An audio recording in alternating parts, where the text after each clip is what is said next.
And ladder, my ex-piss, come on, new one's better.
supposed to heal? Why do I feel like I've been here for hours and hours? The pain that's in my throat continues to grow. They say it'll get better. How can they know if time's supposed to heal? Why do I feel like I've been here for hours and hours? The pain that's in my throat continues to grow. They say it'll get better. How can they know?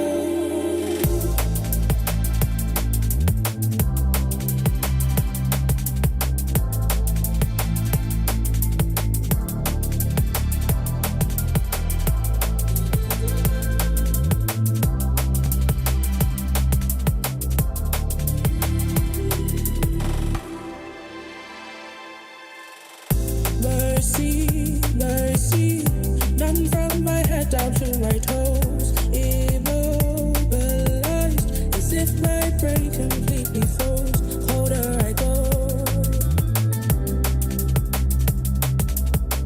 colder I go. So still, calm like the waters at the sea. Silence as if to say my mind's actually at peace to some degree. To some degree. If time's supposed to heal, why do I feel like I've been here for hours and hours? The pain that's in my throat continues to grow. They say it'll get better. How can they know? Water, dry like the cinders in the flame. Bubble, heating. Now it's time to evaporate. Now I think.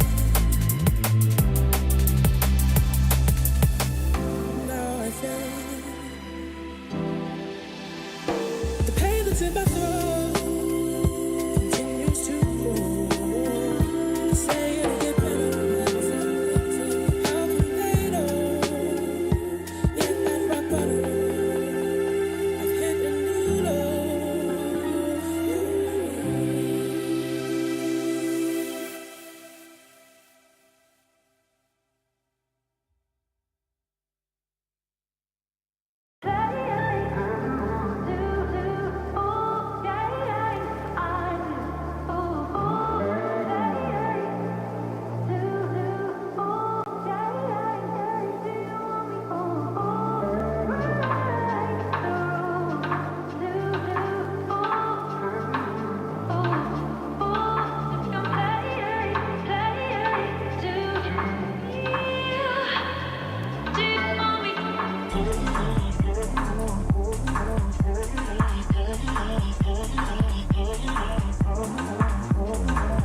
Welcome to the Esports World Cup, the pinnacle of esports competition, waged over 7 action-packed weeks, featuring the world's best players competing in the best games for a chance to take home a share of our life-changing prize pool. There's a ton of money on the line, so let's break it down. $44 million will be split across game championships, qualifiers, and achievements, with the remaining $27 million reserved for the best performing clubs across all tournaments in the Club Championship, where we'll crown the best esports club in the world. However, earning that title will be no easy feat. Throughout the Esports World Cup, clubs will earn points based on their placement in each title. At the end of the Esports World Cup, the top 24 clubs will earn a share of the $27 million, with the winner taking home a staggering $7 million, and of course, the title of Best Esports Club in the world. And it doesn't stop there. For these 7 weeks, Riyadh Boulevard transforms into the ultimate gaming festival, featuring everything from heart-pounding community tournaments and creator meet and greets to all-star show matches and live performances from global music icons. Bigger, bolder, and better than ever before, all kicking off with a jaw-dropping opening ceremony. Who will rise above and write their place in history? Watch it all here at the Esports World Cup.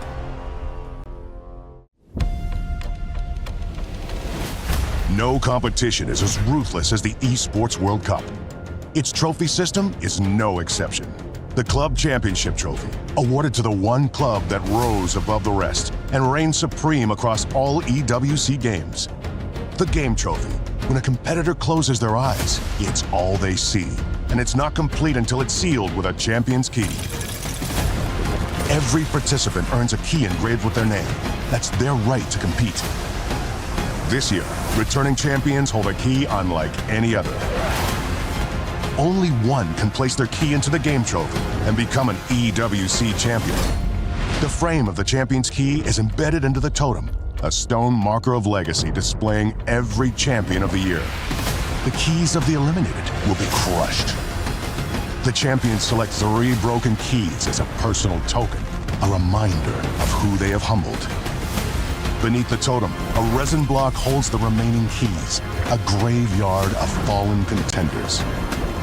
Will your dreams be broken or your name carved in gold and stone? At EWC, nothing is granted, everything is earned. This is the Esports World Cup Club Championship, the ultimate cross-game competition that will crown the best esports club in the world. Let's break down how it works. Clubs will be able to compete at the Esports World Cup and as many titles as they can qualify for. The clubs will then earn points based on their placement in each title. To qualify for the Club Championship, a club will need a top 8 placement in at least 2 competitions. But to win the championship, a club must place first in at least 1 competition. At the end of the Esports World Cup, the 24 clubs with the highest number of points will earn a share of the $27 million, with the winner taking home a staggering $7 million, and of course, the title of the best esports club in the world. Who will rise above and write their place in history?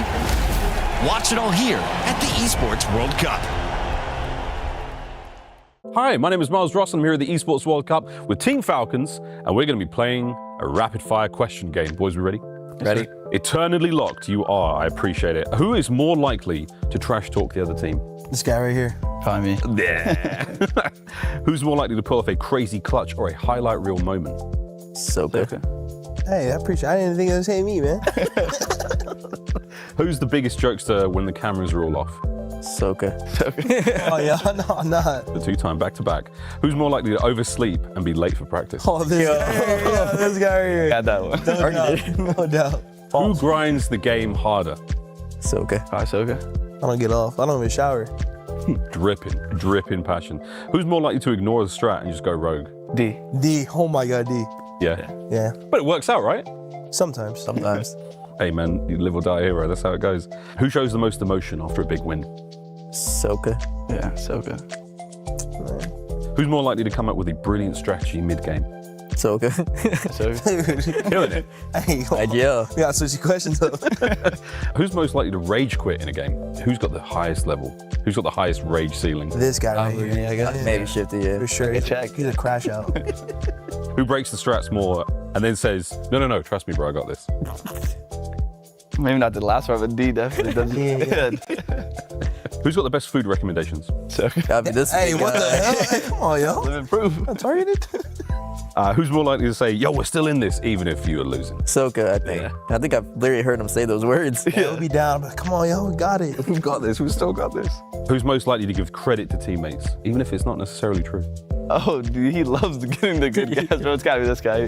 He gives it so he can get it. I give it to you, but you gotta give it back. Oh, that is it, boys. Thank you so much for your time, boys. Thank you so much. I've been Miles Ross, they've been the Falcons. See you in the next one. Peace. I'm Goj here at EWC with Novo Esports. We've got Cams, Vortex, and Havix. We're gonna play a short game, okay? Pros, cons, and then rate each of these teams 1 to 10. You ready? Yeah, we're ready. All right, we've got to start out hot though. Okay. We got to talk 100 Thieves. Talk to me about them. They're a pretty solid team, but maybe they've never fought a good team on Control. That's a con then? They haven't fought a good team yet? Yeah. What's a pro for them? What's a good thing about them? Not playing against EUs that are plays that are so different.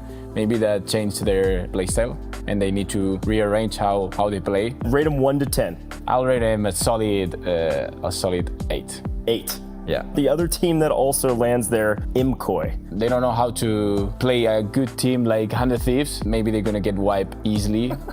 And we're gonna third that. Con is that they land on 100 Thieves. Is that... Yeah, and then we're also gonna land there. Then maybe too much party for everyone.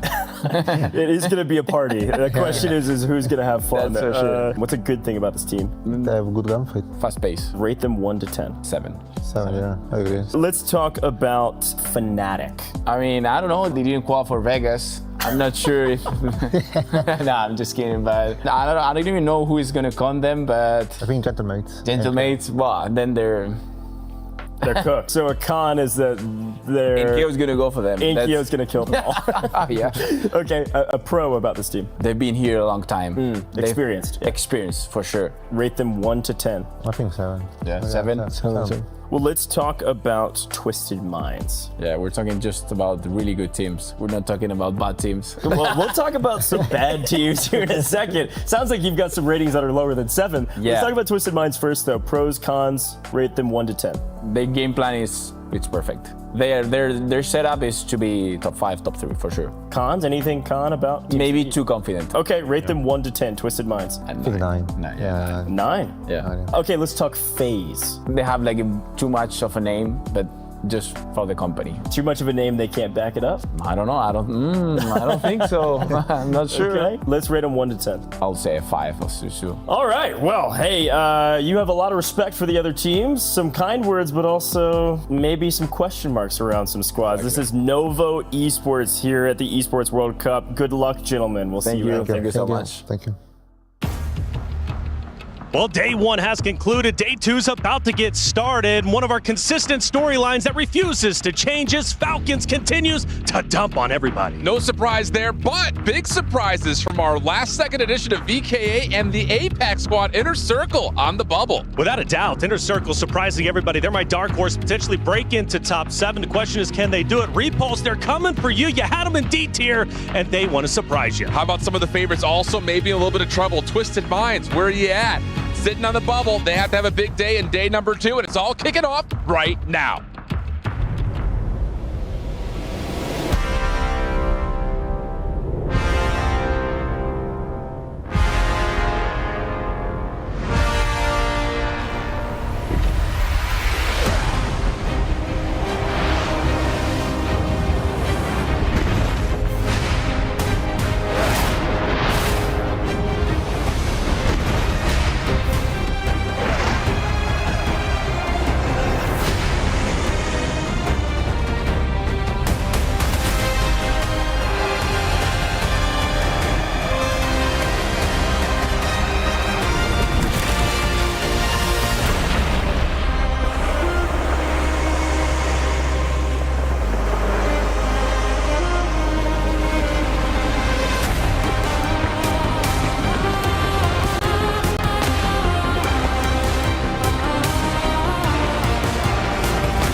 The French fans have arrived in Riyadh. The Gentlemates will have a loaded house full of people making noise, trying to cheer them in to the Final 14.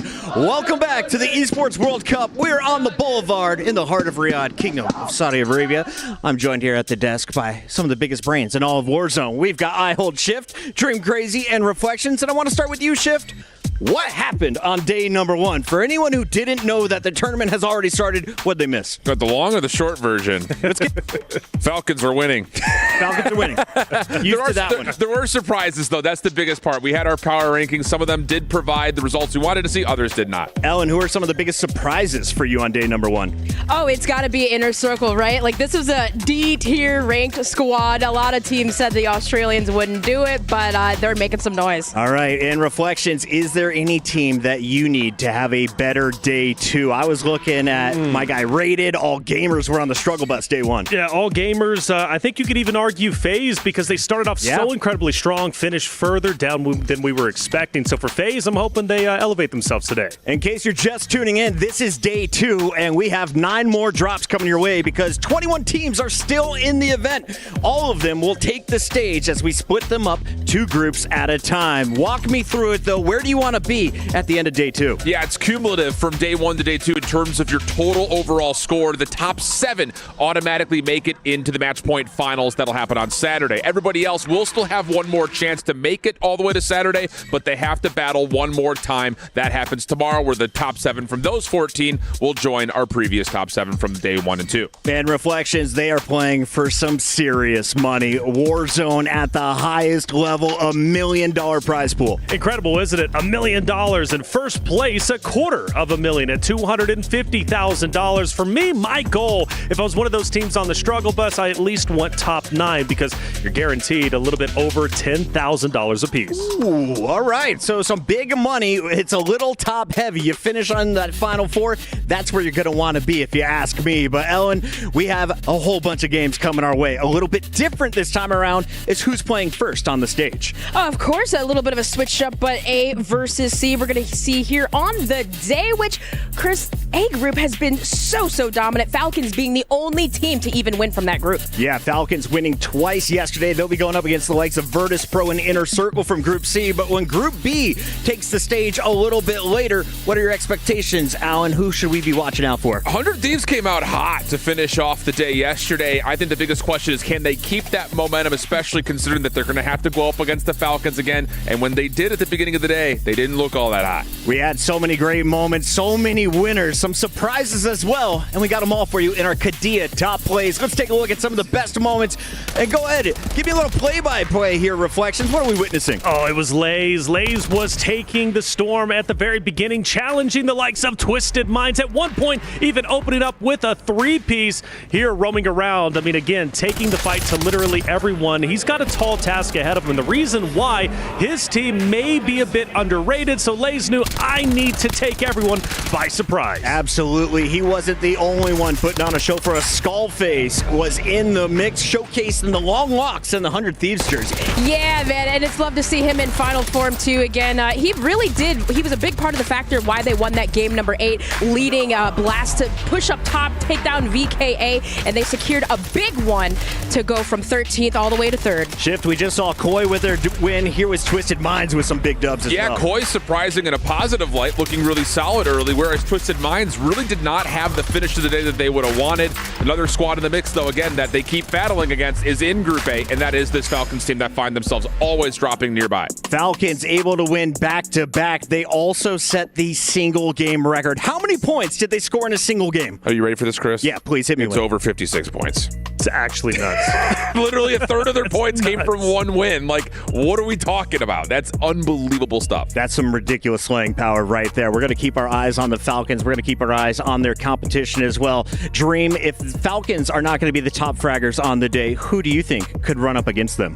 Oh, man, the Bradford Biffle Team Vision, baby, because, man, that chem fight, and especially the fact that they've been disrupting Virtus.pro a lot, that has been Virtus.pro's thorn in their side. There's been a lot of emotion poured out on on that stage. A lot of trash talk as well. Let's take a look at our Bravia reactions. And Taylor, who do you feel was vibing at the end of day number 1? Oh, vibing had to have been Skullface clutching up towards the very end. You can even argue Sage with a near clutch himself against 5 Fears, but Movie Star Koi definitely stole the show. You see several of the players, 5 Fears getting active. Movie Star Koi again also into the feed. And well, for Virtus.pro, they finish strong and they finish well done. So many exciting moments. VKA was the surprise of the day, and that team right there, the Aussies from Inner Circle, walked away with the dub. Today, though, they not only have to get some dubs, they need to put out some more kills. We had 9 total drops yesterday. VKA and Inner Circle won a combination of 3 of them. No one had that on their radar whatsoever, but job's not done. They both full find themselves in the bubble. One thing consistent throughout day 1 is everyone is ready to run their mouth. Let's take a listen. Chasing me, they're chasing me. How much? I'm dead. Yeah. Oh my god, Comsy! Fucking shit stain. I gotta stack. Fucking farm these shitters. Guys on top tower. Yeah, we can stop and hold. Yeah. Farm these shitters, okay? I'm telling you, these guys are not that good. That's fucking shit, bro. And you need that shit. Nice, come on, man. Come on, baby, frère. Come on, baby. Bien joué. Wait, dead. You fucking dog shit, Lennon. Let's go. Let's go, baby. Is that their anchor? We can push it out. Yeah. There's a whole lot of different language, but one thing is universal. Trash talk and smells. As you see Z Smith saying, guys, we're playing for $1 million. Can we throw some deodorant on, please? That's just stock gamer COD knowledge right there. Passion Pit does extend to Warzone, apparently. I want to shout out to our North American team. Some of them are sponsored by Old Spice. Some of the European squads might learn about it. Hey, we've been saying this for years since we've been going to events. We need a deodorant sponsor. Yeah, we're going to work on that for us next year here. Taylor, we expect things to be a little bit cleaner on the stage, though. Yeah. Day 1 is all about getting your mistakes out of the way.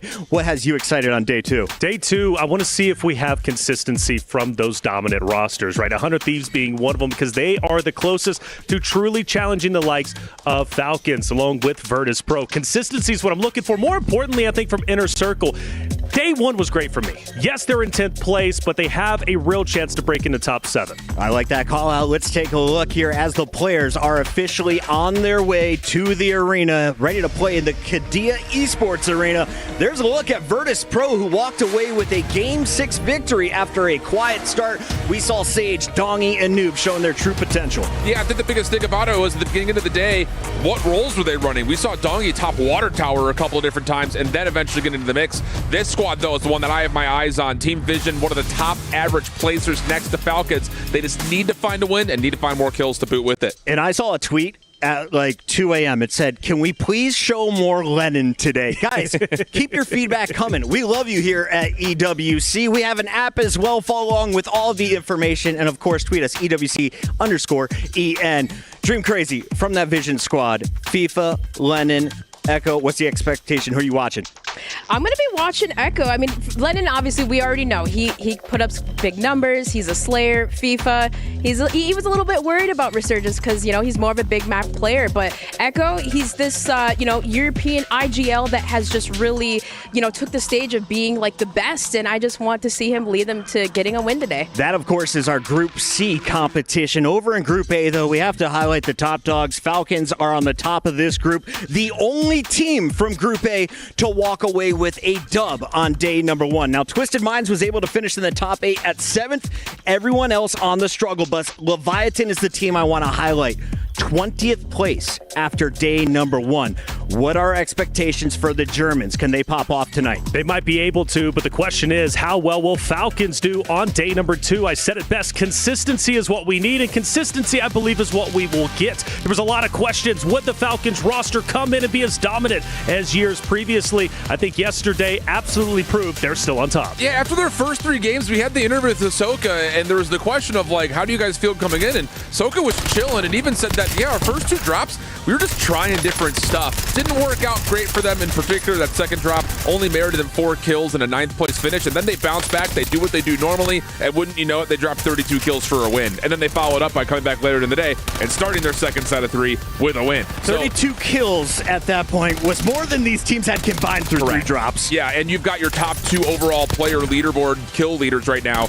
in Shifty and Biffle. I mean, it's just, they're lights ahead of everyone else. May I just say one thing? Yes. Is that Falcons, they probably thinking we already qualled. Let's make today weird. We saw Shifty and Biffle push to bio, which surprised Gentlemates, and I think that they have the confidence to really just to dictate who do we want to play on finals. Let's just ruin some of these other teams. Just to put it into perspective, Falcons, 167 points on day number 1.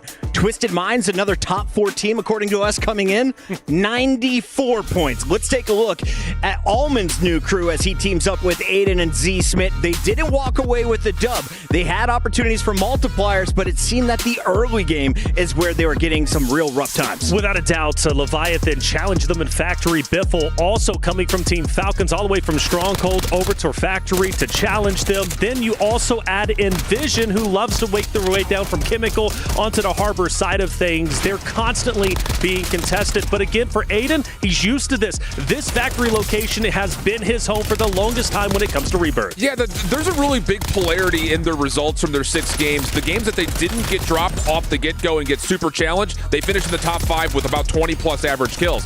The games that they did get challenged, to your point, Reflections, they finished outside the top 10 with only 5-6 kills. Right. It's a duality they need to figure out today. But it's not going to change, right? Because Leviathan's in their group. So it doesn't matter which other group you get paired up with. These guys are going to be in your lobby every single time today. I believe Dandro said it best. The thing about Aiden and the squad, and they sometimes have a hard time getting things going, so I want to see them just come out firing right off the gate. They know that, okay, we are at 71 kills, but an average placement of 7. They need to bring that up. There is the key. It is still intact, and everyone's key will remain that way until the end of day 3 when we send our first 7 teams packing. But everyone is ready to take the stage and get this party started. Twisted Minds, Virtus.pro. Who do you think has a better day 2?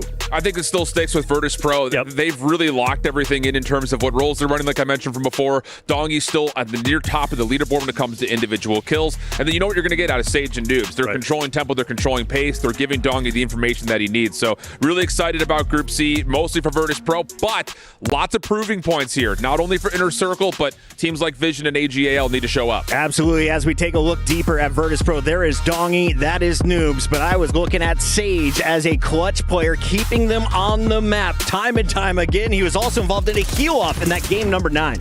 Which was absolutely crazy because it looked like 100 Thieves win for the longest, and then of course Sage was just being so annoying, just being that last player alive, finding these meticulous, crazy gas plays, but it just shows how Stims, and you guys can see a lot of those close range engagements as the Thieves VP, Noobs, you mentioned role switching, he pulled out that LC10, which really allowed them even to get to those late game moments. And to think about Sage again, he doesn't take anything for granted. He loves to compete. He loves that he's on this stage. And for Sage, he's a champion in his own right, and he wants to be a champion once again. Yeah, he was frustrated. He thought he should have been on a starting lineup. He was kind of sitting there watching the Falcons win in front of him.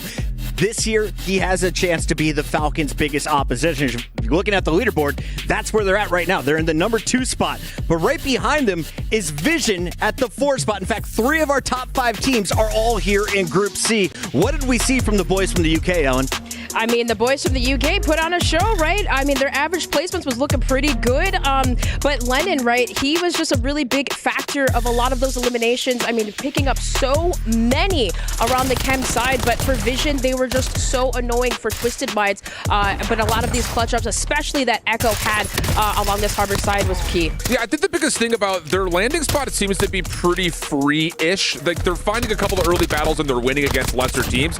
The problem is late game. They're not putting themselves in good positions to have an advantage in the final 4 or 5 teams. A little bit, or just not reading the circle the right way and finding themselves on low ground. So I think there's a level of needing to try to work around the outskirts of the map a little bit more when you get to those final circles. Put yourself in a position to maybe gatekeep some of the teams that are causing you issues. Well, to find a little bit more about Vision's road to Riyadh, we have an excellent piece. Let's take a look.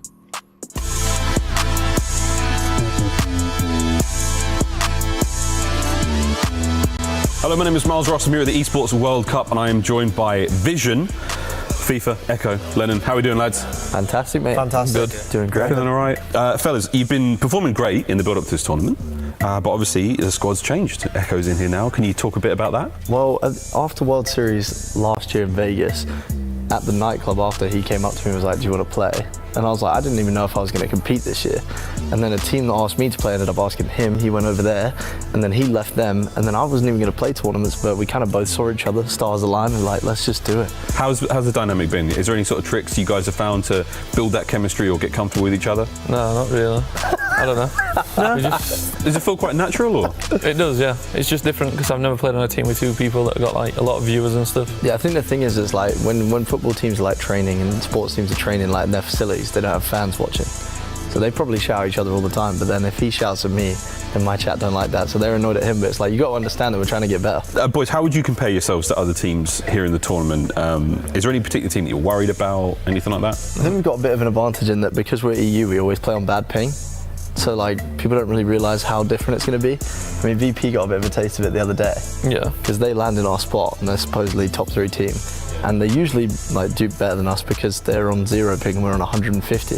But they flew out to Europe the other day, played the same scrim, we beat them every map. So on land, we're not really scared of anyone.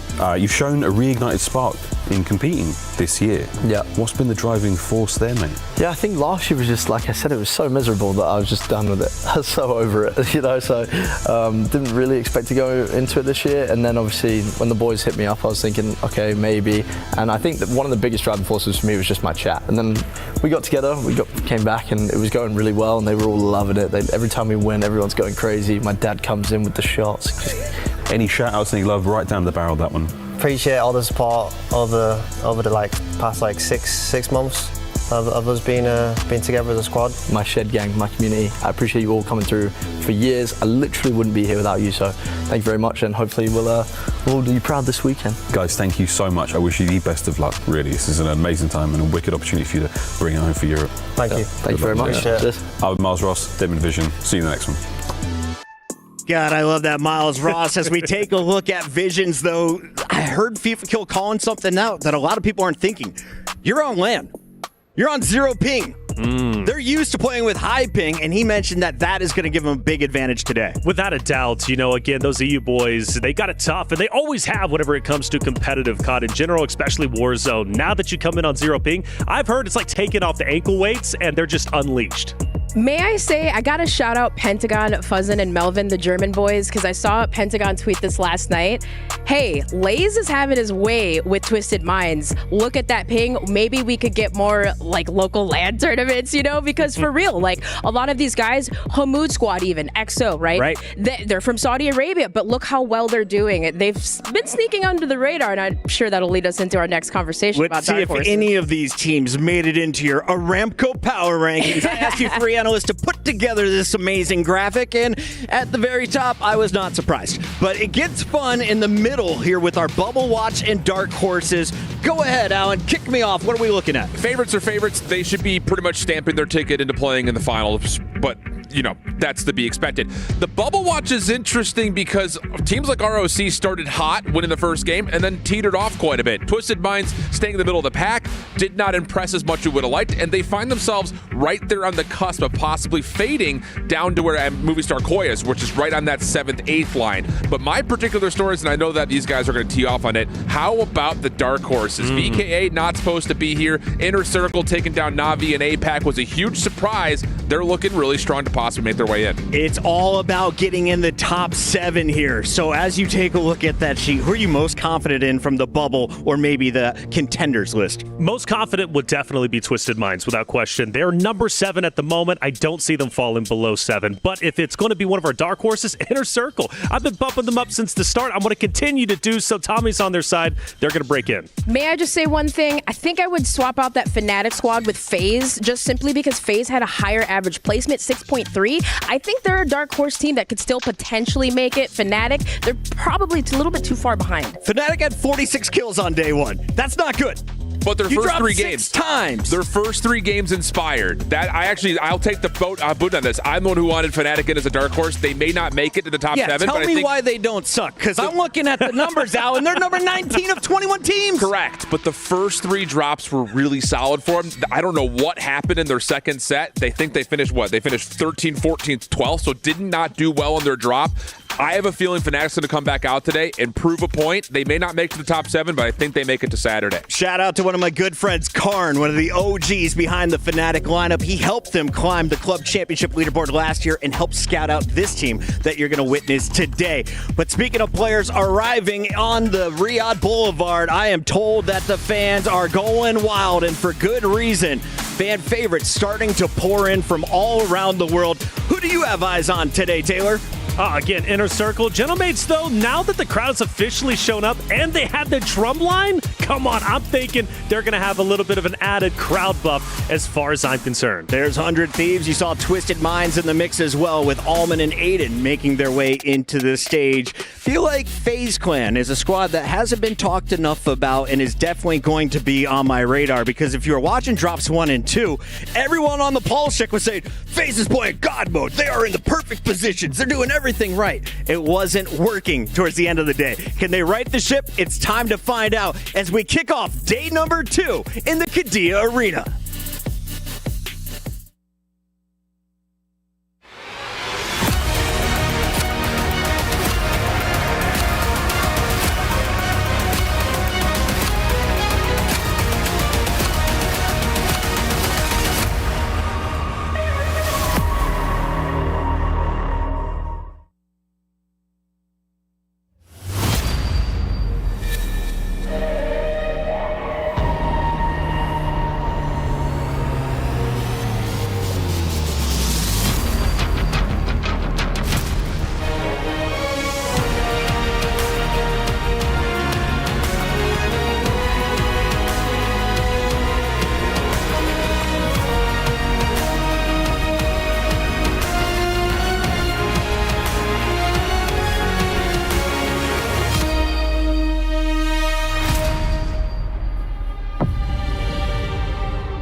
Day 1 was just recon, testing the temperature of the room. But today, we go to war. Today, the stakes rise. Every rotation, every gunfight matters. Today, every decision you make brings you one step closer to $1 million.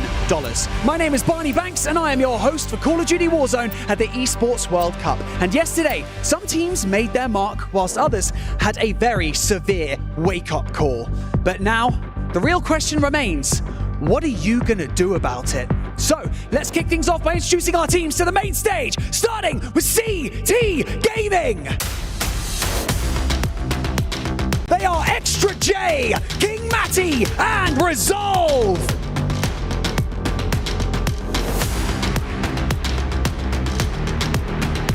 Inner Circle.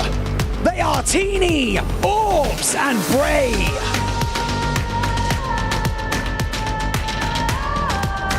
Novo Esports. They are Javix, Cams, and Vortex.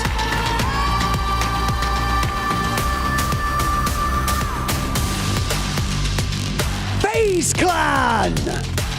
They are Flanked, J-Tech, and Clumsy. Leviathan. They are Deki, Lays, and Stukex.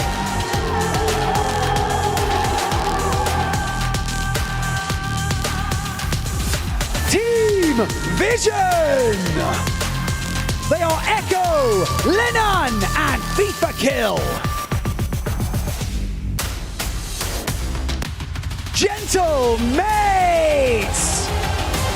They are Enko, Hello, and Gromalok.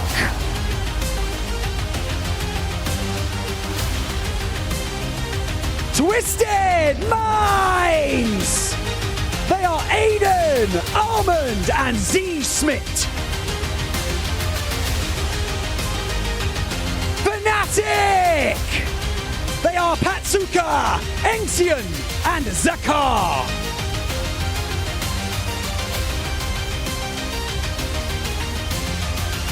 All Gamers Global!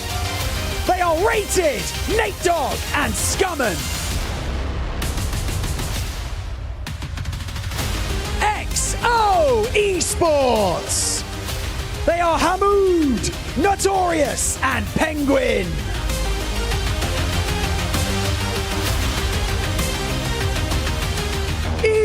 Esports. They are Robstar, Joad, and Showstopper. Virtus.pro. They are Dongy, Noobs, and Sage.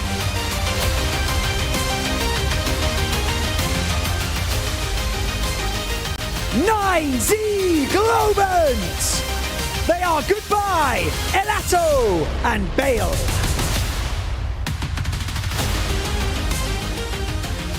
Gamax Esports. They are Tenix, Elolam, and Sucra.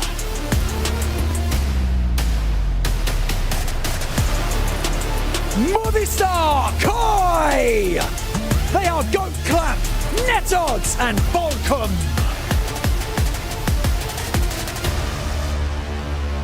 VKA.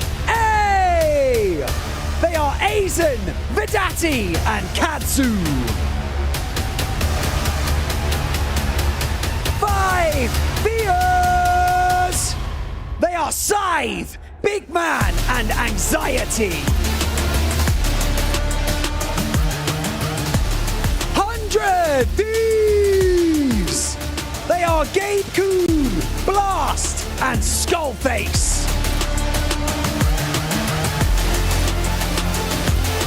ROC Esports.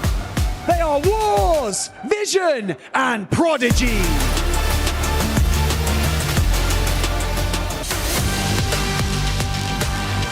And lastly, leading the charge going into day 2 of the group stage, Team Falcons. They are Shifty, Biffle, and Soka. Don't count anyone out just yet, because this is Warzone, and everything can change in a single game.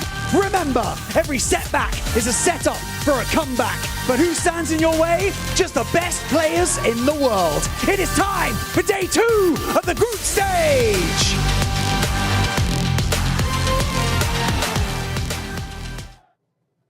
Welcome to the Players Lounge, a very exclusive location where our players get to rest, relax, and rejuvenate themselves in between playing for glory on their Esports World Cup stage. Up here, our players are allowed to basically unwind, whether it's a nice exciting game of ping pong taking place over here, or whether we go all the way over to the other side of the room where they can rest, get a bit of a FIFA game going, maybe something they're not as familiar with. Behind us over here, a photo booth, place to immortalize themselves once again, this time in a little Polaroid form. Of course, all sorts of fun props to use, but the one they're really gunning for, the one they've got to protect, the key, which is surprisingly really heavy. Whether they crush it or cherish it, slap it into a trophy, they'll be playing for that as well. Photo booth aside, we let go of the fun and we say hello to the games. Reaction Royale, a place where our pros can test their reaction speed. Not an easy thing to do. The record is currently 84. I got a 66. Over here, games to play, matches to watch, all happening live right now in Riyadh at the Esports World Cup. All a manner of pro, commentator alike, to be found out and about in the wild here in the Players Lounge. To the right, we now have the coffee station, because who doesn't love coffee? Fresh juices, fresh fruits, all manner of snacks to keep our players rocking and rolling and ready to go throughout the tournament.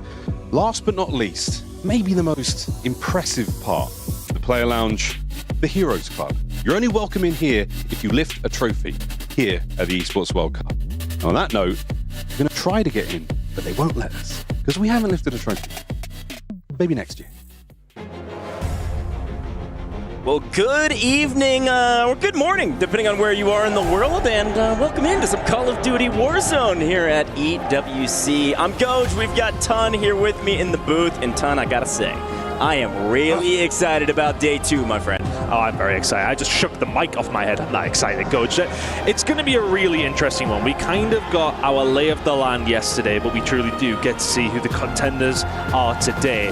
We're not losing anyone, but we are losing some teams for tomorrow. They will already advance to our final day on Saturday, but we have to figure out who they are and who the rest are over these next 9 games. One team in particular, though, that is going to at least have some good bagging is Gentlemates. They need it. They certainly need it. I think the fun conversation going into day 2 is that it's the exact same as yesterday. There is a huge opportunity for some folks to make some changes. And I think Gentlemates is one of those teams that has to make some changes. Of course, the teams at the top, they've got to do pretty much all of the exact same things. Or maybe if you're Team Falcons and you're way ahead of everybody else, maybe the question is, what are they going to do today? They're going to get a little weird on the map. Are they going to change things up? They're going to go grief some teams they don't want to see. So let's take a look at our leaderboard and walk through all of our points and break down the stakes for today. So Tun, take it away. I mean, realistically speaking, that top 7 is still very attainable for some of these teams. That first place, maybe not so much. Falcons all but securing themselves. But the maths that we're kind of working off right now is, what does 7th place get yesterday? That was 94.8 points from Twisted Minds. Double that for today. Everyone kind of gets their go at it again. We're sitting at around 180, 190 points. That's the threshold we think will take teams to the top 7. That then creates the conversation around some of these teams towards this bottom side. Gentlemates, Fnatic, AG.AL, 5 years even with their win, Base Clan. Yeah. How do you get to that point? Seems like Gentlemates, it's a big old day to get to that point. Yeah, we love doing math here in the caster booth. We love some math. we could talk about it. I think the analyst booth really broke it down really well. And that some of those teams at the bottom, they have to put up historic numbers, right? You have to play like Virtus.pro. For some teams, you have to play like the Falcons, which is nearly impossible for some of the rosters that have yet to prove that they can do that. So if you're really down in the 16th to 21st place or so, I mean, you better blow our minds, otherwise we won't be seeing you automatically into the finals and have a chance to obviously prove it in LCQs, but a fun conversation regardless. It's going to be borderline impossible for some of the teams like Leviathan, Fnatic. They are so far away, but the caveat to that point, we see what 5 years did yesterday. They barely even turned up on the map. Won a game, all of a sudden, you're propelled up into a stratosphere where you could threaten for that top 7 if 5 years can bring that level of play again.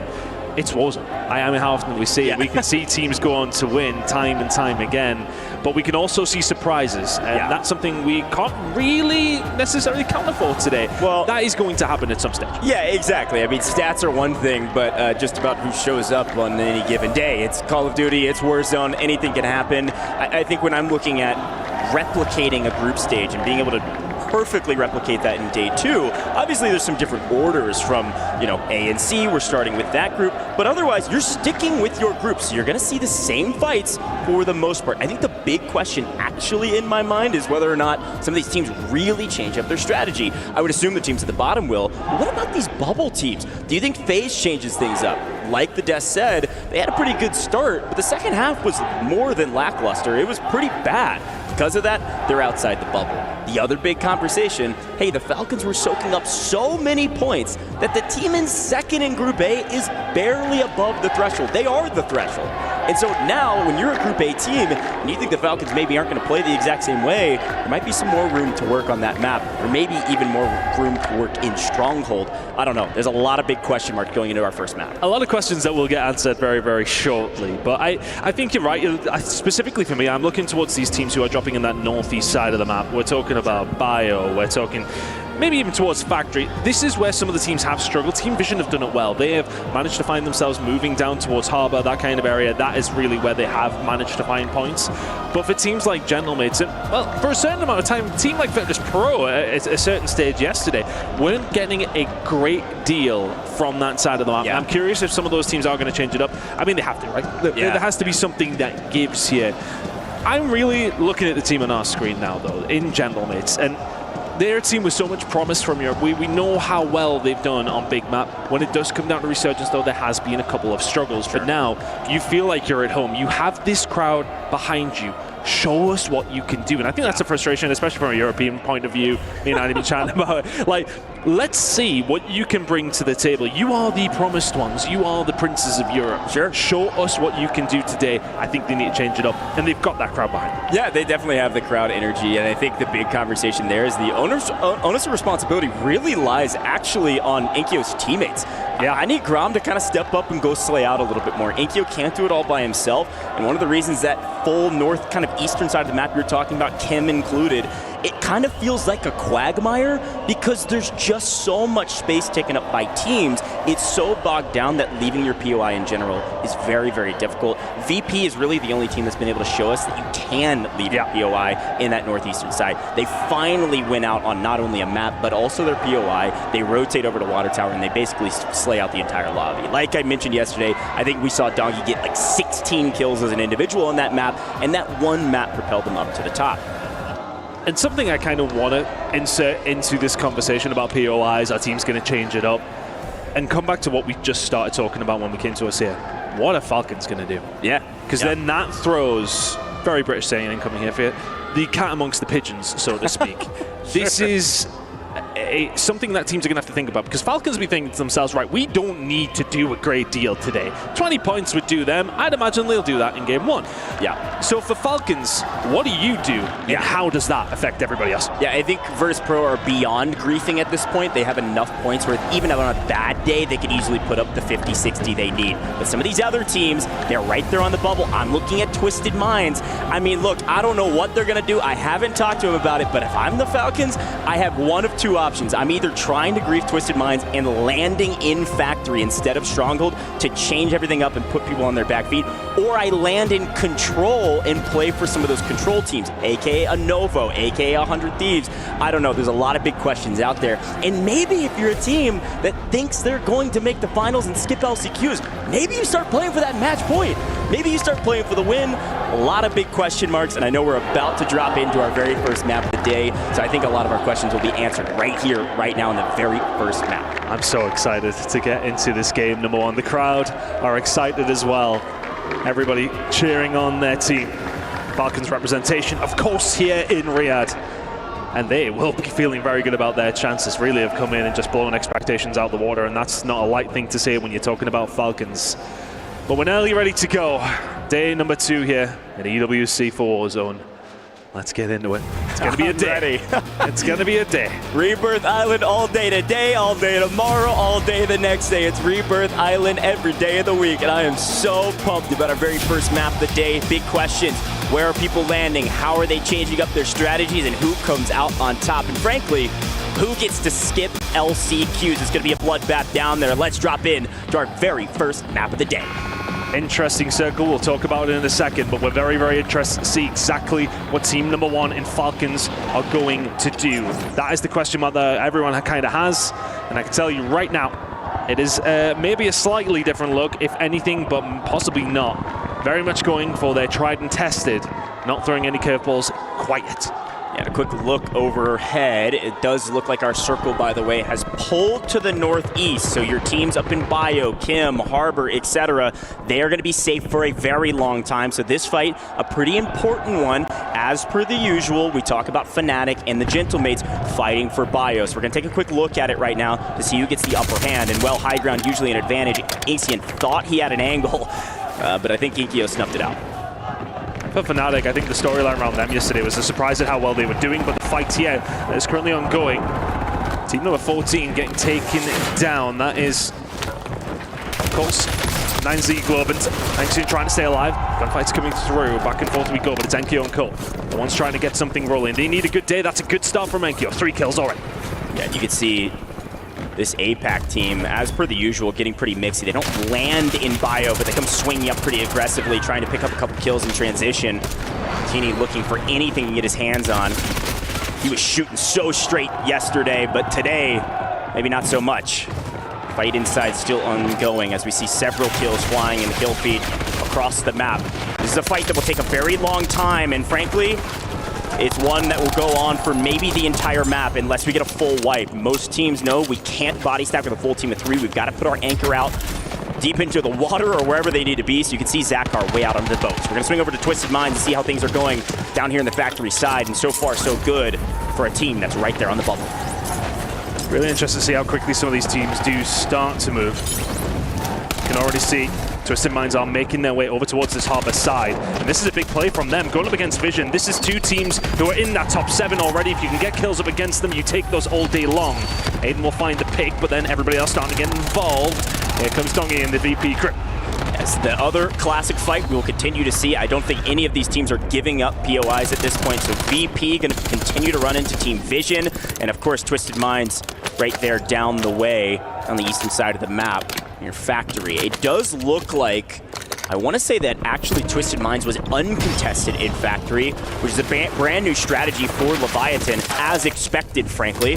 They lost that fight many a time, so we're going to swing over to Control. This is one of the matchups, A versus C. You got to remember, Control is not that contested. We're not seeing 100 Thieves playing right now. We're not seeing Movistar Koi. It's Novo all day in control for these first 3 maps. Watch out for that team feeling pretty powerful, but not a lot of kills to start things off.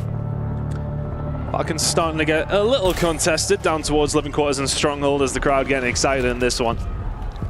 Now currently on board with Noobs, trying to have a little bit of a look here over towards this northeast side, still being fought over between Inner Circle and of course our squad in Gentlemates. What can they do? Well, they're farming them again. More kills falling their way. This has been a brilliant start for Gentlemates and they need it. Yeah, again, this is a fight in Bio that will last until the end. Our circle is going all the way northeast, all the way up to the top. And so this POI is extremely important to actually take control of. And Inkian comes swinging in, making the Gentlemates look a little silly. Inkio having to play on the northern side, trying to get into the mix. But Fnatic, as much as we were saying they were out of it, they're having a pretty good map right now. Continuing to farm these kills as these two teams continue to trade blows. I think the big question in my mind, what's going on with Team Vision? What's going on with some of our other squads over in the bio, or in the chemical rather, area? You can take a look at FaZe as well, a bubble team that's looking forward to hopefully getting out of the bottom side of prison and into zone. Already we're shifting up to the top half of the map. And quite a big surprise actually, we don't lose any teams. It was such a big pull for a lot of these players that you think of teams such as Falcons, if anything, who over towards Stronghold have to go all the way to the northeast side of the map. You're talking Industries, Chemical Engineer, everywhere around there needs to now start to be contested. And Falcons are struggling just a little bit. One player is currently alive from them, and I presume that's Hisoka keeping things alive, but keeping things rolling for them. Everybody's still alive and kicking, but this fight in and around bioweapons has been going on for quite some time. Fnatic trying to have another good game number 1 like we've seen yesterday. And Padzuka, can he be the catalyst for that? You see the team in pink, number 6. It's going to be Resolve and Extra J, King Matty, playing the outside of this zone. Everybody knowing it's going to pull all the way to the northeast. Some folks getting ready for that, trying to find some sort of stabilization point. They know that Bio's not free. 2 teams here, sandwiched amongst each other, fighting for the entire map, as the rest of these folks are rotating in nice and slow. And like you said, the fact that nobody full wiped at this point, this is a much slower start than we were used to from yesterday. Some teams feeling the pressure most likely, as Twisted Minds now hugging the right side of the map, up the eastern seaboard, looking for a couple folks floating in the water. And this is the kind of game, and I just kind of want to go attest to that, as we can see Smith trying to find the pick onto Shifty if they can, is that when Strongholds is in a bit of an issue where in terms of where this circle does pull you, that's when they are going to hit from that Strongholds push. Well, Twisted Minds in an interesting spot. Let's see what they're able to do here on the edge of zone. Let's go for a quick listen in with Twisted Minds and see what they can do as a bubble team. Playing on the water kid right now. I might back up, Smith. They're going to play me. I have you over. I have you over. He's still in the water on me right here. I'm trying to look at you. Is he in the smoke? Yeah, he's in the smoke. In the smoke right now. Needing it. Trying to need you. Nice. They're not here. They backed up, I think. I think VP backed up. Yeah, they did. Oh, God. Yeah, we'll be able to get fight. We'll be able to pop and hold here. Yeah. And we can see where we need to row. We're probably going to have to go up prison, though, just because VP is going to, kind of, I think, focus us. I'm not even going to mess with the kids top prison either. Yeah. Don't even, shoot at them. Keep watching for kids landing water, by the way. As per the usual, calm, cool, and collected, pick up Shifty in the water and are just trying to assess where do we go from here. We know we're getting held by VP, and they're exactly right. VP is still maintaining position in Chemical. And we lose a couple of our teams who were really sitting in around the bubble. You think of AG, Global, they were in a pretty decent spot. They fall quickly, and Inner Circle also dropping out. More teams who are really fighting for that top 7. Not going to be taking part in the rest of this game, going out 13th and 14th. But look at this, coming in from Novo. This is the kind of thing they want to see. Javik's currently sitting on a plethora of kills, and they're in a really good spot on the map. They're looking for the transition over towards the middle, but they're okay where they are right now. Pretty uncontested over towards the left-hand side of the map. Yeah, really interesting map view here to see this new zone. Like we mentioned, it's going all the way to the northeast. It's going to Bio, so that same fight is going to continue to happen in Bio. It does look like Team 12 has taken over Bio, finally winning the fight. But unfortunately, what's weird about this map is when you have these extreme zones, most of these teams are just trying to figure out how to rotate without losing their lives. And when you do that, you don't find a lot of kills. We're going to see some very low point totals because of these zones. EVOS, the next team to drop. But here, what can EXO do? That's what they need to try and find. Something along these lines. FaZe actually going for a little bit of a different drop here over towards the top prison. Have they really getting a great deal for it? Well, Flanked has 5 kills, so it's not too bad of a start. And they really do have some sharks in the water beneath them. They start to transition away off towards this right-hand side. They fancy the fight against Twisted Minds. Flanked is going to run into 3 of them. Flanked is already dead. Really good work from Aiden Almond. They found another kill. Yeah, I've been pretty impressed with what Twisted Minds have been able to do to play this kind of eastern side of the map without getting taken down by VP. I might be eating my words here in a second because Donkey has a nice angle on him. Smokes galore in FaZe on top. Twisted Minds stuck between 2 of the biggest teams, and they have nowhere to go. As much as I was impressed with them up until now, I think that was a mistake, but what else can you do besides sprint at VP on the low side? Maybe a better option, but either way, a tough draw with this zone for a lot of teams. Right now, Novo in control of the western side of the map. Here's a look at him. On the eastern side, it's VP. Those are the 2 teams. The Gentlemates holding down Bio still currently. Those are the 3 teams I expect to have some of the highest point totals based on the kills that we've seen thus far. FaZe, the only team that's been able to run through prison for the most part, but now scattered and gone to the wind. Lost a couple of our top teams. Team Vision have also been dropped. All fights going over towards this left-hand side of the map. They're losing out, but on our screens, a big game coming in here from Novo. We just talked about it, 9 kills for Jarvix. Can they continue this? Vortex, Cams alongside. They've been a bit of a surprise story for me, actually, in how well they have actually performed. But this is a big fight, I tell you. Number 1 and number 2 going up against each other. Twisted Minds and Falcons battling it out down low. First time we haven't seen the Falcons on a crazy amount of points, and they're going to get cut down immediately. Falcons, and unfortunately a 3v2, and for the first time in a while, they actually face all 3 players at the same time, so the trades are free. Diaz Biffle, incredible, and actually trades out 1, which is a huge boon there for the Falcons to cut down 1, but Falcons are out of here. It's actually a boon for the rest of the lobby to only have 2 players left for Twisted Minds. And now that's something to forget about for everybody else. You don't need to worry about Falcons maybe farming you towards the end of the game. You don't need to worry about the position. You don't need to worry about their presence whatsoever. Circle we'll get a look at in just a little while, but you can see Fnatic in a decent enough spot here over towards the submarine. They'll be flirting with the edge of the circle right now. You can see in the top left corner. If that pulls over towards inland, they're in a lot of trouble. Yeah, this is, again, such a weird zone that a lot of these teams are having to pivot by playing through the water, and then it just becomes a pistol fight. I mean, shooting fish in a barrel, sure, but you're in the barrel with the fish. I mean, that's what it feels like. Constantly just farming what we would call free kills if you do have a position where you can spot one out in the water. Patzuka, again, this is really Fnatic and Gentlemate's game to win. The zone is pulling to their drop spot. They've been fighting for position the entire time, and Fnatic, having been pushed out by the Gentlemates, said, well, I guess we'll just take the sub and hope it continues to pull to the north side. Here's the problem, Ton. If it ends Bio, Fnatic's in deep trouble, as are Extra J and Co in the pink. It's a big fight as the circle's starting to close in. Getting a little bit touchy for them. 3 more seconds and it's going to be entirely cut off, so it is literally get your flippers on, see what you can do. You look in the top left corner though, that circle's getting small.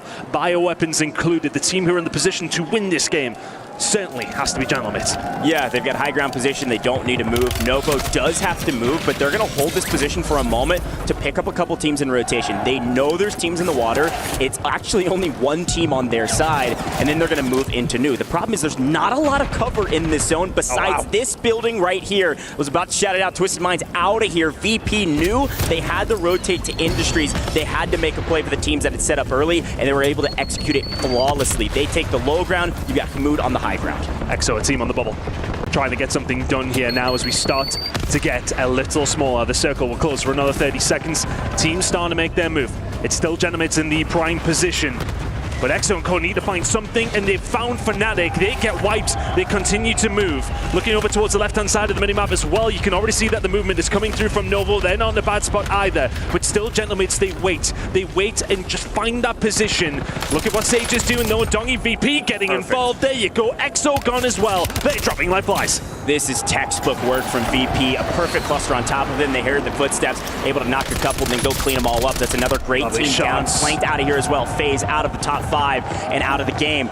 Down goes King Matty. We're down to 3 teams. VP, Novo, Gentlemates. Like we talked about, the team from the east, the team from the west, and the team on high, waiting, lurking. They've been here since the beginning.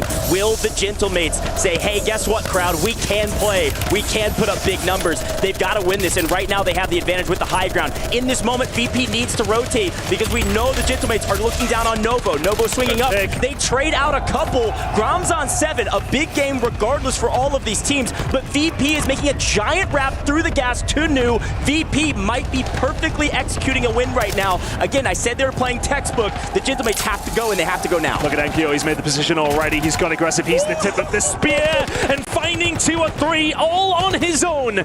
Noob's trying to survive as long as he possibly can. That multiplier for the positioning is going to help out a lot. Can he find any picks whilst he's at it? He falls as well. Gentlemates wipe them. A 2 versus 1 now is placed on the full cams. Will find it on a hollow. Enko and Grumlock left in the 2v2. We knew the Gentlemates could do it, but I told you before this game they needed to close their eyes and run at teams. This time the zone blesses them, then Enko sprints at them, picks up 1, Novo trades him out. Enko excited about the game, a frustrating loss. Let's see what he can do with the self-res. Cam's gonna try to clean it up here in 2v1. Let's see if Enko can find anything here. The 1v2 will be massive. Not gonna happen. The win comes in from Novo, but it's a big game from Gentlemates as well. What's a game number 1 to kick off things here at day number 2. Novo find the win, and as a team who are sitting in and around that 7th place, huge for them is Gentlemates down to the bottom, even bigger. Yeah, this is such a massive game for Novo. This relieves all the pressure for being a somewhat bubble team. Placed in 5th place, getting a win, and we saw Havix had double digits. It's a huge game for them, and across the board, big congratulations to Novo for that win. Talked to these guys before the broadcast, great interview, and they said, nobody knows our game, nobody listens to our comms, we speak in Spanish, and we win games. We know we're gonna do well this tournament, and they continue to prove it.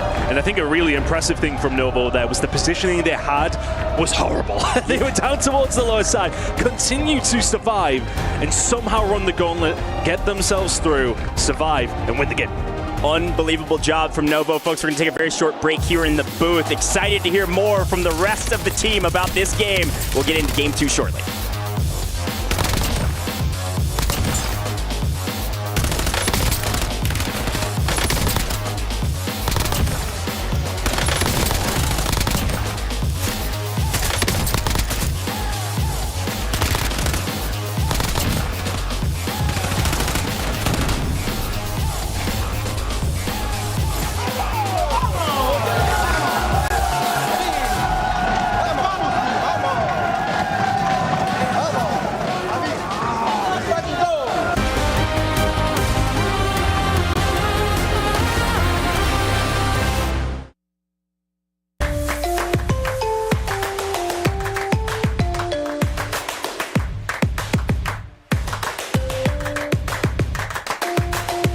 Level up your gaming experience with over 8 billion playlists, only on Spotify, the official audio streaming partner for the 2025 Esports World Cup.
Yo tengo máscara.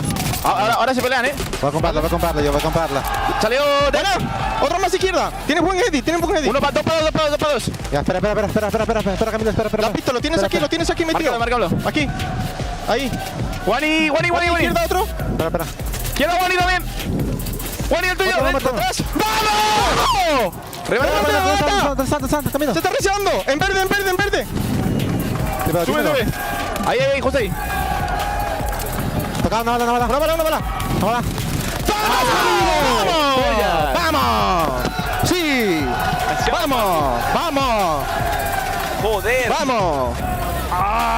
One of our most consistent squads on day one finished last night in 5th place, but now Novo just finished first. How is this going to affect our rankings, and how many kills do you think they dropped? Yeah, I mean, it's going to be a really, really heavy total because at the end of the game, it looked like everyone was just kind of coming to them. You heard Gojo and them talking about, like, that play over towards sub was essentially a non-factor because everyone was playing survival mode. So you get into a position to kind of watch over the top of the rest of the circle, and it just felt like they were in the perfect spot. The win's massive, but it really helps them out because their average placement yesterday was good. But this win plus the multiplier should really shoot them up the leaderboard. I love what we saw out of the Coast Guard, aka Novo, the Spanish squad with the Italian on the lineup. What did you see from them, Dream Crazy? Well, for one, I mean, I was looking at landing zones. They had control for free, and Leviathan, not landing factory, contesting Twisted Minds, allowed Javix, as you can say, to get so many eliminations along that dock side. So curious to see where they placed, but you heard him, Vamos. That World Series of Warzone winner, 2022 in the European region. Vortex, he's definitely letting him know. Vortex is that guy, quite simply. And to think about Novo, Gojo had a chance to speak with him.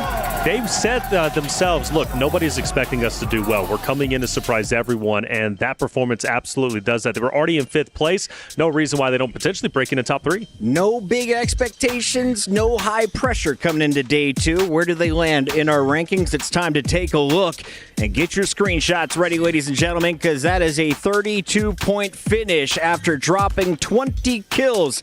Gentlemates, though, is the surprise for me. You see them right behind at 29.4, and Alan, that is their highest kill total for a single drop. That's massive for Gentlemates. Again, kind of playing survival mode right now after a very lackluster opening day. To come out, be in a final battle in your opening drop with the most kills in the lobby is huge for them. Just got to mention the name. Keep an eye on the CT Gaming squad, man. They keep sneaking around with a couple of high kill tallies. Shout out to our pregame. We called out Inner Circle, Team Vision, Team Falcons. The bottom 3 from that drop. Twisted Minds also got bodied. So our predictions just as bad as yours, but this is exciting because all the teams that were at the bottom of the leaderboard just scored big, and now we get to see how that affects our overall rankings. Taylor, let's take a look at this one. After 10 drops, Falcons still in heavy control. They have no pressure on the day, but we're going to keep our eyes on the squads that are trying to climb. Yeah, without a doubt. So who is that? Well, Twisted Minds. They start in 7th. They get a little bit of a W, going up to 6th place, but CT Gaming is hot on their heels. Roc Esports also growing up. And for FaZe, a lot of questions about them at the start, right on the 2nd page. Now they jump up to the 1st and 9th, but still a lot more games to go. And for me, for Inner Circle, they've got to get busy. They're a little bit way too far down. They need a big 30-point game. Incredible stuff there from Novo. They jump up to 3rd place with 135 points. That's now just 40 back of Falcons in 1st place. But remember, at the end of today, it's all about finishing top 7. And at the end of day 1, I said there was no chance that Gentlemates would be there. That was before the fans showed up here in Riyadh. Let's take a look at one of the big plays. It was Enko taking out all 3 members of Virtus.pro. And Ellen, they had the 2 members stacked up on top of the roof. Enko just goes in for the single play, and it pays off big. Yeah, I mean, Gojo pointed it out. Like, from the east, from the west, we saw teams locking down these POIs, but for the Gentlemates, they were the team that won bio, pushing Fnatic out the whole entire game. And for Enko, right, we saw VP taking this really long gas wrap, trying to get behind the Gentlemates as they were fighting Novo Esports. And, well, Enko spotting that, he was able to take down Sage and Dongi, leaving Noobs by himself. And as we take a look at the replays here, I mean, you could just see the wraps, the plays, the brains that this guy makes. He lined them up first before he pulled that trigger. Exactly.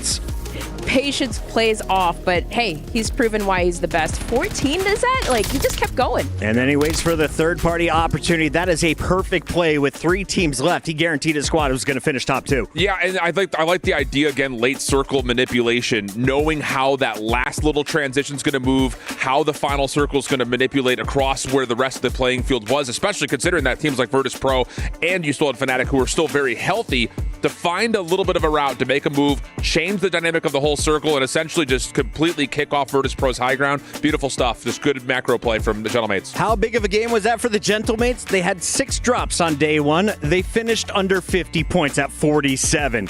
Today, day 2, they kick off with a 25-point bonus. This is going to get them right into the mix of things. The question is, can they stay consistent? You can't expect all of our big dogs to go down as early as they did. Absolutely not. And you also can't expect a zone like that. That's the first time we've seen zone all the way over towards bio sub areas. So for Gentlemates, they do get blessed and blessed quite often, but are they going to continue to get blessed as they go forward? Yesterday, we saw plenty of control zones. That's where they dropped the ball. We're most likely going to get some more of them. I saw some people in the chat asking, where's 100 Thieves? If you're just joining us, guys, good morning. We are right now in the mix of Group A versus Group C. After this, we'll go to Group B versus C, and then A-B to close out the night. You're going to see 9 drops here on day 2. That was just the first. And remember, these are our qualifying days. The top 7 at the end of the day are moving on. The other 14 teams are playing through that LCQ, and I have a feeling day 3 is going to get brutal. Oh, yeah. I mean, not to mention, too, Gentlemates, let's say they have a lot to catch up on the points, but they can use today to elevate them, not to mention they have the crowd. It's practice for them, right? And for the teams that do qualify, they have a whole day to just hang out and study. Massive day for all the squads, Alan, as we take a look at some of the keys. No one will have their key crushed today, but here at EWC, the key represents your dreams. Yeah, and it also represents the chance for a lot of money. Like, it's true. Simple like that. I think the thing about this particular day, and we talk a lot about how the favorites have some flexibility to do whatever they want, essentially, because they're going to be safe. Like, oh, we're in trouble. Let's just have one good map. We're good to go. The question mark is going to be how much does that foil the teams that are on the bubble? And throwing that into the mix and immediate conversation, Twisted Minds. That should have been a circle. Watching them play from the bottom side of the map, they should have done a lot better at. Like, I hate to be overcritical, but a team that didn't impress us day 1, that circle playing to the bottom side of the map, you would have figured that would have been better. No, I agree, especially when you don't have Leviathan right there, right? Exactly. Laze isn't there slaying you out. This is your opportunity, but you saw at one moment VP and Virtus.pro, and they almost fought, right? They backed away from each other. So Twisted Minds, did they finish with any frags? Let's take a look at our kill leaders here after drop 1. Shout out to our stats wizard. We got all the bugs out of the system last night, and now you can see Enko, who finished with that triple kill against Virtus.pro, is going to top the leaderboard at 13. Day 1 featured a lot of Falcons at the top. It's nice to see a fresh start here to day 2. Who else do you expect to climb this leaderboard? Hopefully Fnatic, right? Down there, they've got 2 talented members, and they need to work their way up. There was a lot of question marks of how well they were going to do during this tournament. Second place as an organization last year. This year, they come in with fresh faces, but still the same desire. Patsuka, I'm looking for them to elevate themselves. And Dream Crazy, you got 2 members of the Leviathan squad that you called out. Can, Javi, a.k.a. Javix, and Cams. Keep it rolling. Well, Decky is the only one that's up there on the Leviathan squad. But the logos look the same. I actually thought the same thing. I was double checking that. But for Cams and Javi, yes. I think that squad, even yesterday, they were impressive because the fact that we always saw them all together. And the question was, hey, were some of these teams have 1 anchor or will they have 3 fly and fry? And for Novo, they're doing a great job of that. Well, a lot of people are wondering, why aren't they starting drop number 2? It's because the players need an extra minute to tweak their audio. Why? Because the Kadia Arena is too loud. You see the Falcons fans, the Gentlemates fans all pouring in. Twisted Minds on their feet early, trying to cheer on their favorite players. It's great to see the vibes here in Riyadh as everyone is out to support their favorite Warzone players. And I'm always curious to see, like, yes, you have some naturally grown fan bases that are coming in and supporting the teams, but we always, every single event, have one one team or one player win over the crowd. One, when you don't have your team playing, but two, when you're finally getting into the crunch time. So I'm curious to see who this fan base will really identify with as we move deeper into the day. Taylor Novo, is that some drum cheese I just witnessed from the Gentlemates? Oh, without a doubt. Actually, I was walking outside before the show started. I'm like, what is going on out there in the streets on the Boulevard? Like, I'm hearing drum lines. I'm hearing, of course, everybody going crazy and going nuts. I had no idea. I'm thinking like Cristiano Ronaldo's walking through. No, it's just the Gentlemates, and they're coming in, and they're coming in big. And I even heard them booing quite a few teams as they were walking in. But look, that pressure, gotta let it go for the Gentlemates. Use the crowd buff. Go big, because I think the Gentlemates are maybe outdoing Falcons and Twisted Minds out there in the crowd. That is a massive Falcons flag there and a massive fan base for a lot of teams out here early. This is just drop number one. The sun isn't even down here in Riyadh, and that's really when the people start to come out. What's that temperature drops? Yeah, we needed to drop too, because wow. 112 degrees Fahrenheit. I am sweating. We look good, though. Well, every day I wake up, it says excessive heat warning, and I'm like, well, yeah, I mean, it's 118 degrees outside. While we have our players adjusting their audio, let's take a moment and check in with Miles Ross on the Boulevard. Continuing our tour of the Boulevard, I'm now here in the retro section. We've got ourselves the 80s. It's an entire museum devoted to pop culture, gaming, everything in between. We're going to start here, where I did as well, folks. That's right, an 80s baby. In this room, some incredible classic consoles. The Atari, Nintendo Entertainment System, 83. I never had one of those. The Sega Master System, you name it. Some of the most iconic films ever made. Advancements in the way we listen to music, the way we watch films, the way we play games. A lot of it was born here in the 80s. Advancing quickly, though, as we roll forward into the 90s. And in a decade, the amount that changed what we consume, how we consume it, trends, clothes, food, you name it, folks. This room, this one's my childhood. And we've got it all in here, man. The King of Fighters, the first Mario Kart. Are you kidding me, ladies and gentlemen? Some incredible titles in here. Virtua Fighter. The first versions of FIFA. So many incredible games. Our arcades over there. As pop culture changes tremendously. Bit of Dragon Ball Z over here as well. NBA Jam, Pac-Man, Golden Axe, Mortal Kombat. You name it. It's all happening. But that was the 90s. We're going to keep rolling, folks. Some of you watching this weren't even born. But we're looking at games, looking at the way they've changed and how fast they've changed. This is a brilliant example of all of it. There's Psycho Mantis. You might remember him from Metal Gear Solid. The 2000s, pretty big as well. A lot's happened there. And I know you were probably born in it. FIFA, love a bit of that. Memes in this room, you name it. Pop culture has changed a lot. There is so much going on in here. We're going to roll fast now into the 2020s. We find ourselves today. And how far gaming has come and how far gaming will go, who knows? The future, it could well be here already. We love a good Miles Ross breakdown of gaming culture. The future is now, Miles. I'll tell you what, we are having a dang good time here in the booth, and it is time for game number 2, Ton. I gotta say, that one, I think the big question was, could the Gentlemates do it? And they were gifted the zone to do it in, and they mostly executed. Obviously, the win would have been nice, but overall, a really fun first map to watch. 100%. I think that was the kind of game they absolutely needed, as you say, get some help from the zone. But the problem for them is they need to keep doing that. They cannot rest on their laurels here whatsoever. 89 points is what they currently sit on. They need, well, a decent amount more than that. That's of no question. They need a couple more games like that, to be honest with you. We need to see 15, 20 kills pretty much every single game. Do you want to hit that top 7? I said it's not essential for these teams to do that, but you'd sooner have a day off tomorrow. Yeah, I think that's right. I think Dream said they can go study, and I think that's a great option for using your time wisely if you do make the finals and skip the LCQs. Some fun quick notes, though, based on our first conversations before that first map. We did learn that folks did change a little bit of their strategy. Gentlemates, not so much. Got to get through the zone, and their strategy change was just, well, we're going to win. On the other side, though, Leviathan, as I just mentioned, did not land factory. Instead, they headed over to North Docks to contest EVOS over there by the ammo shack on the western side of the map. So an interesting change for them, and as mentioned, Twisted Minds was a bit free. Vision also hard committed. Vision Esports, of course, that's going to be FIFA Kill Squad and Lennon. Whole crew, they had a great day yesterday. First map, really bad. They actually full committed to Harbor and got pinched immediately by Allman from Twisted Minds because they weren't being fought. Leviathan wasn't down there. And on the other side, it was VP at Chemical. So we'll see what happens here in game number 2, folks. Game 2 of A versus C. All the folks flying in and done. I can only imagine this one's going to be a bang. Oh, we can't wait to get into drop number 2.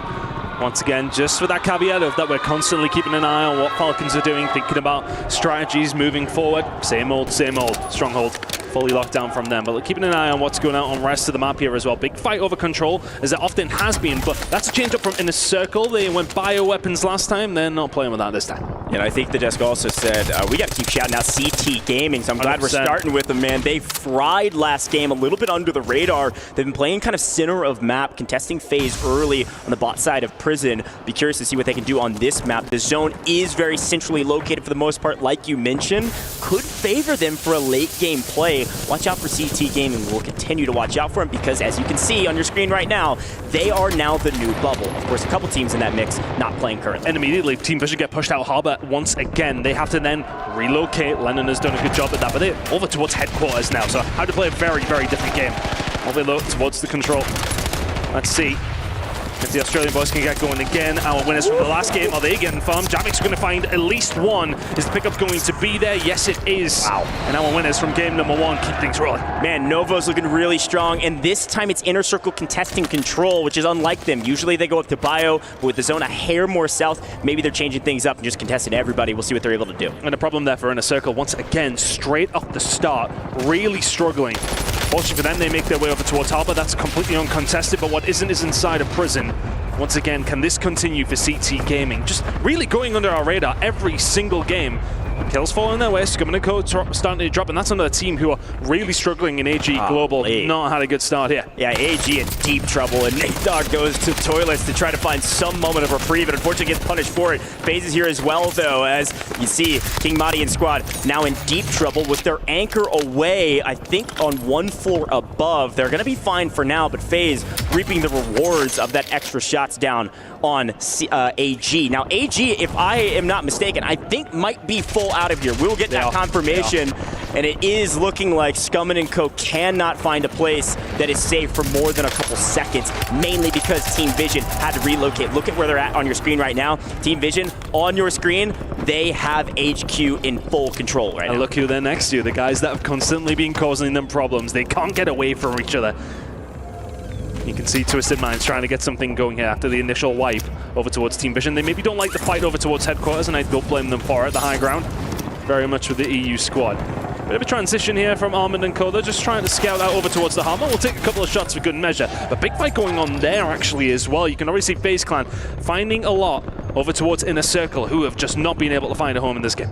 I gotta tip my hat to FaZe. They're doing something that's very difficult, which is maintaining control over Prison. Such a big map, and they're continuing to play in that POI in Prison. The largest POI on the map, technically, in terms of building space, and they're somehow playing it near flawlessly, at least in the last couple. We'll see if they're continuing to able to do that, because they are a bubble team. Control, as per the usual, is where Novo lives, and everybody tries to regain here to contest them. They've won it just about every time, and unfortunately, it's actually Fnatic pushed out of bio, changing everything up, because they couldn't get a win over Gentlemates. I mean, they need to, right? I mean, Fnatic really did struggle over towards that side, and they're one of those teams down towards that bottom side, have to pull some trees up to make that top 7 today, and they will be trying. Fights continue, though. We can see once again Inner Circle really struggling to try and get a foothold, but they are still surviving. Now starting to get involved in this fight over towards control. At least one player who may well be in the mix. Novo, though, they seem to be in a good position to do something in this fight. Sukex will find one. Can they continue to find anything else? Patsuka does have to dip out of dodge. He's the only one here from Fnatic, and he may well be the last one if he doesn't manage to find a gunfight. Continue to survive, but once again, feels like Novo have that control over control.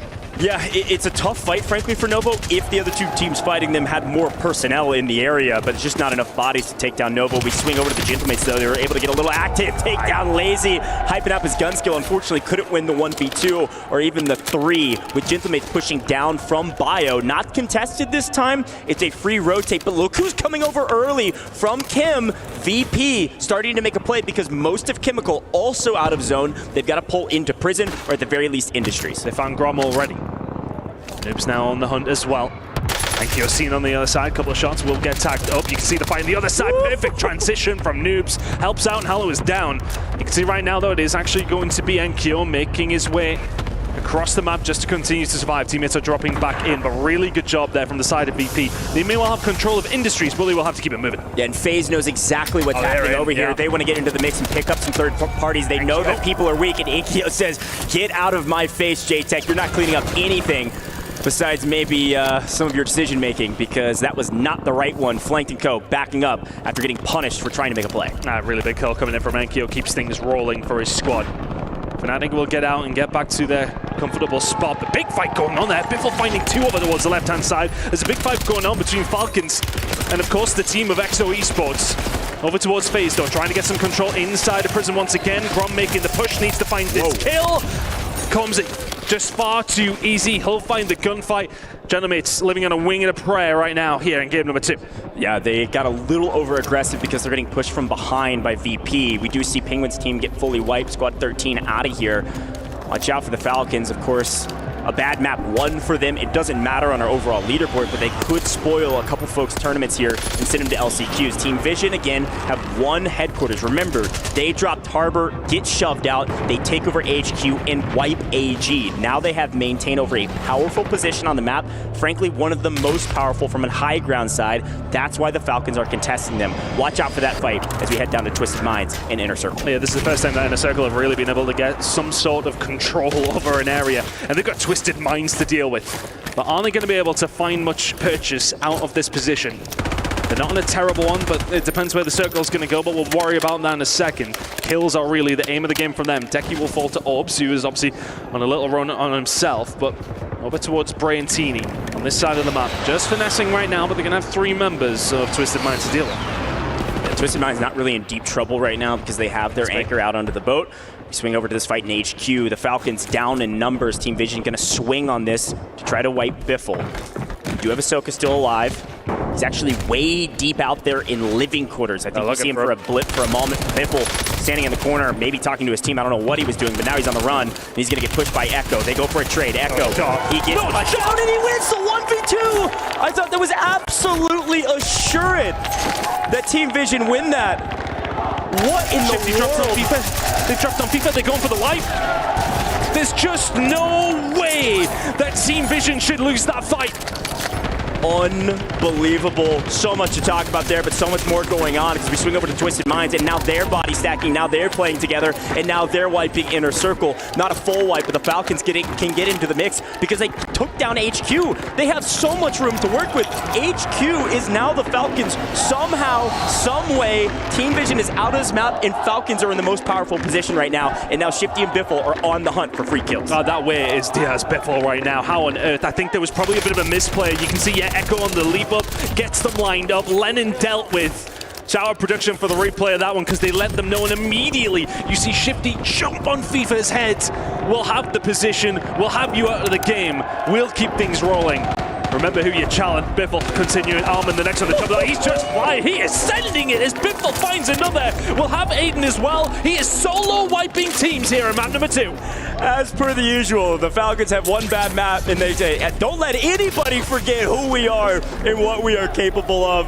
What an unbelievable swing in the Falcons' favor here in game 2. Of course, job not done, but in a good position. We do see Team 12, Gentlemates, getting into the mix. They're trying to find a powerful position over the top of Factory. Unfortunately, they are forced to play the low ground because you had the Falcons up on top of HQ looking over. And now in that Team 7 in yellow, Yellow has taken over headquarters, and the Falcons fully shoved out to help out Biffle. There we go. Grub and Cove maybe don't want anything to do with this. They don't like the positioning, but they're running straight into VP here as well. Gentlemates in a tough spot. Stuck between Falcons and VP. Oh, I could feel a few more places that may feel a little more gentle than this. continuing on here at Falcons. They've lost them out. Gentlemates do continue to survive and have done. Yeah, I feel the same way if that was where my team are. Falcons continuing. Fnatic out of the game. Just continue to survive if you're Gromlock. Struggle to do so. Just too many teams around them, Coach. Yeah, VP goes huge off screen, wiping the Gentlemates. They find the angle. Noob's playing anchor on the backside. His two teammates slay out. Gentlemates might have had a good first map. Map 2, not so much. They do make top 10, but I don't know how many kills they had, having to rotate early out of bio. Be interesting to see where they're at in the leaderboard, as Twisted Minds and the Falcons are also fighting over Factory. The zone does pull closer to Prison, so a big move for some of our other teams. CT, watch out for him as the fight continues on main. And if I'm Aiden and Harmon right now, I'm thinking to myself, are we continuing this fight? Well, we're not, because Bitfall's found me. Shifty will pick it up. And once again, Armand is like, where are my team gone? Are they hunting for me? Just trying to survive, and Armand will continue to do so. He's in a position where he can, but they are farming Twisted Minds right now, are the Falcons. Again, if the Falcons were playing for the win, I think they maintain position at HQ. They're not playing for the win, Ton. They're playing to kill everyone else they could possibly get their hands on, especially teams that they know could theoretically threaten them on a better day. Dongi does find Hisoka with the help of Almond, trading of blows between this Twisted Minds and VP roster, fighting for the Falcons on the south side of the map. Looking at everything that's been going over towards Factory, everything over towards Harbor. Things are changing up over towards the Prison, though. Some of these teams who still need wins, some teams who are on the bubble, thinking of CT, thinking of Twisted Minds. Well, over towards the Prison for some of these squads, and it is an important game for them. A lot of the teams who were kind of threatening that top 7 are already out. Leviathan and EVOS Esports are in a good spot, but look at the top left corner. That's how things are going to change. Just a partial Prison zone. The rest of it, no man's land. Yeah, frankly, I actually quite like where CT is at. Yeah. Got a nice position on the north side of Prison.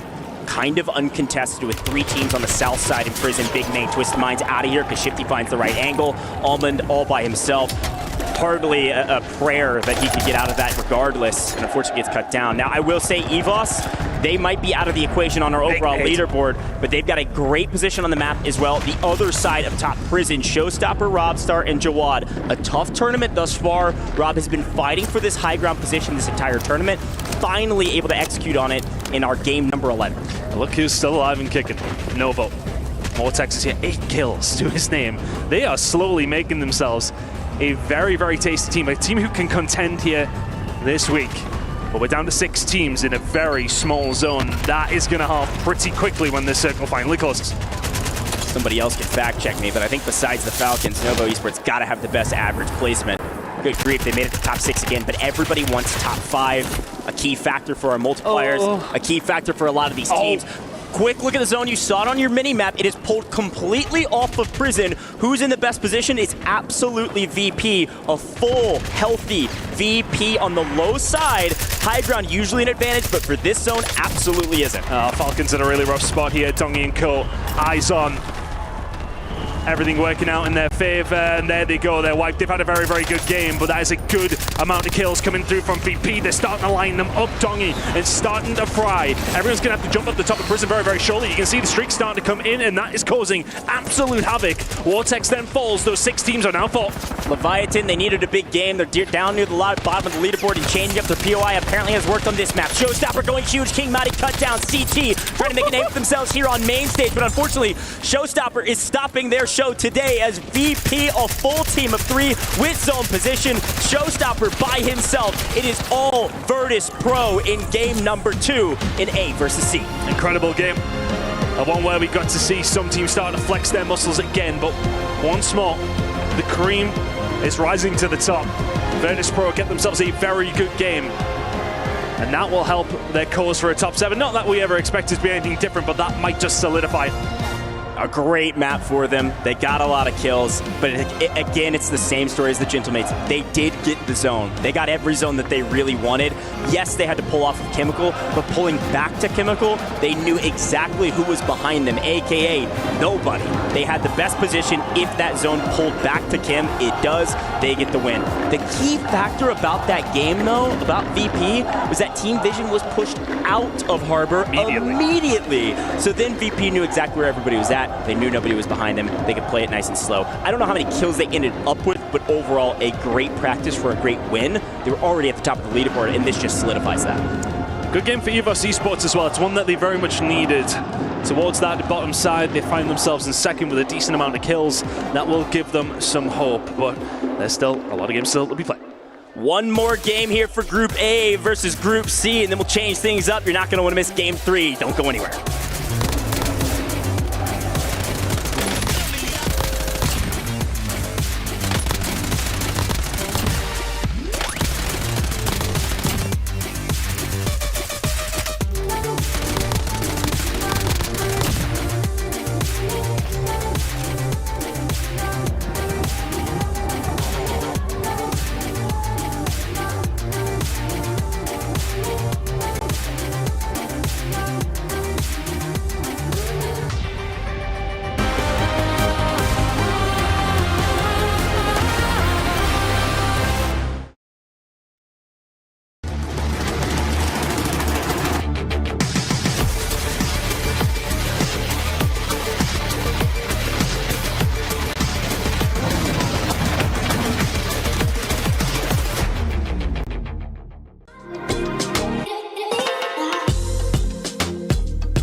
This land is calling.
Knock right here, get that full.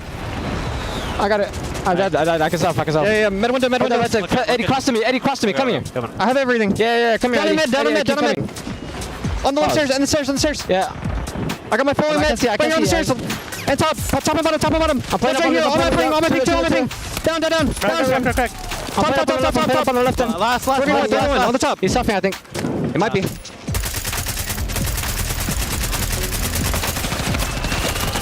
Nice. Good shit. Good shit, boys. Come on. Let's go. Way to fucking go, boys. Come on. Let's get their shit. Oh, he was laying there? I said Falcons. Sorry, Showstopper. That is Virtus.pro you just ran into, and they do not get rolled over 2 games in a row. After Enko stabs him in the back, VP bounces back with a win of their own. How many kills do you think Dongy and friends dropped? Oh, geez, I have no idea, but I know a million is a bit high, but maybe 2 million? I don't know. Let's go ahead and set the bar high. I would say, though, for Dongy, you can see it setting up quite nicely. All those teams having to rotate from prison straight into him, we called it. Dongy's about to pick up at least 5 or 6, and I think he did that in the final moment. VP got that final pull, but it looked like they were finding success earlier. Who was riding the struggle bus in this game? Inner Circle just can't get their feet underneath them today. It's 2 straight games where they kind of continue to be in this staggered, I'm dropping in, please stay alive. Oh, I died as I dropped in. You stay alive now, I gotta come in. And just never really able to get their loot going, so they're never in fighting form. And again, just based on where their drop position is, they find themselves between Twisted Minds, Virtus.pro, all these heavy-hitting teams. The only real downside to it, I think, just generally talking about that southeast side of the map, is that Twisted Minds have not fought and done well against another major team yet. Twisted Minds are on the struggle bus, and Vision is also another roster who's I love on that, by the way, from struggle bus. Sage. Oh, he's talking trash. Like, Falcons, what are you doing with your hand? Well, remember, that's old teammates that he's going against, too, True. right? That's what he won a championship with, at least with Biffle and Shifty, so he wants to be back there once again. Yeah, a little trash talk. Sometimes you just do it to the camera, you know, a little sportsmanship. We take a look here at the struggling teams and, of course, the teams that are rising. Novo Esports, again, finishing top 3. They won the last game. They get second place here as VP takes their turn on top of the leaderboard. But you called out CT Gaming right before we jumped in this. I will chip. They're definitely the surprise of the tournament for me. They're killing it. We just cannot find the time to talk about them enough. I mean, we really haven't seen them much in the early game until today, this opening drop that they had for game 2, but they're putting together consistent numbers. I mean, they're averaging right around that 10 to 15 kills per drop. They're still finding themselves inside top 5s. That's back-to-back top 5 finishes for them here. So they're doing what they need to do to be right in the spot to finish in the top 7. The only thing that really, I think, again, we just need to really keep our mind on here is that you have to be able to win a drop if you're going to win this event, and so far only a couple of teams have shown that they can do that. Did AG.AL even spawn in that game? Let's see where they're at on my leaderboard, because I thought Scummin', he was going to be set up for success. You got rated here. You got Nate Dogg. You have some big name streamers all on one lineup, but they are not looking good. Down to 18th place as others are starting to rise. EXO Esports into our top 11. But reminder, Group B still has a ways to go here. They haven't even taken the stage yet on day 2. Yeah, for AG, man, worried for them. They're going to need 2 big pop-off games. I just don't know if it's going to be possible with their previous performance. Now, for me, I'm putting Twisted Minds on high alert. They're currently within top 7. But now things are a bit awkward for them, and I'll tell you what, Factory not getting challenged puts them in a frenzy. They don't know where to rotate. Do we go harbor side like we're used to? Do we go up towards Living? Well, they try to go up towards Living, they get bodied. They try to go up towards Prison, they get bodied. They then get challenged by Falcons, and they are fully eliminated. Twisted Minds, I think, will not be in top 7 by the end of the day. Falcons are now 6 points away from hitting that 200 mark, and the most impressive play for me was when they wiped Team Vision. After the hero play from Biffle, they don't just sit back after those 2 kills. They chase down people. Let's take a look at it one more time. Biffle goes from being prey to predator in the flick of a switch. Yeah, and it's crazy because right here, FIFA kills up in the tower, and you think that that Vision has it, right? Yeah. And then that chase, maybe Lennon was a little bit too far behind Echo. Like, they were double stacking in a 1v2. Biffle should not have clutched that, but I mean, Biffle does Biffle things. Mantles don't always save lives. That's what it was. Situation right there. I'm told the stage is ready. We got a ton to break down. Shout out to all the watch parties, but it's time for drop number 3. We've got a ton to break down, and we've got a ton to break it down. Come on, that was far too easy. Far too easy. You shouldn't have fallen into that trap. That's just Map 2 was a ton to break down because it was so many interesting elements with some changes, some different teams in the mix. I think a couple constants, though. Novo does make top 5 again, a little bit overshadowed by a massive game from Virtus.pro, but Novo's still obviously inside of our top 3 overall, but a top 5 placement, again, they're so dang consistent. Even though it wasn't the best game for them, they made a okay game into a good game for them. Yeah, they're really showing their mettle. They're showing their pedigree right now, and it is very much shining through. They are really the story of today so far for me. Incredible work from Novo, but there is still a lot of games to be played. But for some of these teams, it is now becoming now or never. For Inner Circle, just couldn't get anything going for them. Fnatic way down there as well. If you're AG Global, you're in a horrible spot. You're more than guaranteed pretty much at this stage to be going to last chance qualifiers tomorrow. I tell you what though, I know that Des were talking about Twisted Minds. I'm starting a little concerned for Team Vision here as well. Yeah. Right now, we have the leaderboard on our screens. You guys at home don't. Twisted Minds 116 points. Team Vision are only 2 ahead. Yeah. They are very much in the conversation to not be making top 7. We need to see a good game out of Team Vision here. A big game from Team Vision, a big game from Twisted Minds, a big game for the east side of the map. Everybody aside from Virtus.pro. Virtus.pro dominating yet again. The Falcons, of course, hero plays and assuredly going to the finals and skipping LCQs. But what do we do now? The third game, the last game for A versus C. Let's jump into it. A lot of question marks and a lot of folks with their back against the wall here, Ton. And this is going to change things up. We'll have a little look at the circle in a second, but Stronghold is cut off. The circle is leaning more to the southeast. So you'd imagine we're going to be cutting off Control Center, Dock, etc. as the game does go on. Maybe a contestant coming in here over towards the Falcons. I maybe just popped a little too early on that one, but Stronghold is where they are heading once more. They haven't changed it up like we thought they potentially would, and we'll continue to start the farm kills as things starting to get rolling straight across the board. Who's in trouble here? It's the Gentlemates, it's Padzuka and the Fnatic boys starting to farm them off the rip.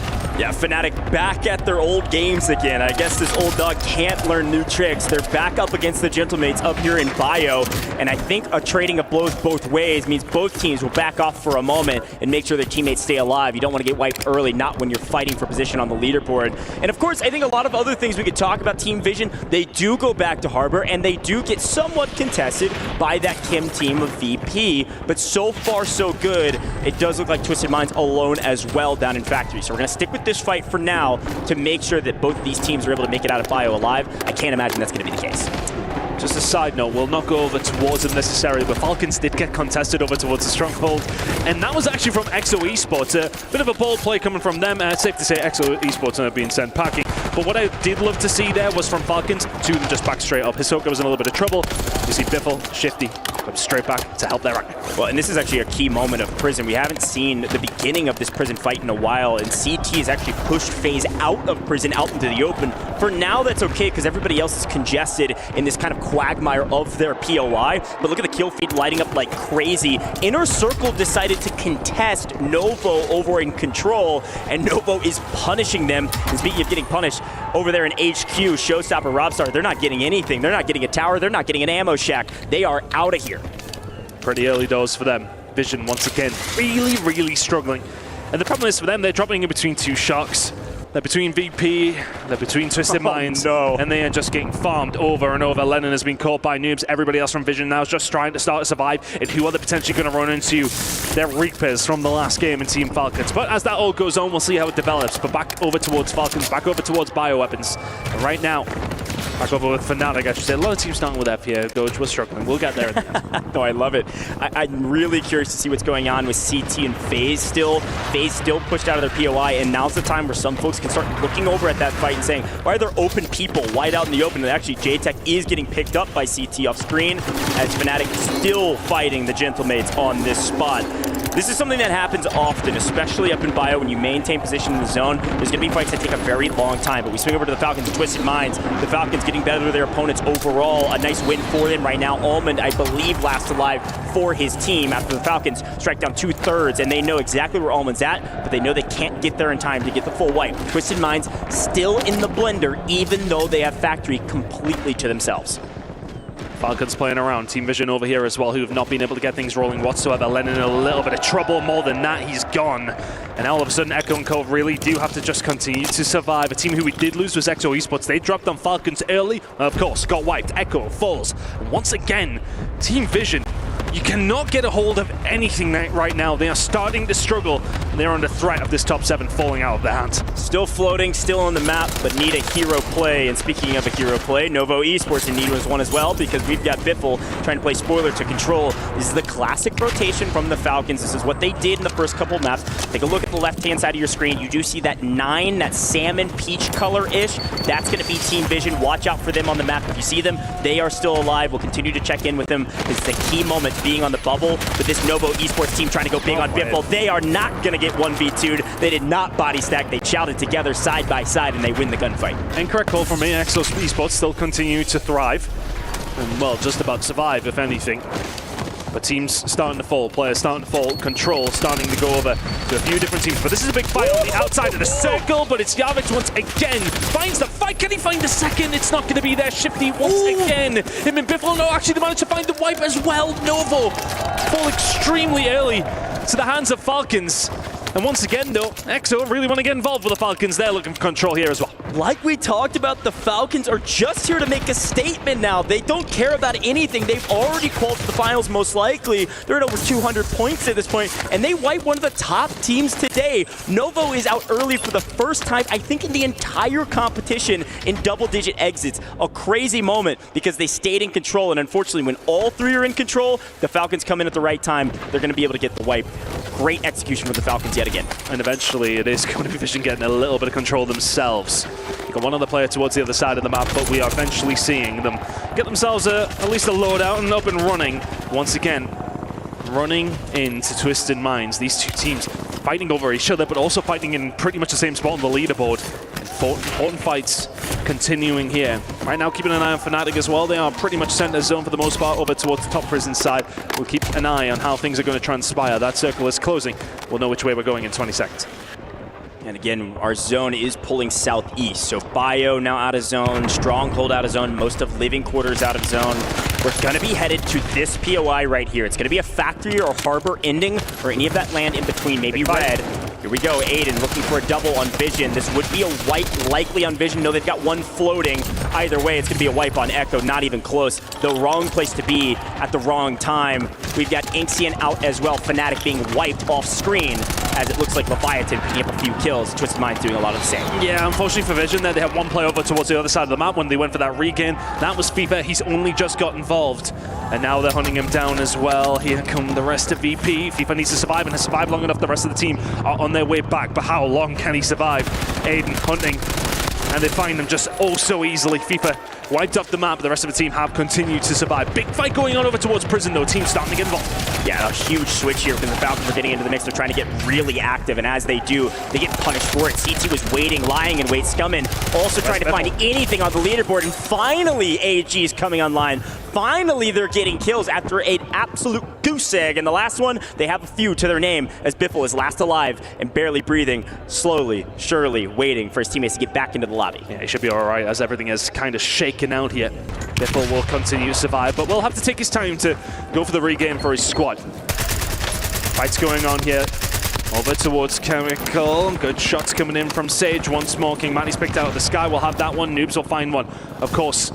Over towards inner circle. Orbs is dealt with, but the circle now starting to come in once again. We said it was pulling in this direction. Factory Harbor going to be well fought over. Prison control may well be there for the side of Falcons as well. It's a big fight over towards Living Quarters too, but everyone's starting to fight out, starting to juke out. But these teams are over here towards Industry. You're going to have to find this fight and get the skates on. Gentlemates strike back. VP not in trouble. They've got their anchor way out to the side of Kim. But Gentlemates do strike them and say, don't worry, you're not going to get a free win this time.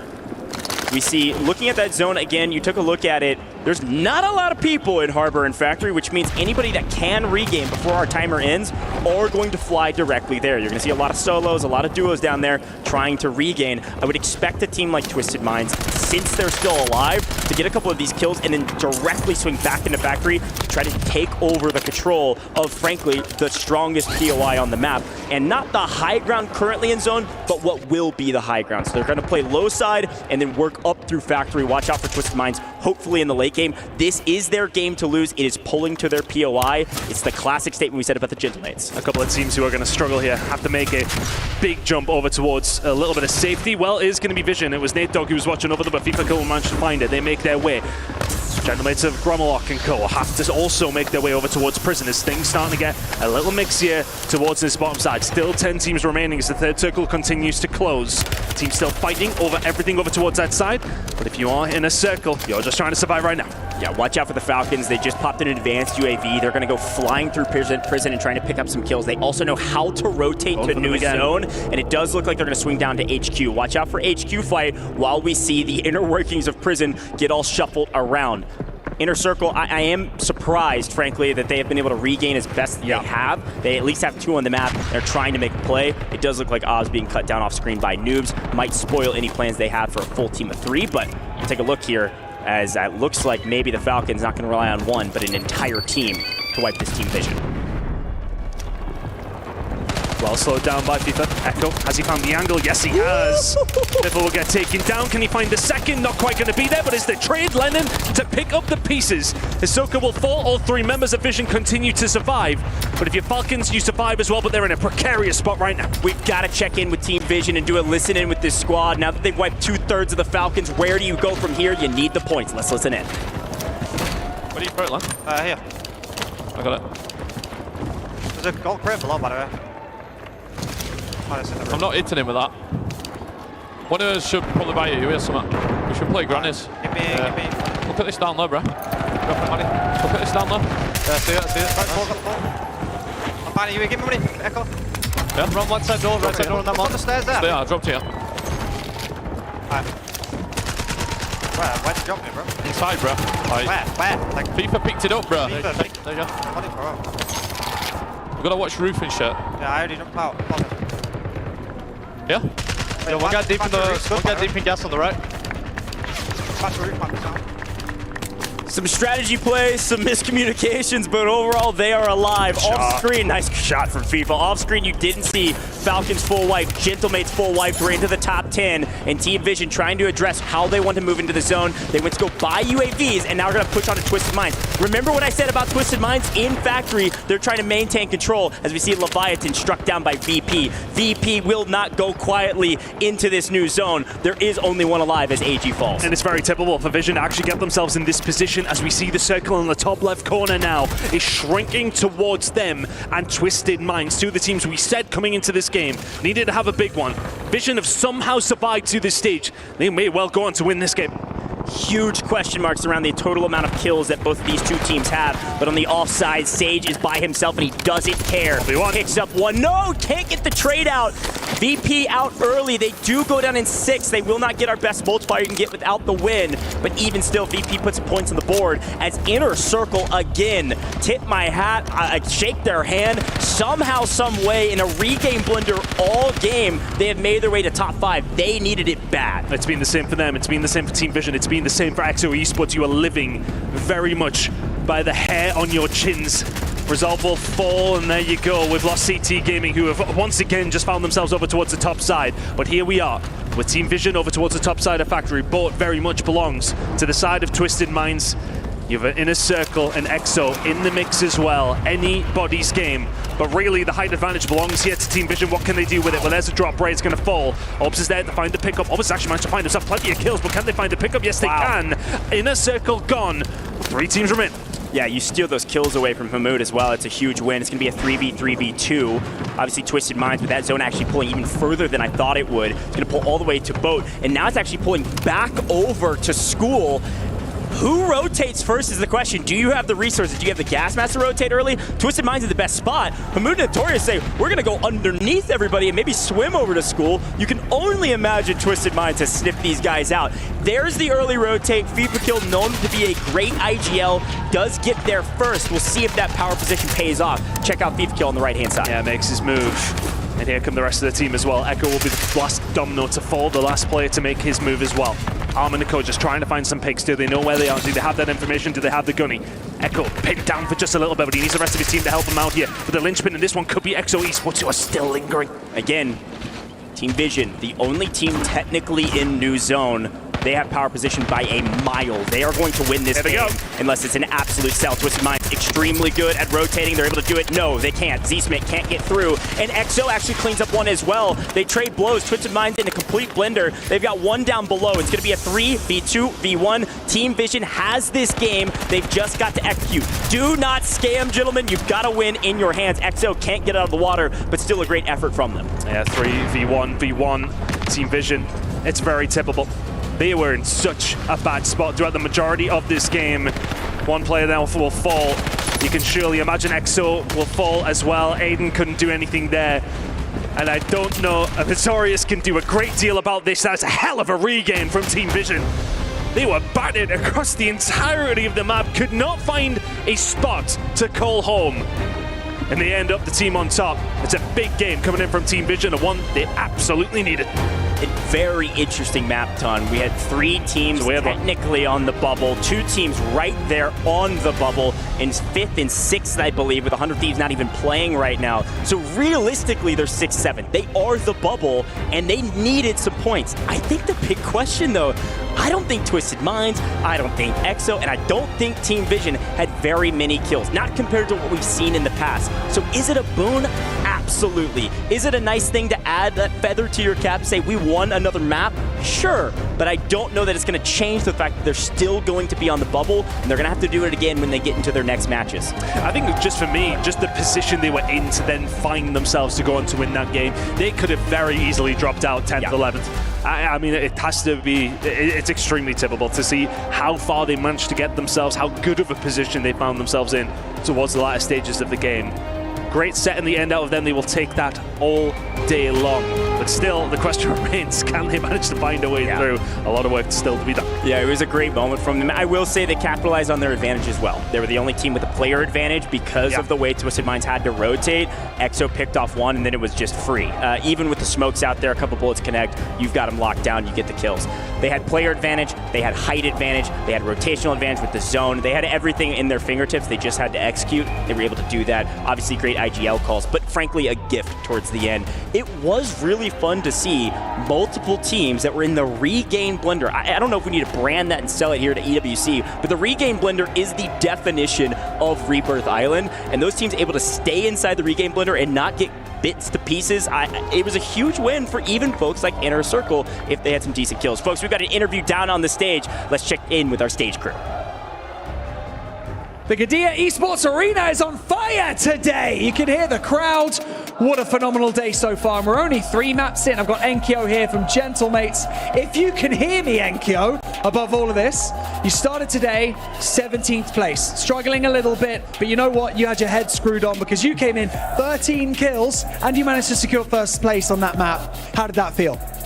I'm feeling very proud because the fan is here, and I'm very excited for the rest of the tournament. So yeah, I'm happy. Well, I've got to talk about last night because we already mentioned 17th place coming out of yesterday. Obviously, you must have not been very happy with yourselves. What conversations did you have amongst the team to kind of come into today like you have so far? Every day it's a new day, so just reset and go fight every day and just passion. Passion, I like it. You came in with fresh heads, so that's great. And also something that the analysts, I've been hearing you guys, they've been talking about the crowd buff. The crowd is absolutely phenomenal for you guys. Is there anything you'd like to say to them? The crowd is fucking insane, but for me it's it's a dream. It's a dream playing in the stage with the crowd. It's insane. Well, Enko, it's a dream to have you here, because especially when you're playing the way you guys are. Best of luck in the rest of your matches today. But for now, we're going to go to a quick break, and we'll come back for map number 4.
Going under. One shot. One's under me, absolute. One's still water. Yeah, I heard that. Yo, watch out back, Beef, watch out back, Beef. Yeah. Beef, watch out back there. I'm a ladder. Knocked. I knocked on him. Other guy's there too, other guy's in the water. Yeah, no, I went. Wait, yeah, he was in. I'm playing this side. I'm flashing him to try and get him again. I flashed him, I think I get kill off that. Keep watching ladder. No, be honest. He slid out. Here, I'm chilling it, bro. Dead. One left water. One left water. Dive at him, dive. Yeah, right side. Nice! Come on, baby, let's fucking go. Ah, there we go. Hey, good shit. Ah, needed that one, boys, didn't it? Yeah. He with high ground wins game. Well done, Visions, as they lock in and take a big game after we just called them out for struggling. Taylor, this was not just Visions' game, though, to bounce back. A number of teams pulled off an incredible map 3. Who were you most impressed by? Twisted Minds, especially because they had a very, very slow start. Nobody was the harbor side. Nobody went to them. I'm thinking Twisted Minds, you got to rotate out.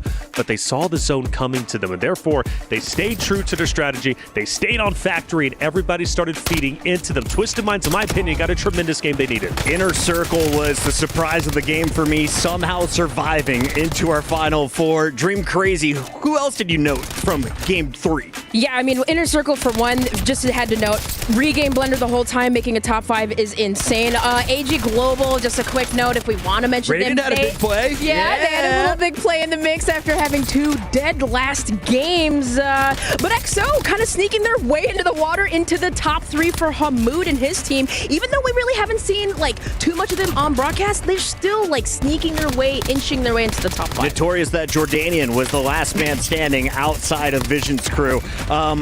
XO, what's the expectation for them right now? I don't think they have much of a bar they need to meet. I think it is just down to can they continue to keep playing spoiler. Similar storyline for Hamoud from last year. That was the big case. And also I think just on top of that, it kind of rinses and rewashes the same storyline from last year in the same way that they are the ones that are playing in between Falcons and the rest of the map. So we're dealing with a really interesting scenario. For our first 3 drops, all the teams that are finishing essentially in the top 5 are teams that are landing where the final circle ends up being. So there's a level of dominating the space that you drop on and putting pressure on teams to rotate. And so far, our winners, at least to this point, have done a nice job of doing that. Let's take a look at our overall standings now. After a big Game 3, Visions is able to jump back up, and you see Inner Circle, 26.6 is going to top the lobby here, 21.6 points for VP, and Twisted Minds, you saw the frags, they got them early, they were continuous. Despite Visions winning the game, only a 19-point finish. They need to put up some more kills as the day goes on. Remember, this was the final drop for Group A. They will be sitting out as B and C continue next, Ellen. Yeah, and I mean, for FaZe Clan, when they had such a hot start, that was a team that I was looking at hey, they need to pick some up. And not to mention they had prison control, but of course, for some of these squads holding down prison, it was hard for them. Prison is a very difficult area. That is the story, according to the watch parties. How many underorgs or underdogs are going to make their way up the leaderboard? We take a look now at your overall team. Falcons, we said they would be the first team to 200, but look how quickly Virtus.pro has closed that gap. Here's the other interesting part about this leaderboard, not just the names of the orgs and what order they're in, but keep in mind the total score that we've got. Match point on Saturday is 135. So we've played now 9 total games at least for drops, and only 5 teams have met that mark.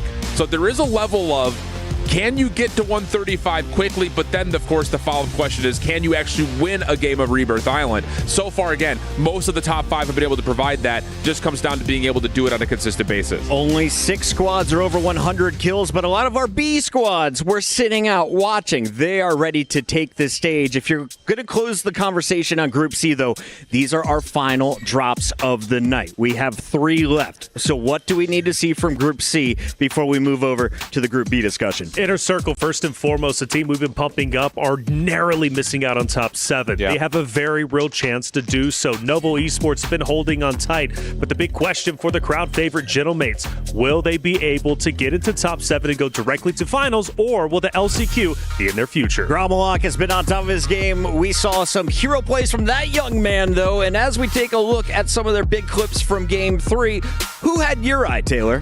Game 3, without question, from the Gentlemates, it has to be Grama. I mean, obviously, he loves to pop off. Enko is also another star-studded player. One thing about Gentlemates you have to appreciate, and which shows their full potential, is their game number 1, fighting near sub, taking rooftop control, transferring over towards Bio. That showcased they can make some solid plays, and their positioning, they got some big brains over there. I don't think this roster is done just yet, and I think there's plenty more potential left. And if you're looking at their overall score at the end of day 1, Gentlemates had 47 kills. That was good for 59.6 points. They are now over 100 points after just 3 more drops. So they're playing at basically double the pace right now. Can they keep it up? What is the ceiling for our French squad now that the fans have their back? I think it's just one of those things that we're now starting to remember that this team was picked up for a reason, but maybe even more importantly, we're forgetting the first couple of drops from yesterday. Yes. Looks like the jitters are out. They're feeling the confidence of the crowd. And when you've got not just Enko, not just Grab, but also Hollow getting the mix as one of their anchors, that is a team that can absolutely fry. The thing about it is they're continuing to land in a spot where they have to find early success. Otherwise, they can stall out quite significantly. Dream, we were highlighting a team from Group A that has a huge fan base. They go by the name of FaZe Clan, and FaZe did not live up to our hype. One of the few squads we put the microscope on, and they kind of disappeared. Yeah, and it's unfortunate too, because, you know, obviously with the start that they had, it was devastating. I don't know if, you know, maybe they weren't feeling too well. I saw Flank tweet out a couple of interesting things about some food he ate, but don't eat the late night pizza, guys. Nonetheless, J-Tech, right? I look at him as being that, like, leading factor, because over the years, I mean, you know, we've seen him in big map, small map. He's improved as a player, getting more vocal, getting more in the mix, but they had so much trouble holding this high ground here at Prison, and of course, transitioning off of it as the zone pulled. Clumsy was a lot into the mix in that factor, but it was so difficult. It's difficult, right? When you look at Prison, you've got 5 teams that are going to be challenging you, plus that's one of the favorite rotations from the Falcons, Hisoka getting that watchtower. One of the things I do want to say, FaZe was relatively consistent in games 1 and 2. They dropped the ball in game 3, but if we notice, they do barely skate by in 7th place, but they're still on high alert. There's no guarantee FaZe is going to finish in top 7. They might be going to LCQ as well. FaZe may be joined by another big Ord. We caught up with Fnatic. Here's what they had to say. I'm here with Zach from Fnatic. So welcome to a beautiful night here in Riyadh. How's the day treating you so far? The day's been good, yeah. Yeah, it's fine. Now, you've had some challenges in the tournament so far. I mean, can you tell us anything about some of the teams you've been having some difficulty with and how you're keeping your game on track? Well, compared to qualifiers, there's like a lot more teams playing for us off the rip. So we've got like Gentlemates, we've got Virtus.pro, and sometimes different teams just like trying to come over in the third party.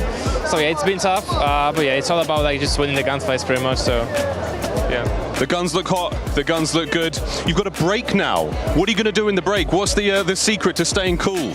Probably just watch the matches, like how the others play, see what they do, and yeah, just have a convo about the mistakes we made. And yeah, that's it pretty much. Nothing special. Nothing too crazy, maybe a coffee or two, but mate, thank you so much. How are you enjoying Riyadh so far? Yeah, Riyadh's amazing. Like I'm here like 2nd time already, and like everything around here is just amazing. Like the hotel, like the whole boulevard here is just wow, it's crazy. It's a lot, Zach. Thank you so much. Thank you so much. Good luck. Enjoy the break. Thank you so much. All right, it's great to hear from our players. He will get a moment to reset and rest as they watch the rest of the competition. Group A is going to be sitting out and watching. The other 2 groups are very much in action. And before we get to our leaderboard, I want to get your thoughts. We saw Group A and C at the start of the day. Who do you think is on top of the individual kill leaderboard? I'm going to go with Dongy. I think Dongy from Virtus.pro? Yeah, from his first map, he was obviously putting up insane numbers, and Virtus.pro have had solid finishes, and they're 2nd and 3rd today. So my wager would go towards Dongy, but there could be some sneakers in there. Enko was at 19 going into game 3. Let's see where he lands after 3 drops from groups A and C. Dongy is right. Well done.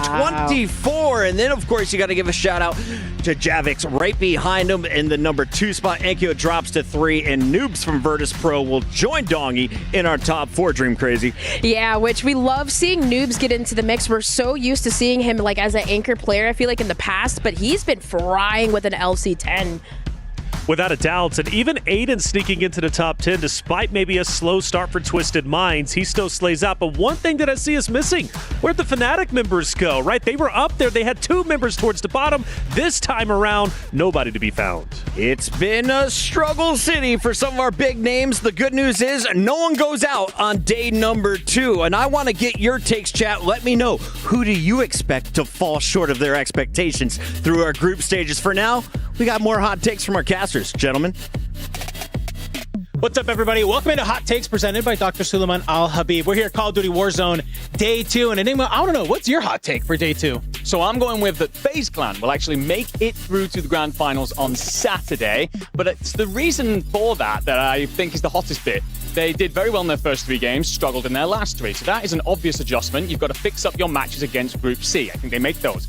However, also, I think the Twisted Minds don't make it. I think they have to play LCQs. I think Falcons are going to land on them all day today, make it a living hell, and force them into that Friday matchup. Well, my hot take, very similar to yours, actually. I think for Twisted Minds, it's actually better to play through that LCQ to be able to get to the finals. You're going to have more reps against half of this lobby. You're going to have a better understanding of how people like to play. And if we know anything about Almond, the AG.AL, he loves having every bit of information he needs to how to be able to make that call, to be able to have the right play. I love your hot take. I think that we're going to be pretty excited to see this happen here today. Let's head it back to the studio.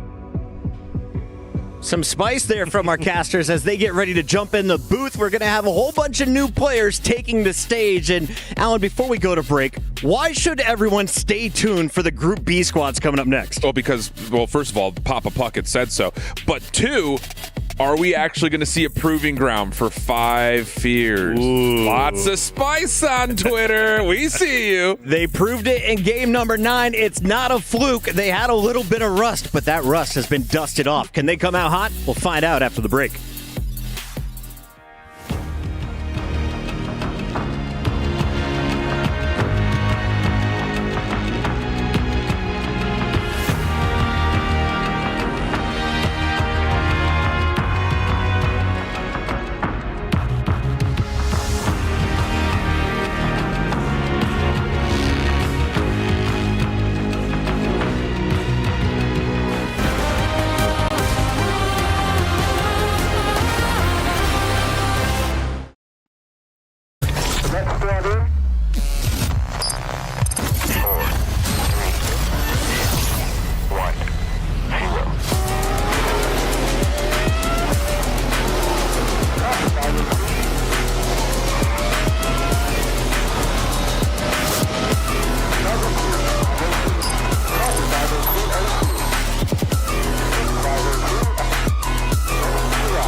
and ladder. My XP's got my new ones better. Playground, bitches got a ring and feel safe now. They see a pretty bird, but I don't want a cage out. It's a playground. Telling me mine, I don't play about. I tell them rise up. Used to cry, river shit done dried up. I lost a couple bros on the climb up. I don't mind, but ain't lost nothing mine, cause it's a playground. Better watch your man staying safe out. See some play game like snakes and ladder. My XP's got my new ones better. Playground, better watch your man staying safe out. See some play game like snakes and ladder. My XP's got my new ones better. My new one's bad, he ain't entertained, he don't move like that. Tell him move right back, touch shots over time, let her shoot right back. Robust, you can tell how we move like that. It's a playground. Bitches got a ring and feel safe now. I see a pretty bird, but I don't want a cage out. There's bad games on the road like a playground, like a playground. It's a playground. Better watch your man getting safe out. See some play game like snakes and ladder. My XP's come on, new ones better. It's a playground. Better watch your man getting safe out. See some play game like snakes and ladder. My XP's come on, new ones better.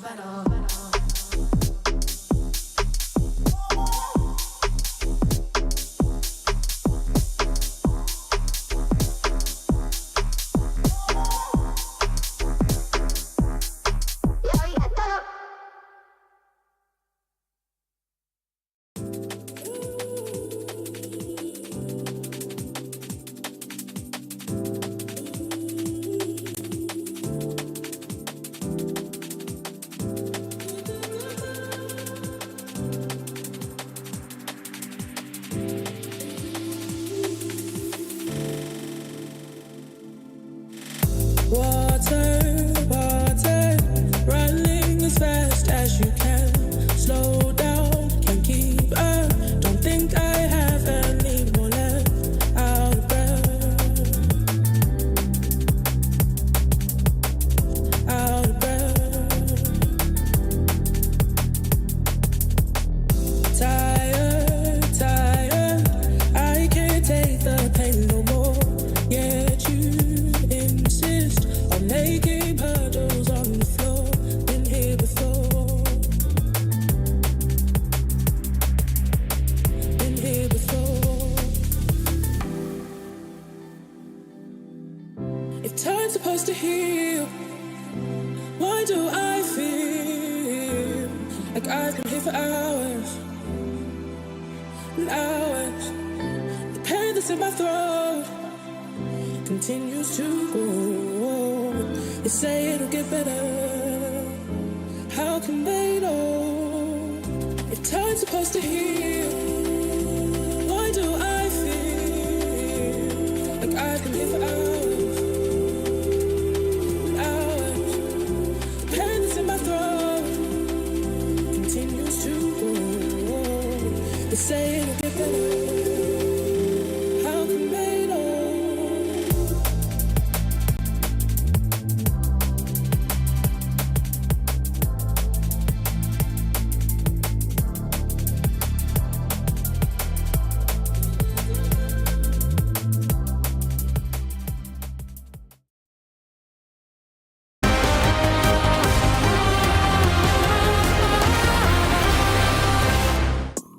What's up, everybody? It's the Esports World Cup. I'm Mr. EWC, aka Puckett. I'm alongside I Hold Shift. We got Dream Crazy and Reflections, and we just witnessed our first 3 drops from Group A and Group C. So half of their day is done, but Group B hasn't even started. And if you were watching yesterday, Group B won 5 of their 6 drops, Alan.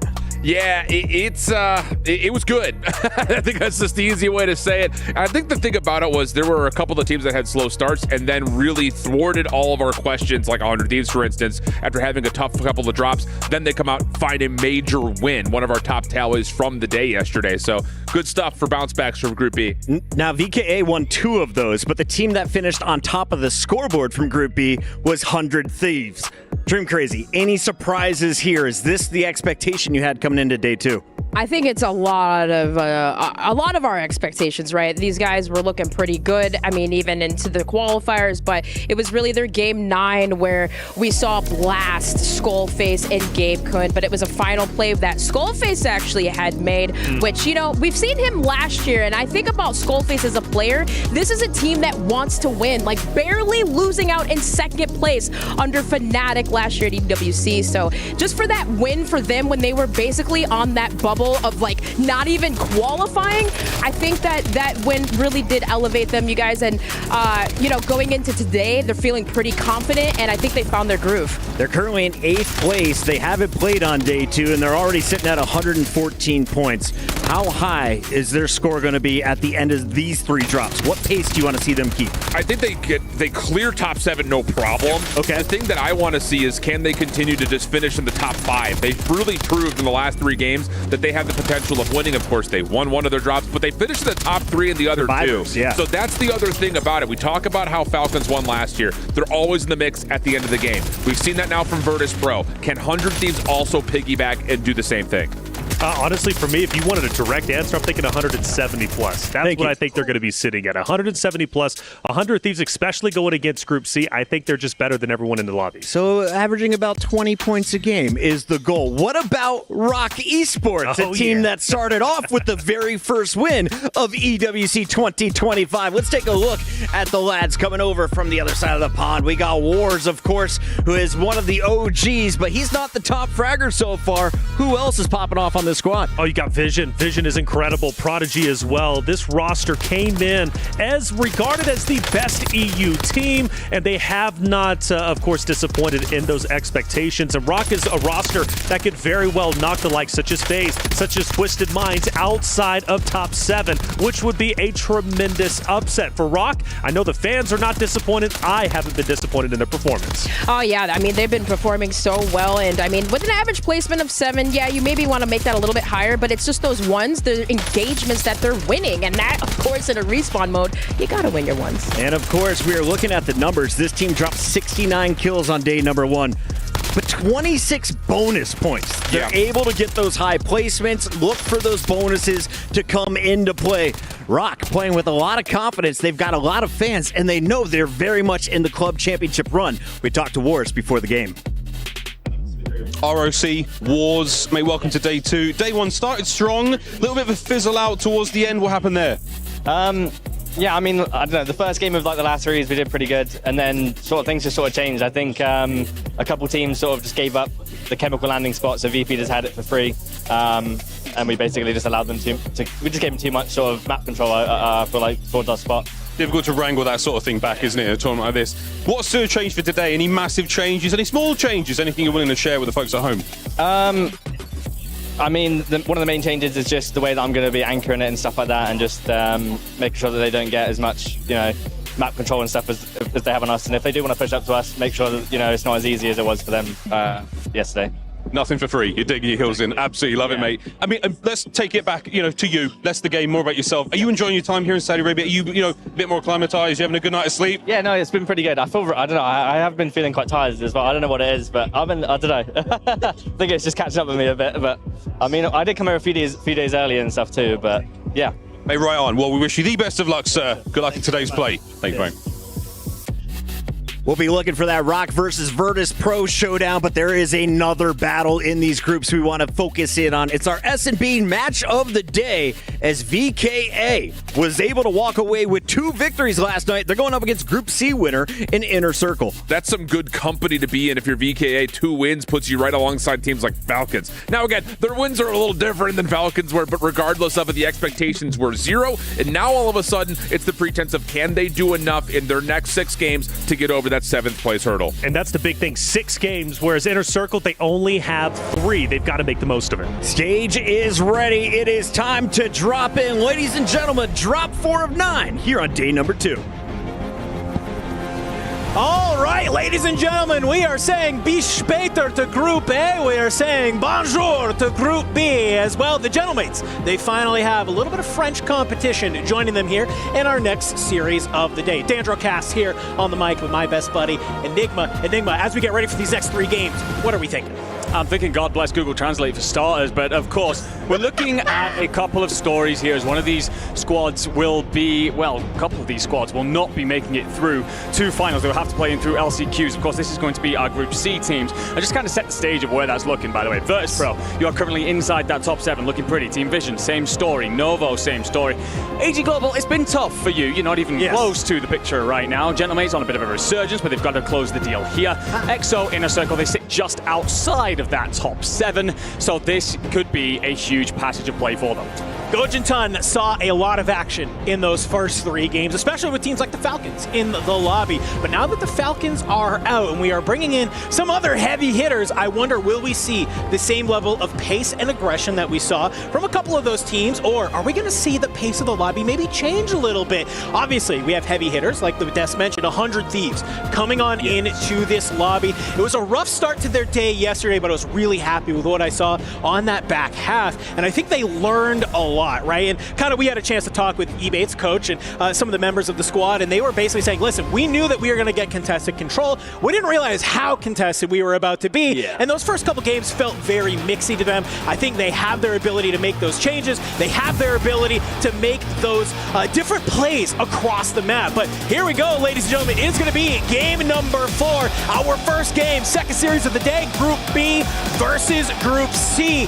The play line is set. The circle is here. Our players are ready to go. So let's hop on in.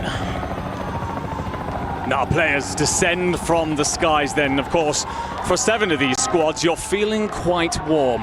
But the other 7 is about finding your footing in the early stages. Circle is going to pull hard towards the northeast. In particular, that could lead us towards the likes of industries, chemical, bioweapons, or maybe the far side of prison. But it's off to control to get things started. We know how busy it's been over here.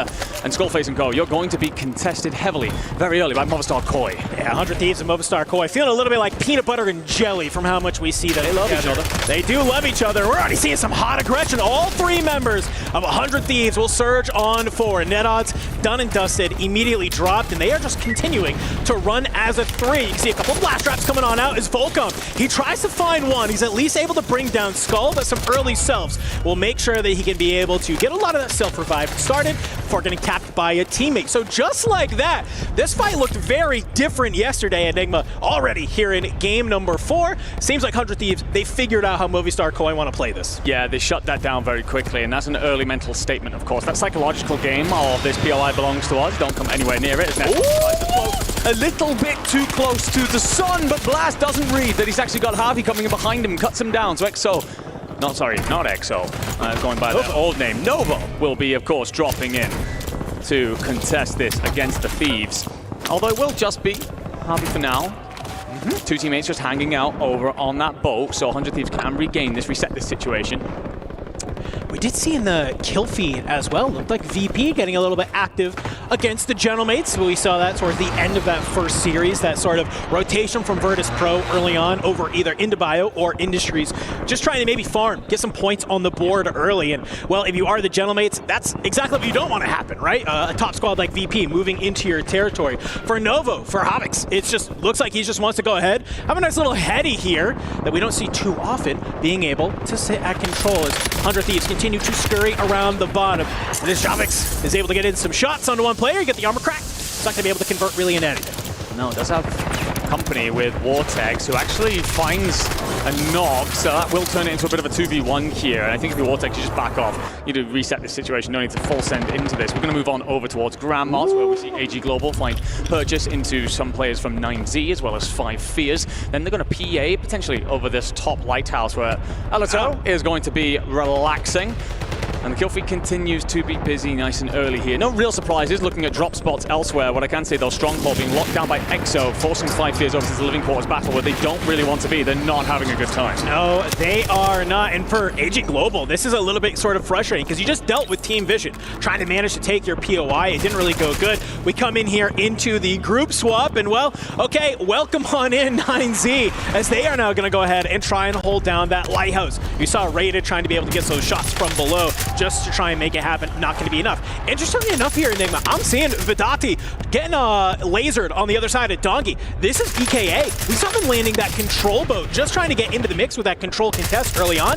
They now find themselves over towards Harbor very early on in this map. Maybe not feeling super great about their opportunity yesterday to be able to kind of capitalize on some of those rotations. So a little bit of a different strategy coming on out, but unfortunately for you, you're getting a little bit farmed by VP right now. Yeah, what I will say on the other side of that, maybe the one big change that's coming through is the fact that Team Vision are in factories. You're pinched a little bit. We will see, by the way, a wipe coming through. VKA will be eliminated, so despite the success stories of yesterday, picking up the first map when these two teams came together, it is a slow start, and I wonder how that will progress for them through today. Noob's going to cut down goodbyes. He comes back in from the sky and say sayonara to him for now. We get a look at Team Vision just holding down the factory. Beneath them, Movistar Koi. Flash going to catch them flush. Neko here just repositioning, looking to reset this fight. You've also got to be a little bit aware of the fact that one of the 9Z players is hanging out on the boat right now. FIFA kill, asking for potentially a little bit of love over from Enko. And actually, that looks like a bit of sharing of the resources here. Buy station, of course, available.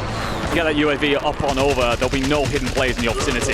This is not looking good for Movistar Koi. You get bullied out of control, you land back over on the tents. They think they can maybe regain at living quarters, and just as they start to make their way towards factory, it is just obviously these players from Team Vision that will go ahead, kind of back you on down, and they have to rotate back through control. So not only did you lose this fight the first time going up against 100 Thieves, can you manage to do it a second time? You might have a little bit more in your kit, though, to make it happen, but you have so many people looking down at you as already. Go Clamp throws a little bit of a shoulder, and he takes a lot of damage. Volcom on the outside.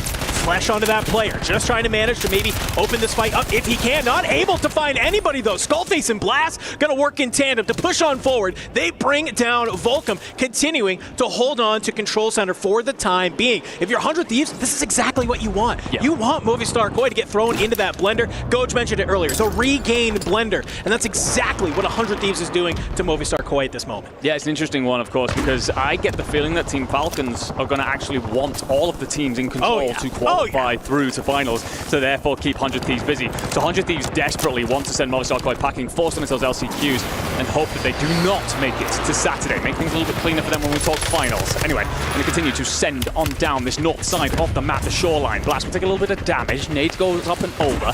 In a circle will be next up, and Blast has 6 kills already, so feeling very good about this. Gabe Kuhn going to lead the line, of course. He's going to pull forward and finds one onto Orbs. I think Blast accidentally hits the zip away. I don't think that was a choice. Inside will catch him. Open arms over on Dockside and cuts him down. Yeah, good work there at least from Gabe just to immediately turn on in, you know, as Blast does get taken out. He's managed to stay alive though, so the trade comes on through. They're going to go ahead and jump on it down. Hopefully get this revive onto Blast, going to back on up. So yeah, Sight, great job of being able to find it. Doesn't manage to get the full though. So 100 Thieves, it maybe stops there a little bit of a push onto Inner Circle in their tracks, but hey, points are points, baby. But Bray on the other side, looks like he has an HDR in hand. Nice crack there. Not going to be able to convert that into much, but they're going to control this ammo shack. Try and not let 100 Thieves gain this ground, gain this space. But for Inner Circle, if you back away from this fight from 100 Thieves, where do you go? Well, looks like right into the open arms of 5 Fears. Yeah, there's a couple of teams right now just scrambling over this northern side. It's been the busiest part of the map for today, as 100 Thieves continue to press the equation onto Cams as well as the Australians who are down below. Right now, just assessing your next move for a lot of these teams. Vision Esports going to be over towards that southern side. This is pushing towards Harbor, up against a couple of players from 9Z Globe. It's a team that are struggling right now. Spoke to them today. They're expected to be in the LCQs, but they're looking to pick up a couple of lessons going into them. And Vale will find one, and well, Enko will be there for the trade. You'll be happy enough with that for now. Get Lennon back in on that redeploy timer. Reset yourself, go again. You've cleared out so much space here. You could get a pretty free rotation up towards Kev. Yeah, I mean, for Vale to even get that one on the exit, still huge. Still points are points, but look at what's going on down here at Industry, Enigma. It's 5 Fears. They're looking to get active. I like what I'm seeing. They're playing a little bit more together today, what it feels like. Very disparate yesterday. We tuned on into that listening. The comms didn't give us a lot of confidence. Feels like maybe the boys, they had a little bit of a regroup session. They for sure were checking social media last night. They understand the pressure that's there. I'm really hoping they maybe kind of are playing a little bit more freely today. And well, it seems like maybe they are playing as a duo. Go ahead, swing against a very talented team of Virtus.pro. That's the type of confidence you need later on in these series. Yeah, you certainly do. Speaking of confidence, Gentlemates certainly bringing plenty of that today. And everyone knows my love for them, but I'm a professional up here on the desk. They had to come into today and deliver. I try my best. They try and come out swinging, do a very good job in map 1, but it's all about what you can do from the bioweapons you've cleared out. We move over to Roc Esports. Fantastic start to yesterday, quiet end.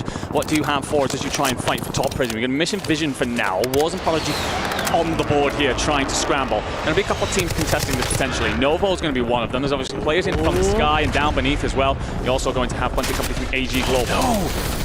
Noobs, he actually hits the rap of the century. Scythe and Anxiety taken on down. As we started to see this battle between Five Fears and the Gentlemates really come to life on that industry side, but it's just a nice little simple third party from Noobs. He's gonna back down the last player, big man, from Five Fears into that backside of Industries. Enko goes down as well in that fight. Thankfully, you still have the two teammates back over in Bio, but Noobs, just the right timing, the right opportunity to peek your head out. Nice little two-piece. This is how we're starting to see Virtus.pro get back on into the mix, is being able just to find these kills for free that are absolutely wild. Still back over here on Prison though, Roc Esports, this is where they were able to play out of to win that game number 1 yesterday. It's not going to be for free though. As we can see, Vortex, Javix, and Cams, they've moved on in, and while they might control the high ground, they might try and drop and maybe get a little bit sneaky and not be aware that Novo is ready to pounce. That's a great call out. If you are Roc right now, you lack that intel down below, and Circle's going to pull you off of this rooftop. So if you go too early, you're going to land into the arms of the Spaniard/Italian man who can also speak Spanish. And look at this as you assess this drop. You've got so much intel on like players rotating potentially beneath. I think you actually do see them there if you're Prodigy. So you've got to figure out this drop then. What's your timing look like? You also don't want to attract attention from elsewhere. You want to deal with this cleanly. Coveted is going to land up on top of the water tower, which is going to be frustrating for now. You want this to be a fight, just a straight up 3-on-3. A battle for a cleaner rotation in from the southwest side. You can see Five Fears, they've rotated back on over towards this bio side, so getting out of Industries. They don't really want to have to take this fight against Virtus.pro. Unfortunately for them, they're now going to have to take this fight against the Gentlemates. Grommeluk already sitting on 4. We love to see the General have a couple of kills on his name. Enko went absolutely crazy earlier. Nice little clip against Virtus.pro. I like what you mentioned earlier. Seems like they've definitely found their footing, but it's a new set of teams in this lobby. Will that be a boon or will it be a bust? About to find out what 100 Thieves have as they square up against Knowing Z Global. And let's listen in and find out exactly how they take this on.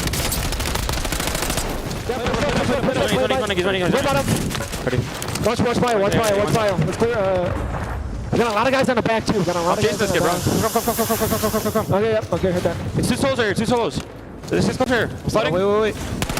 Watch out. Nice. What's the top left? Let's get that. I'm not gonna lie, we do want to like clear top left. We want to play high injury. Because Bio's gonna be out. Bio does have to rotate towards us. So hopefully the team fucks off. We kind of hold our right, then we're gonna play back. We're all fighting, bro. We can play. Bio can look over. Yeah, Bio. Yeah, we're gonna wait for Bio. Yeah. We wait for Bio, make a play. Ready? Yeah, one side we top Bio. Ready? Honestly, just hold Bio, bro. Fuck it, hold Bio. Yeah. Top right. We do have 2 UVs, okay? Yeah. I'm gonna pop mine, okay? I'll pop mine. Wait, on me, on the vine. Oh my god, what some comms I love. It's all methodical. It's very tactical until Blast says, screw it, let's go ahead, let's hold out Bio. And that's exactly what they do as a Blast. I don't know how many clips we could get if this man 1v2ing, and he's not done yet. Hollow goes down yet again. Enko and Grommeluk, they were not expecting to find the barrel of the gun of 100 Thieves as they barrel on through Industries. They get split up as a duo. Gabe finds Enko. Blast currently sitting on 14. He saw Enko's 13 and said, bet, I'll do one better. Ridiculous stuff out of the 100 Thieves. You will, however, still see kills coming through from several teams in the feed, including Virtus.pro, Gentlemates. They're still here in the fight. Zone Paul is actually aggressive out towards Chemical. It's going to be up on the hill. Grommeluk's going to be there early, so can he profit? Whether or not he can stay alive out there in that zone for so long. Mobstar Koi trying to recover. Grom will fall. Do you have the self-res available? Of course, yes, but you are going to be just one man. There's a full 3 for VP, a full 3 for 100 Thieves, and 2 of Mobstar Koi make that 1 as net odds falls. 100 Thieves, they're just going to be able to control this industry side. I mean, you got Virtus.pro on the outer edge. They managed to find Gromalok towards that chemical side. So that's another squad wiped off the map for all of these teams, though. It's about who can take the dub, who can get that 1.6 times multiplier. For Virtus.pro, being able to have this high ground, you're literally shooting fish in a barrel. Doggy, he's going to be able to find one. That's going to be Skullface. Gabe answers back on the Go Clamp. We get down to our final two teams here as Virtus.pro, they slide on down. It's only one more player remaining. They find him, Gabe, done and dusted, and Sage. He's all smiles here as Virtus.pro managed to take another map in the group stages. Impressive stuff from several of our big hitters here. Of course, Virtus.pro will be feeling glad about that one, as they were less than 30 points behind Team Falcons coming into this map, so could that lift them into position to tie up against the Falcons? But 100 Thieves showing some true class. You see that moment there in Industries, a three-piece coming out of Blast and continues to turn and burn, and that will make them feel very strong heading into the other two games of our matchup here in this BVC. Whew. I gotta say, we knew we were going to be treated to a bloodbath here, but I think when we get the listening with 100 Thieves, the impressive thing is actually their composure. Yes. They get a couple of kills out towards Chem. They then actually decide to slow it down, drop back to the buy, set themselves up for later, put themselves in Industries because it's relatively central. When zone pulls, they're in a place to hold everything down, lock out Bio, do a wonderful job from there. Sage giving a shout out to the fam at home for certain. We're going to go ahead and go to a quick break. When we come back, we're going to be dropping into game number 2.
Rapper tunnel. Everybody's in Look over industries. us. Hey, man. One died. They're not fighting yet. Low Second left, floor, low second floor, left. second floor. Stay on the left. Crack them on the left. 20. Dead. Quick, one in. Nice. They're fighting each other. In the corner. One. Nice. Last guy right here. Someone right here on me. Right here. This is something. Knocked. You got knocked. Nice. Good up. Come on. Let's fucking go. Come on, kid. Wow. You're so fucking good. You're so good. Come on, so bro. good. Hold the fuck on. 31. These are my teammates. These are fucking shit. Come on. They're fucking dog shit. They're fucking terrible. What the fuck? They're fucking online. Come on. These are fucking shit. The sunshine is no more here in Riyadh. It's all twinkling lights and a lot of excitement inside the Qiddiya Esports Arena as we see Virtus.pro taking 2 of our opening 4 games here on day number 2. Warzone has been electric, and we all knew Falcons were going to be a juggernaut squad.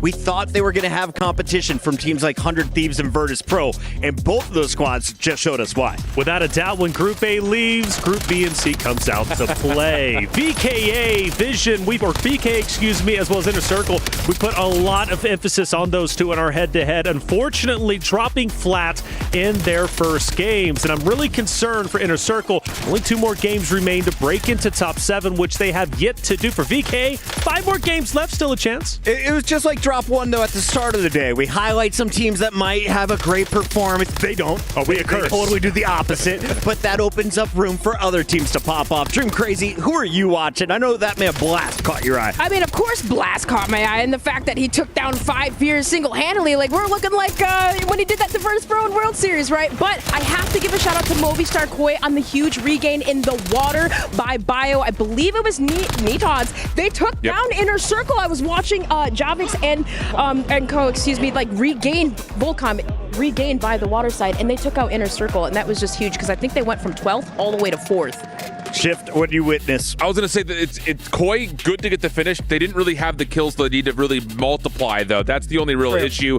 and it's kind of a continuing storyline from what we talked about yesterday. It's like, yeah, average placements have been great, but they're just surviving. They're not finding the kills they need, and that's tough when you've got 3 different players who had 13-plus kills in the lobby.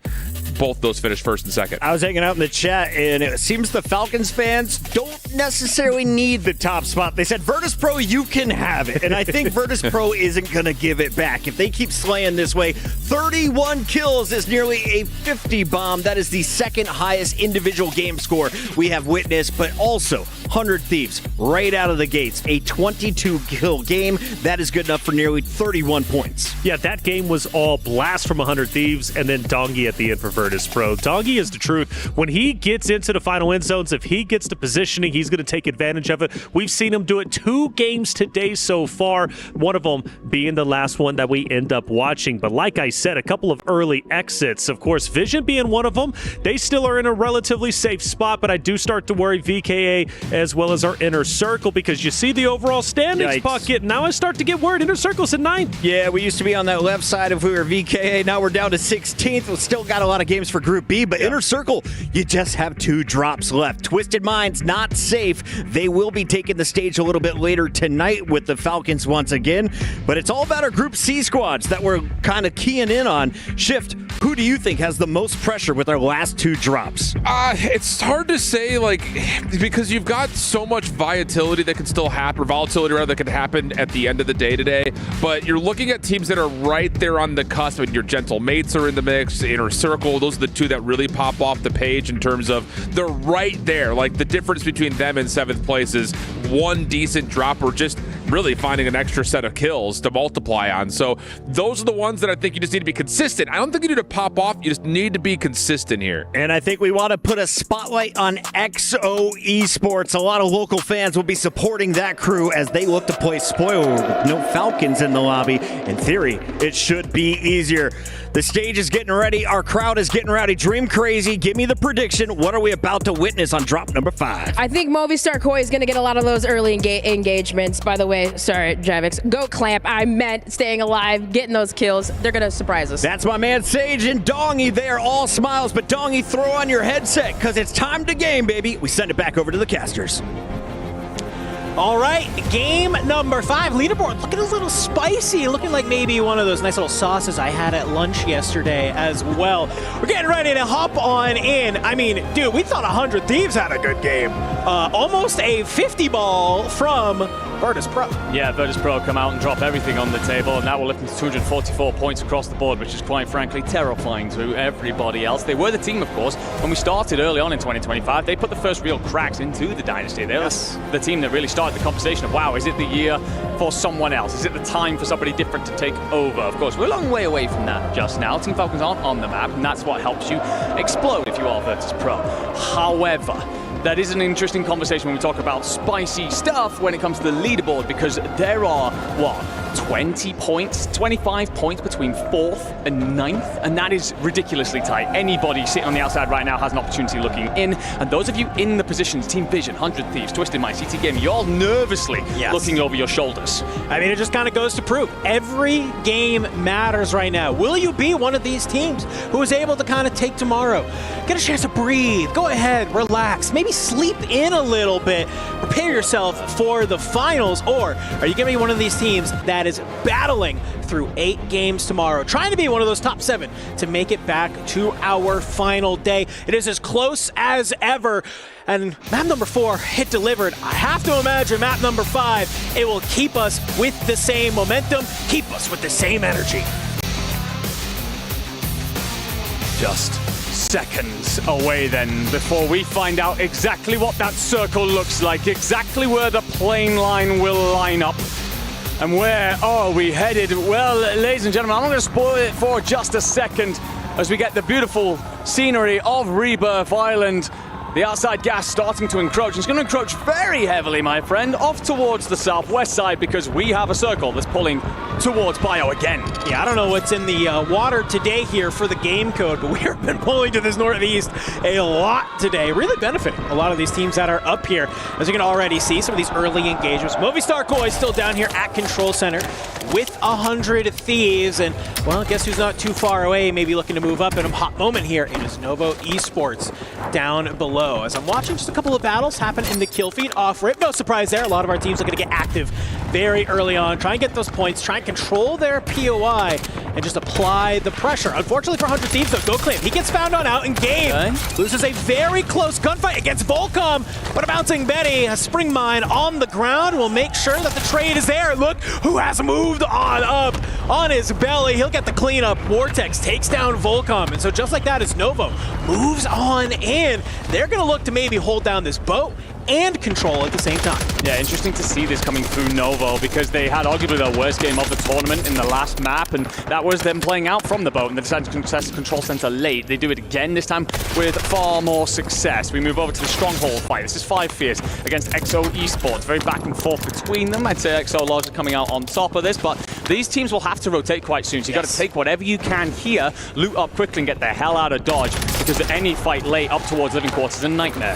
Yeah, I mean, this is a very reminiscent of what we saw yesterday. Unfortunately for yesterday, though, the zone was pulling directly on top of Stronghold. Now, like you mentioned, it's going the complete opposite direction. You're not going to have as much time as you want to just kind of trade back and forth with this fight to try and manage to make it happen. Anxiety throws a great nade on the ground, though. Is going to be able to crack Hamoud. Takes him on down, pistol in hand, will go for the cleanup. You got all 3 members of 5 Fierce here. If you can manage to clean up EXO Esports, you can get the full wipe, beautiful, but even just put them into the blender, you're going to open up this side of the map, because when you kind of look at it, we got nobody living quarters right now. You're going to have a lot of opportunity to play out of this POI, get in there early. I see Penguin go down, I see Notrius go down, EXO Esports in a little bit of a blender. Yeah, they're having to be sent away. We move over. Gamax need a big bounce back. They're really struggling right now, way off the cut. I mean, one of those maps that we've seen them do in the past where they just suddenly take over a lobby as Ilalam drops into the water to make sure he hunts down the rest of Teeny. That loadout that gets called in will basically not be used then for the APAC team.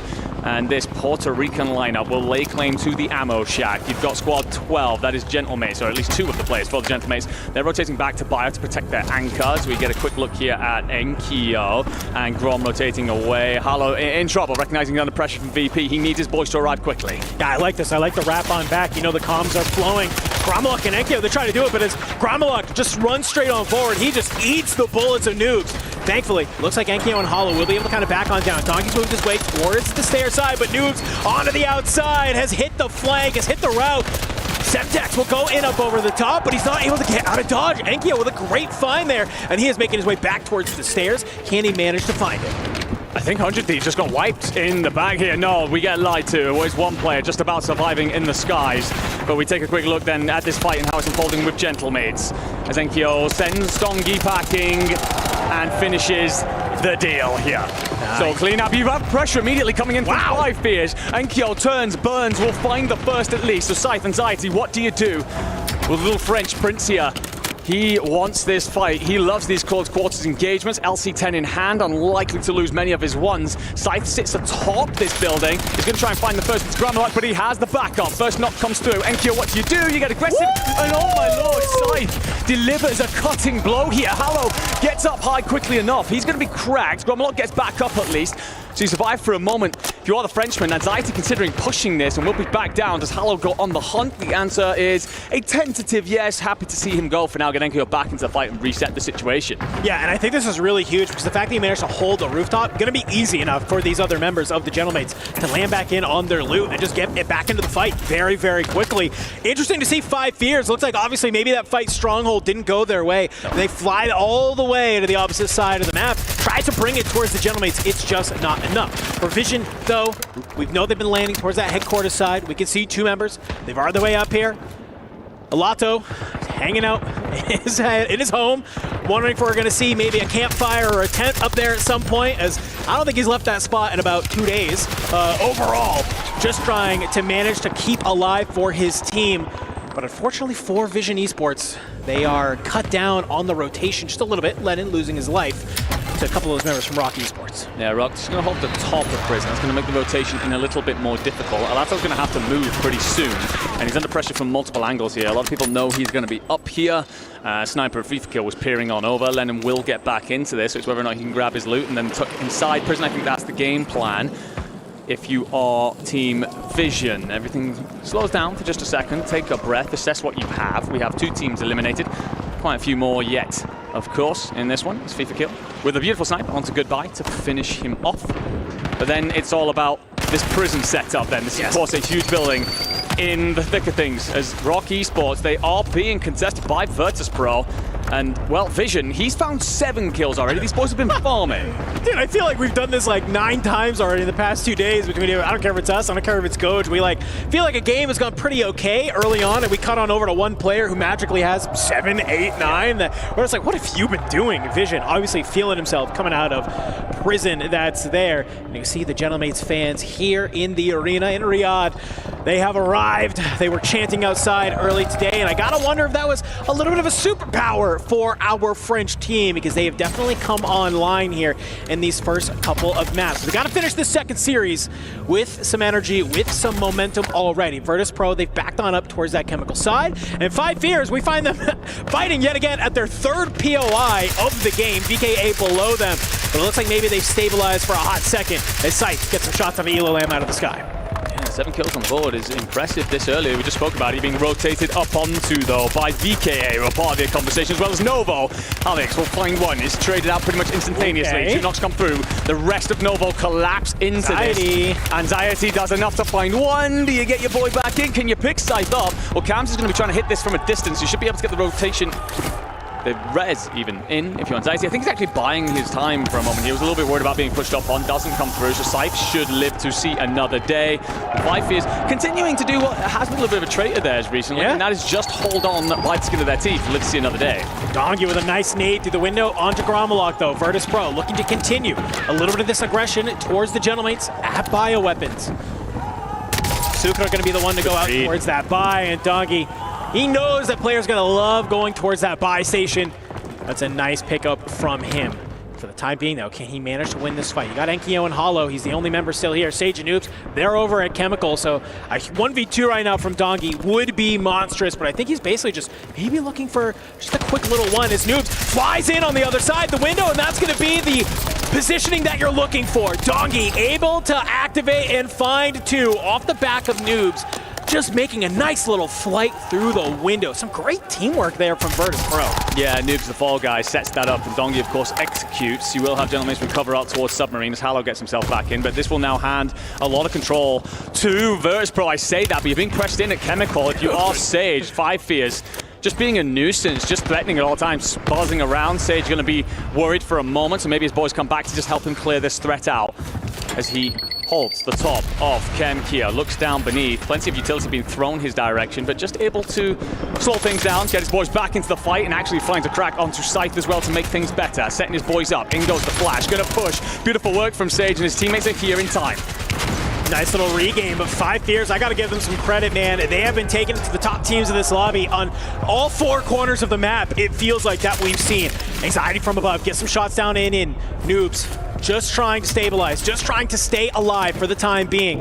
5 fears, though, I think they're going to go ahead. They're going to back on up just a moment. Maybe reset that fight back on over to Prison. Roc and Novo continuing this battle that's here. They're the only team really on this whole southern side of the zone for what it's worth. And we can already start seeing in the kill feed that fight breaking out between 5 fears and Virtus.pro. And we even see Lennon has now gotten into the mix as well as Team Vision. They want a piece of the action. Yeah, just before we peeled away, they started to collapse in on this, recognizing the ability to third-party it, find all the timings, get themselves in, and find a bunch of kills on the way. And Enko is on 6 already. Thief typically the anchor, but Echo's not exactly a front man, so these boys must be putting up a lot of kills right now. Noobs, Kadzu trying to swim around right now. Lennon's going to get aggressive on it. He recognizes the ability to eliminate Virtus.pro, and they will be sent packing. And Team Vision need this, really. Yes. They're in a qualification position right now, but it's been a slow day, so definitely starting to see them come online as they take control of Chemical, and that circle's going to drag down towards Harbour, so the position there and should catch a lot of teams on rotation. That being said, it's this battle for Prison that could be crucial for the end of this one. That definitely could be. If you're Team Vision, you're holding down on that Chemical side, you're going to have a high sight line amongst everybody, all 3 of these teams, trying to make their way out of Prison and down on into the zone. So I love that you call it up, that this fight for Prison, very, very monumental. And for Roc Esports, I think they kind of have the power spot here, dude. They're holding the rooftop. This is what they want to do, right? Well, for Team Vision, it's all about holding it from one angle. It's about getting on the other. But Wars playing from the medical bay side. He has a sniper in hand, and he is just laying down the aggression. A couple of cracks will come on through. But for Gamax, they're trying to play on down. Can they manage to find Novo in the cafeteria? Already some shots going in across, playing, sliding through the smoke. Vortex tries to take the fight against Elolam, but he will get the knock. He will get the full. Brings Novo down to 2. You're starting to see the Thermites come on in. Sukra, he's going to be the one. He finds one, but look who is here. Trying to jump on down, trying to steal away some of these kills. And while all of this fighting is happening, look who's decided to join the party, saying, "Hey friends, bonjour. The Gentlemates are here looking to get active." And Grommelog will wipe Novo off the board here, but what do you do when your players against you up above? You've got to consider, do we rotate away from this? Do we try and fight for the high ground to look over? 2 players of Roc Esports above them, and 2 of Gamax as well. So it's for Gentlemates now, picking your fight, deciding which way you want to punch out. A couple of kills coming through, at least knocks in the feed. One of them for Roc onto Hallow. You're also going to see FIFA trade that though, so Hallow might get back in, and Thief, he's putting the sniper to work, finds a crack onto Wars, going to let him know that that window is not there for free, and tries to eye one up onto Enkia. And right now, Thief just laying down, backing so many teams away from this next circle rotation. But look where his 2 teammates are, Lennon and Echo. They've pushed on up. They leave FIFA Kill on the roof to give them all the info they need, because they have this understanding that all of the rest of the teams are in prison. All of these squads have to go ahead and push on down, and for Echo and Lennon, it's just going to be about cleaning them up, and for FIFA Kill, well, it's about using this frost line, going to work, and just cracking all of these players. And you can see here very quickly, the Gentlemates thought they had an opportunity to clean up Prison, but just like that, they are getting picked apart from some of these teams. FIFA Kill, thanks to the gas, pushing on in. He'll have to jump on down to join back up with Echo.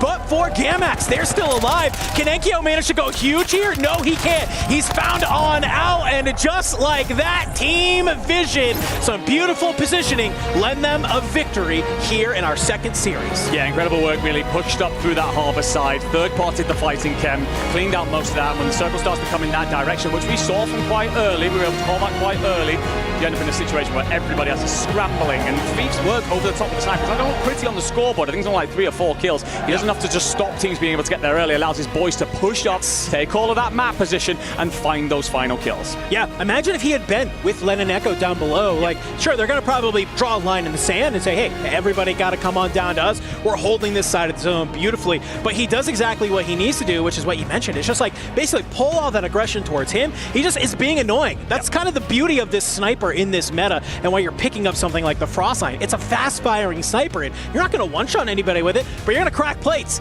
And we know very well with this LC10 in the meta, if somebody's flesh, dude, it only takes a couple of bullets very, very quickly to bring them on down. So great work from Team Vision, some great moments from a lot of our top teams. We only got one more game, my friend, for B versus C, so we're going to go ahead, go to a break. When we come back, it is going to be map number 6.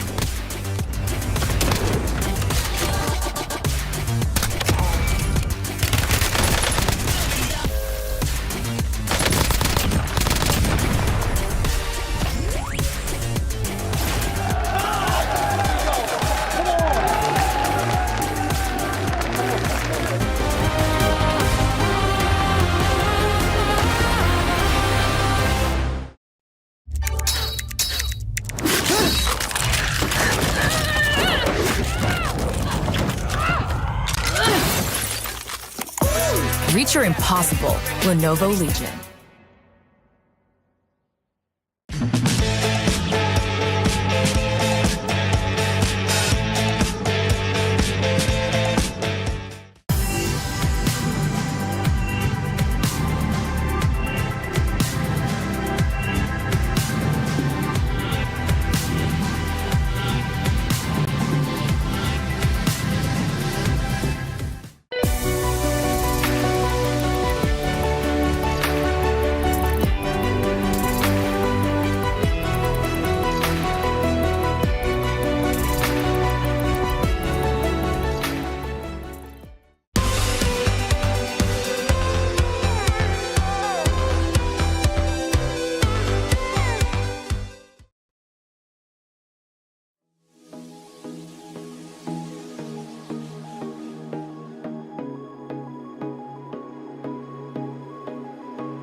Lately, I feel I can't find my feet.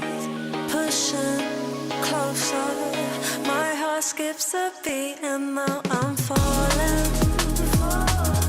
Deeper than I fly, I can't control it. Dark against the sky, it smells so black and white. It's like I told him. There's things that I can't fight. I just keep going. I just keep going. In my time, I've been dreaming of a space to really fill my place. I wish she'd seen what I had dreamed. Before these darker days, I thought I found my way. Quickly it fades, losing the race, closing the page. In and out, I move myself again.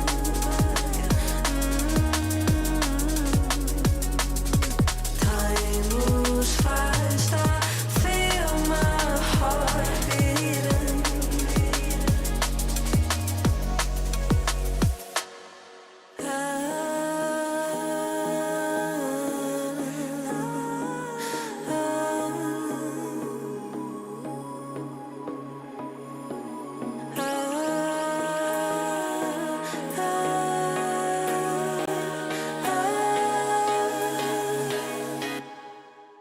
And now I'm falling, deeper than I fly, I can't control it.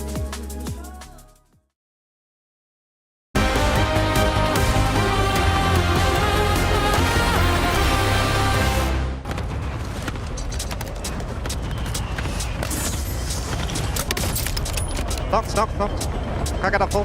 Get that full, Thief. Is in bush. I can't see him. Thanks. On the heady. I'm watching you. On this heady. This heady. Yeah, I'm watching it, bro. I'm watching it. Don't get knocked, Thief. You can jump down low. Yeah, I went left. I'm gonna go top harbour. On me close, lad. Yeah, here, by the shack.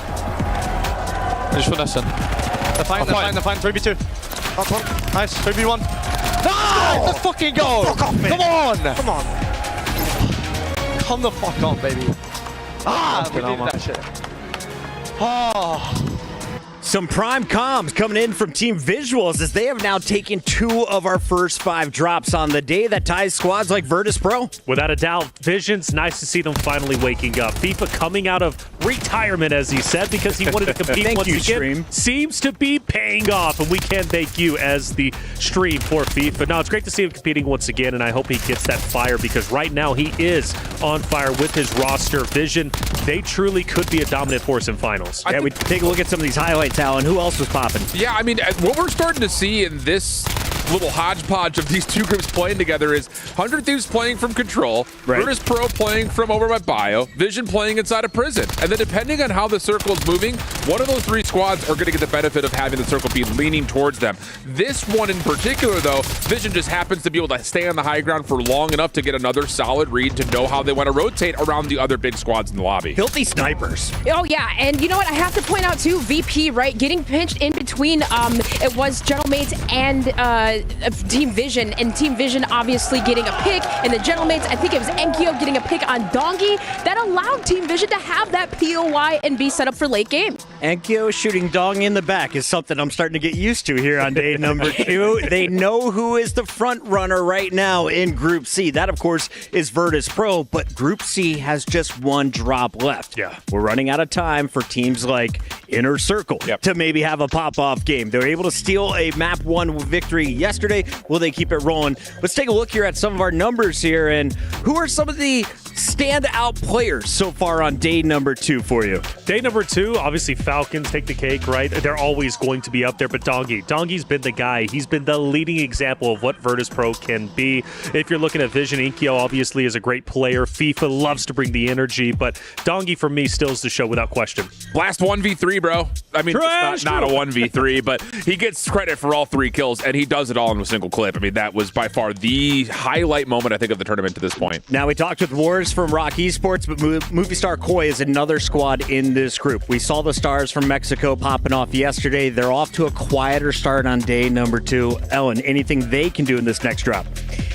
They need to get those. I mean, they're getting the placements right, as we had mentioned, but they need to get those early game eliminations. I mean, Blast, you had mentioned, that was insane, but for 100 Thieves, they are picking up a lot of kills. Yep. And can you be able to stop them? That's the question, because 100 Thieves has griefed them. Even when it comes to scrims, they were dead last. Sure, putting up a better performance, but 100 Thieves, they look like they are top tier, top form right now. Let's take a look at where they are at. Remember, Group B has only played twice so far today, and they will be on the stage until we close out this show. Vision with another 17 kill performance will put up 27 points after the multiplier. Roc Esports, as expected, right there. The surprise for me, Gentlemates and 5 Fears, 2 squads that we had big question marks on day 1 starting to show up. Yeah, 5 Fears. They get trash talking out there, at least handing it back, and well, they start doing it on the battlefield as well. For Gentlemates, this is their final game, their final chance to break into top 7. This is going to be a big moment for them. Now, can they take it, or will they fall flat? And well, the same thing could be said for Inner Circle, who I gotta admit,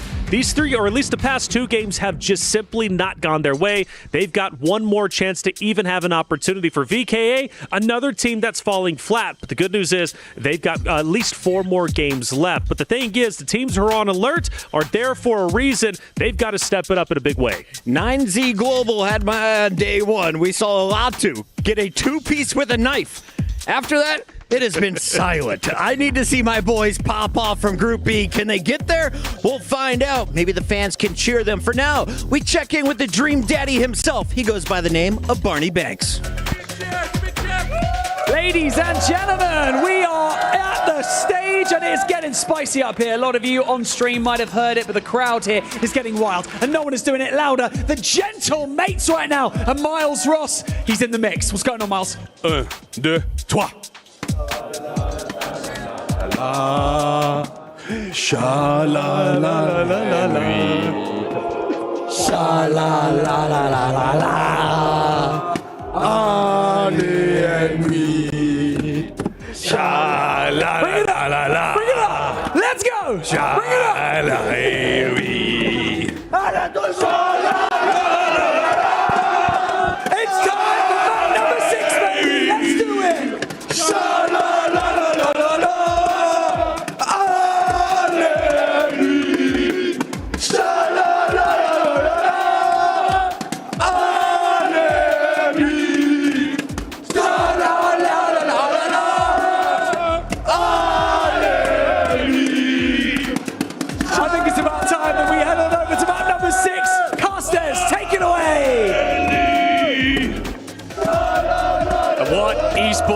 should be, ladies and gentlemen, a family of Frenchmen heading on out here to Riyadh to cheer their team on, and by God, they needed it. After day one, the Gentlemates were sluggish, slow, everything you didn't want to be when you step out in Saudi Arabia, but today they have come alive, led by that group, and very much so. Feeling the energy in the room. We get a listen in there, but of course, so much of this now rests on this final drop. This is going to be, ladies and gentlemen, the final drop for Virtus.pro, Team Vision, AG Global, Novo, Gentlemates, EXO, and Inner Circle. And as we get a look at the overall standings and where those various teams sit, Virtus.pro, you're going to be feeling pretty damn good about yourselves. Novo Esports, also feeling pretty. Team Vision, you're in there, you should be feeling all right. Gentlemates have done enough to lift themselves in, but they are looking a little nervously over their shoulders and will need that crowd to send them the rest of the way. Yeah, just goes to show that all of our games for the rest of today, every single game matters, every single kill matters, every single placement that you get matters, because you want to be in this top 7. If you're in that top 7, you don't have to play through the last chance qualifier. You, of course, make it directly to that finals. But I said it in my hot take earlier today that I actually think it might not be that bad if you are one of sort of these top teams that just barely doesn't make it in, right? Yeah. I don't think that's necessarily the worst case scenario, because we see with a couple of teams, I'm looking at squads like Twisted Minds, like Roc Esports, like FaZe Clan, where maybe some additional reps underneath your belt isn't the worst thing to have. We saw with Twisted Minds, especially today, where, you know, they kind of felt like when nobody was landing factory, they struggled with kind of basically, what do I do with my hands right now? Like, I don't know what to do. And I think getting some more reps will be really, really crucial. And so for some of these squads, you know, like the Gentlemates, I think they're a great team to kind of shout out. Like, yeah, sure, they're feeling good. They're sitting pretty right now. But if they go to that last chance qualifier, especially with this type of crowd, I don't think it's the worst thing for them, given that a really lack of strategy on day one. They've started to pick it up here in day 2, kind of continue some of that momentum throughout the rest of the week. Yeah, no, absolutely. I mean, you can see the General Gromolog, the Little Prince and Enko, and support man in Harlow very much so coming alive right now. But for one last time, for 7 of these teams, you will drop into group stages and do everything you can to claim a place in Saturday's finals. The rest of you will suffer into the LCQs, and we're getting a very heavy circle pull down towards the opposite side of the map from the first 2. This is going definitely, ladies and gentlemen, towards that living quarters region. You can already see some of our teams around here. And let's have a look at Stronghold, Enigma. And we have a new team in the mix, given how this zone has pulled. Inner Circle, they have started to join 5 Fears and EXO Esports in a little bit of this fight. And already, we see Teeny and Obs. They're getting active. Teeny currently sitting on 1. All 3 moving on forward. Bray gets found out. Obs is there for the trade, but he managed to get out of dodge, because you are going to have EXO. They are looking at you from above. And Anxiety, he actually is not even able to kind of sit towards Stronghold either. He's made his way up towards the 10th side, and well, this is a little peculiar. Absolutely. Zone pulls to the other corner, and what happens to the Gentlemates? They change their drop spot, which is something that we have seen before. Yeah, we talked about this quite a few times in their past, particularly World Series last year. They had this Alpha drop, Bravo drop, depending on where the zone pulled, and we've seen more and more through this tournament. It is important to not have to cross the entire map.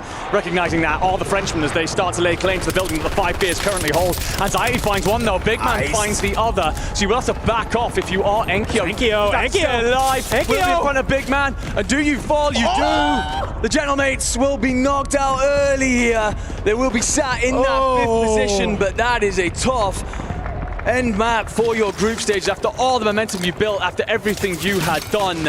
We move over to the control center, because this map is far from done. You've got the Movistar Koi and 100 Thieves squaring up again, and Novo are here to join the party. Sometimes the caster curse is just a little bit too powerful, my friends. Gentlemates early exit here in this map.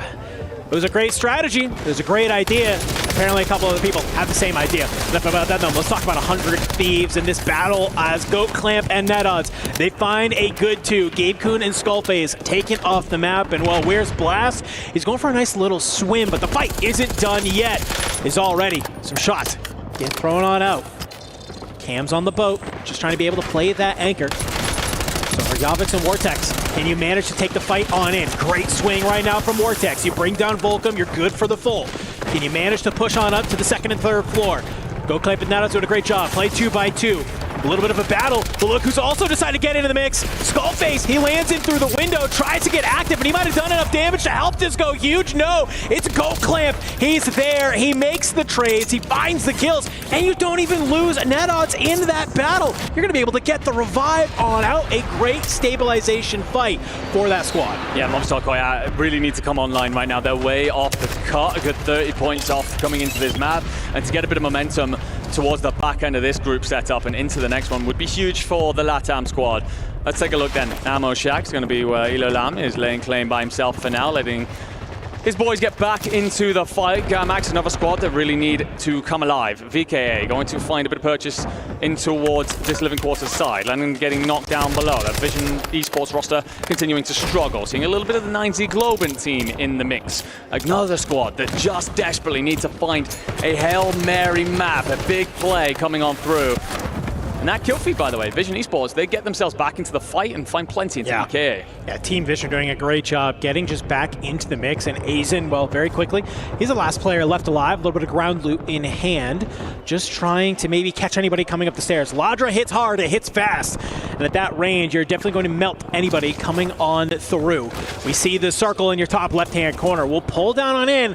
I think you made the right call here, friend. It looks like we are probably ending similar to what we saw earlier here today, pulling back down towards that factory side. Now, what side of factory, I don't know, because it feels like as we've gotten to our final zones, it has a little bit of a mind of its own and pulls to a completely different side than we always expect. So I think if you're able to hold down this factory area, that would be huge. And well, for Team Vision, that is exactly what they're going to try and do as they bring it to VKA. Echo, tip of the spear, flies on in. Gonna be able to find Kazu. You got one player that's left out of the water, and they seemingly have this idea. Vidati is here. Does Echo hop up over the wall in time? You got to look down through. I know the water can sometimes be hard to see, but I think for the time being, they don't want to expose themselves too much, and maybe even says, hey, let's go ahead, let's farm him a little bit. Yeah, I mean, to be fair, it's a good play from Vidati. Aizen actually falls up towards Living Quarters, and I think he recognizes you're about to be swarmed. And so when Kazu goes down, at least anchoring your team in, we get a quick look over this fight that's going to be setting itself up in a circle, looking to find through the backside of this matchup. There's going to be Vision involved. There's going to be 9Z involved. Where do you set yourself up if you are the APAC team? Molly's going to go high. You'll get a little bit of a connect, but nothing in terms of a true striking blow. And getting a look here, so many different teams starting to collapse on this. Virtus.pro now starting to get in towards the mix as well. Vision, they're starting to try and back off. They want to try and make sure that their anchor stays alive in this. Caught a little bit between a rock and a hard place. Inner Circle still up. Scythe on the rooftop. Genuinely 5 different teams beginning to contest over the same patch of land here as the circle drags everyone off to this corner. Yeah, I think as the circle closes, you're going to see a couple of power positions be a real spot for some of these battles. Top green in Living Quarters going to be one of them. That's where we see teams like Inner Circle and obviously 5 Fears are battling it out. Factory's going to become a big POI with Team Vision and Virtus.pro. And where's the last one? Well, it's up at headquarters, where we can still see AG Global. They are holding on. Nate Dogg up in the tower, sniper in hand. They are just going to try and maybe hold down from this prison side as well. So it's a nice little triangle that we're going to see happen as the zone starts to go in a little bit more. Nate Dogg with 2. This team recently changed up their strategy in MMO. We used to see Rated up here with the sniper in hand, and it just felt like maybe things weren't going their way. So, well, they say, Nate Dogg, we're going to let you get back to your anchor role, which we've seen him do in the past, and we let Rated kind of off his leash a little bit, play with the duo of old Scummin, and I think they're just looking to try and run around this map. Oh my God. And it seemingly is working pretty good as Inner Circle, and I am right there with you, my friend. Teeny on 11. Absolutely frying Inner Circle. They just like to get their heads down sometimes. L1, R1 it a little bit, not overthink the situation, and very much profiting in the Living Quarters fight. Swatted away multiple teams. We look on over. EXO Esports, they need to find some footing. Will catch quite a bit of damage into Cams, who stayed up for an extra moment, but Penguin will clean that up.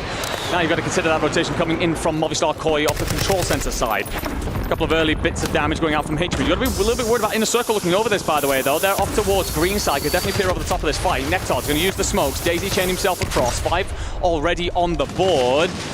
And gets himself over towards safer territory, but it's not much safer for his teammates. EXO going to be under pressure. Up high goes Netodds. Manages to find 2. Notrius will at least find a knock onto Netodds. Volcom stays up for the trades. So for now, you live to see another day, but not much longer for EXO. You're getting pushed by the Inner Circle, who continue to fly and fry here and find yet another wipe. And to join them, 5 Fears sent packing. Whew, a little bit of a crikey, mate, as the Australians will activate, fly on down, clean up a team, get them off the map. Wow. Finally, it may have taken a little bit, but here we go. Nice little fights happening as the zone pushing so many of these teams here together. Scummin, he's going to be found by Roc Esports and Wars. Head on a swivel, going to try and back down Rated here, pistol in hand. Can you manage to get on out of here? No, the Welshman will activate right at the correct time. Find another, currently sitting on 6. You can see the look in his eyes, the determination.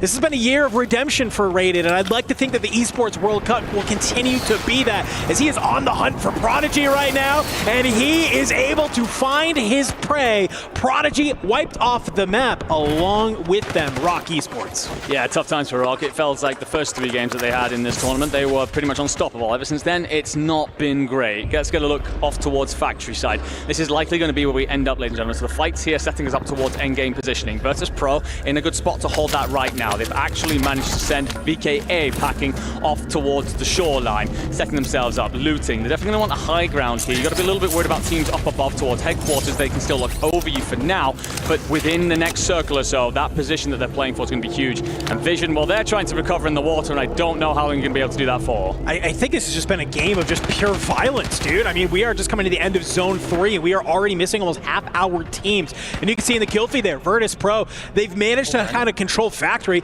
They've pushed on down to Boat. They know that Team Vision is here. They want to try and wipe them off the map, but it looks like you have some new company as Movistar Koi. They watched Virtus.pro move off of this Factory side, and then he says, great, let me hang out on this railing, let me throw some shots down on range. You're now your Virtus.pro, feel the pressure. Yeah, VKA are starting to collapse back in on this. They recognize there's actual timing for them to get involved in the fight. Vision just about staying alive for now, but Noobs will clean up Echo, so it's FIFA killing Lem. What can you do?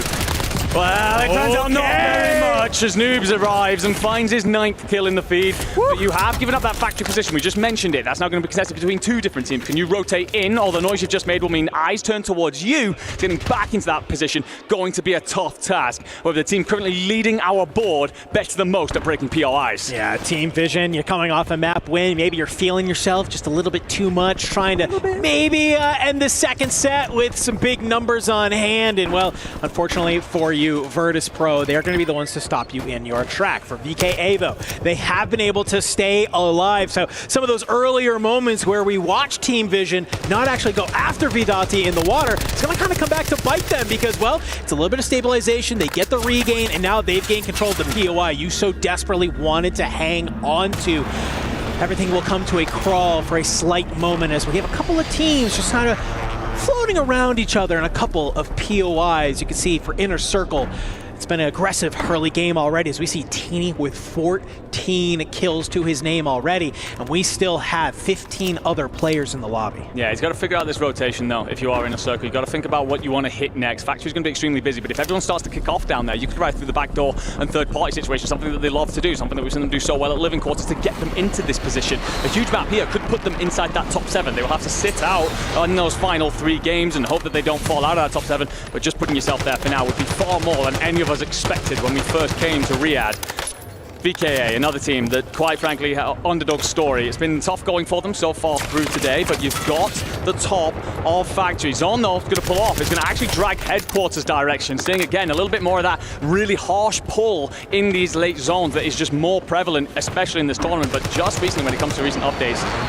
Down beneath, Movistar Koi, they're trying to hold VP. You only have 2 players alive. Up towards the top, it's actually going to be Gamax and AG Global with win condition.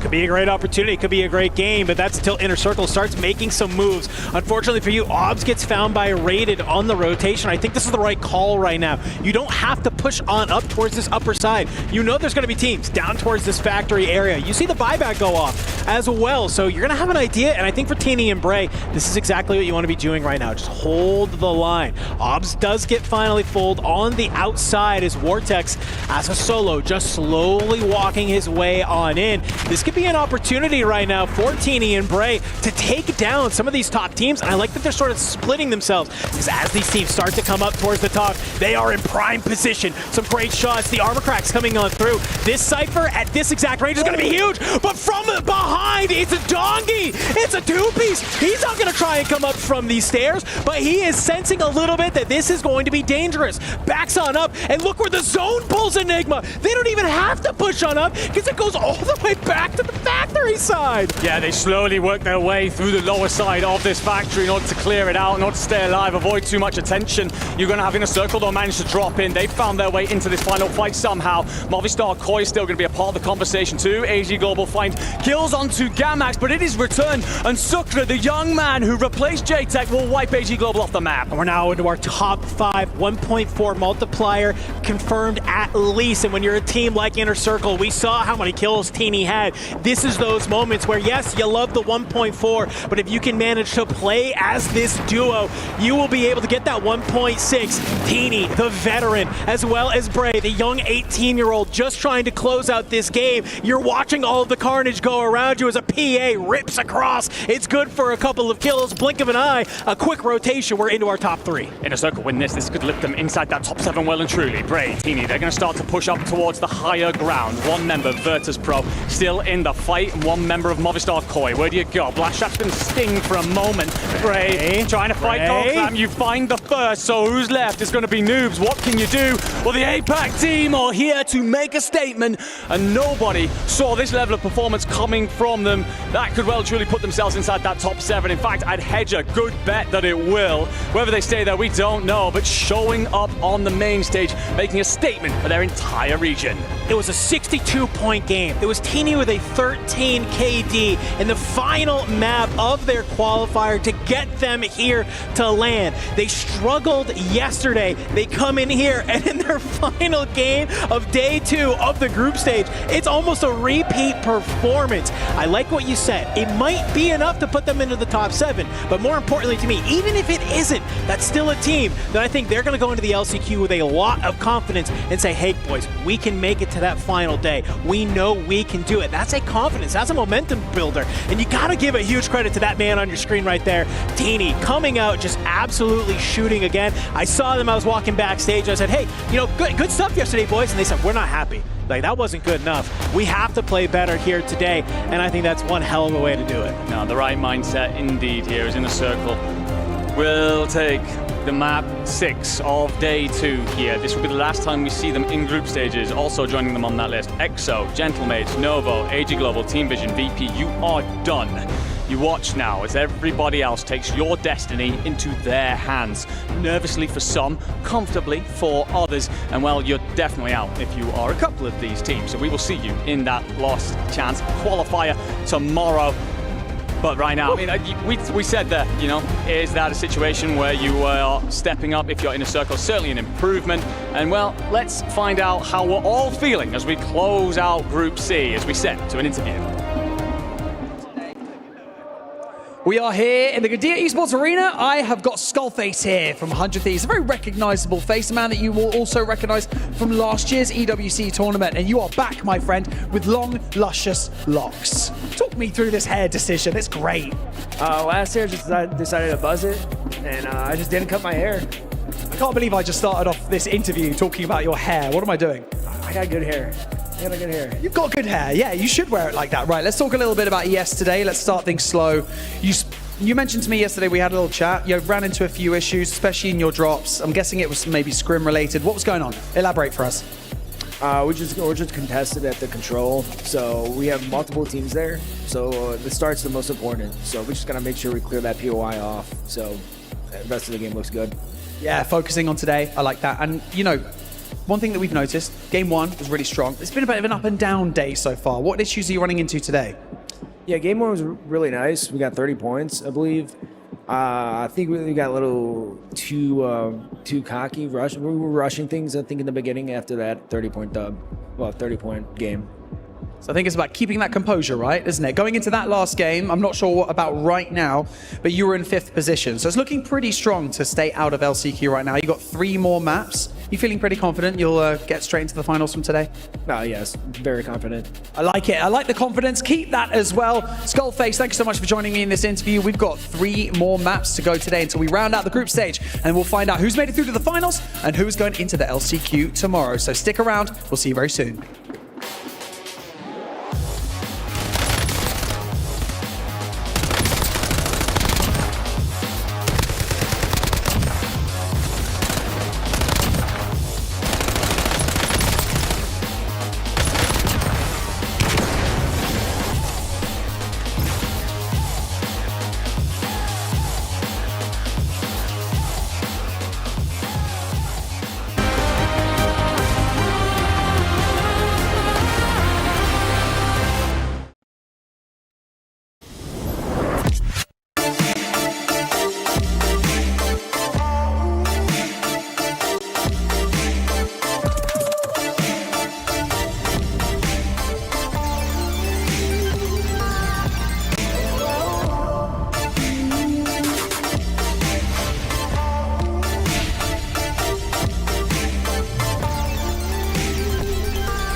2v2v2. Alright, 2v2v1. So where's my jump? So where's my jump? 2v1, the two solos. Okay. Okay, Tini has one stim, by the way. Let's stack it out. Yeah, follow each other. Clear bubbles. Bang it out. Here's prox mines. Blast chance. Get back down.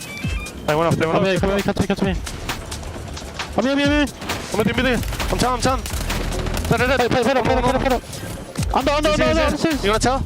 I'm done. Fucking go, boys! Fucking go, baby! Come on! 16! Holy fuck, fist bumps, hey! Fucking aimbotting, bro. Let's go! Let's fucking go, bro. Come on. I don't think it's enough, to be honest.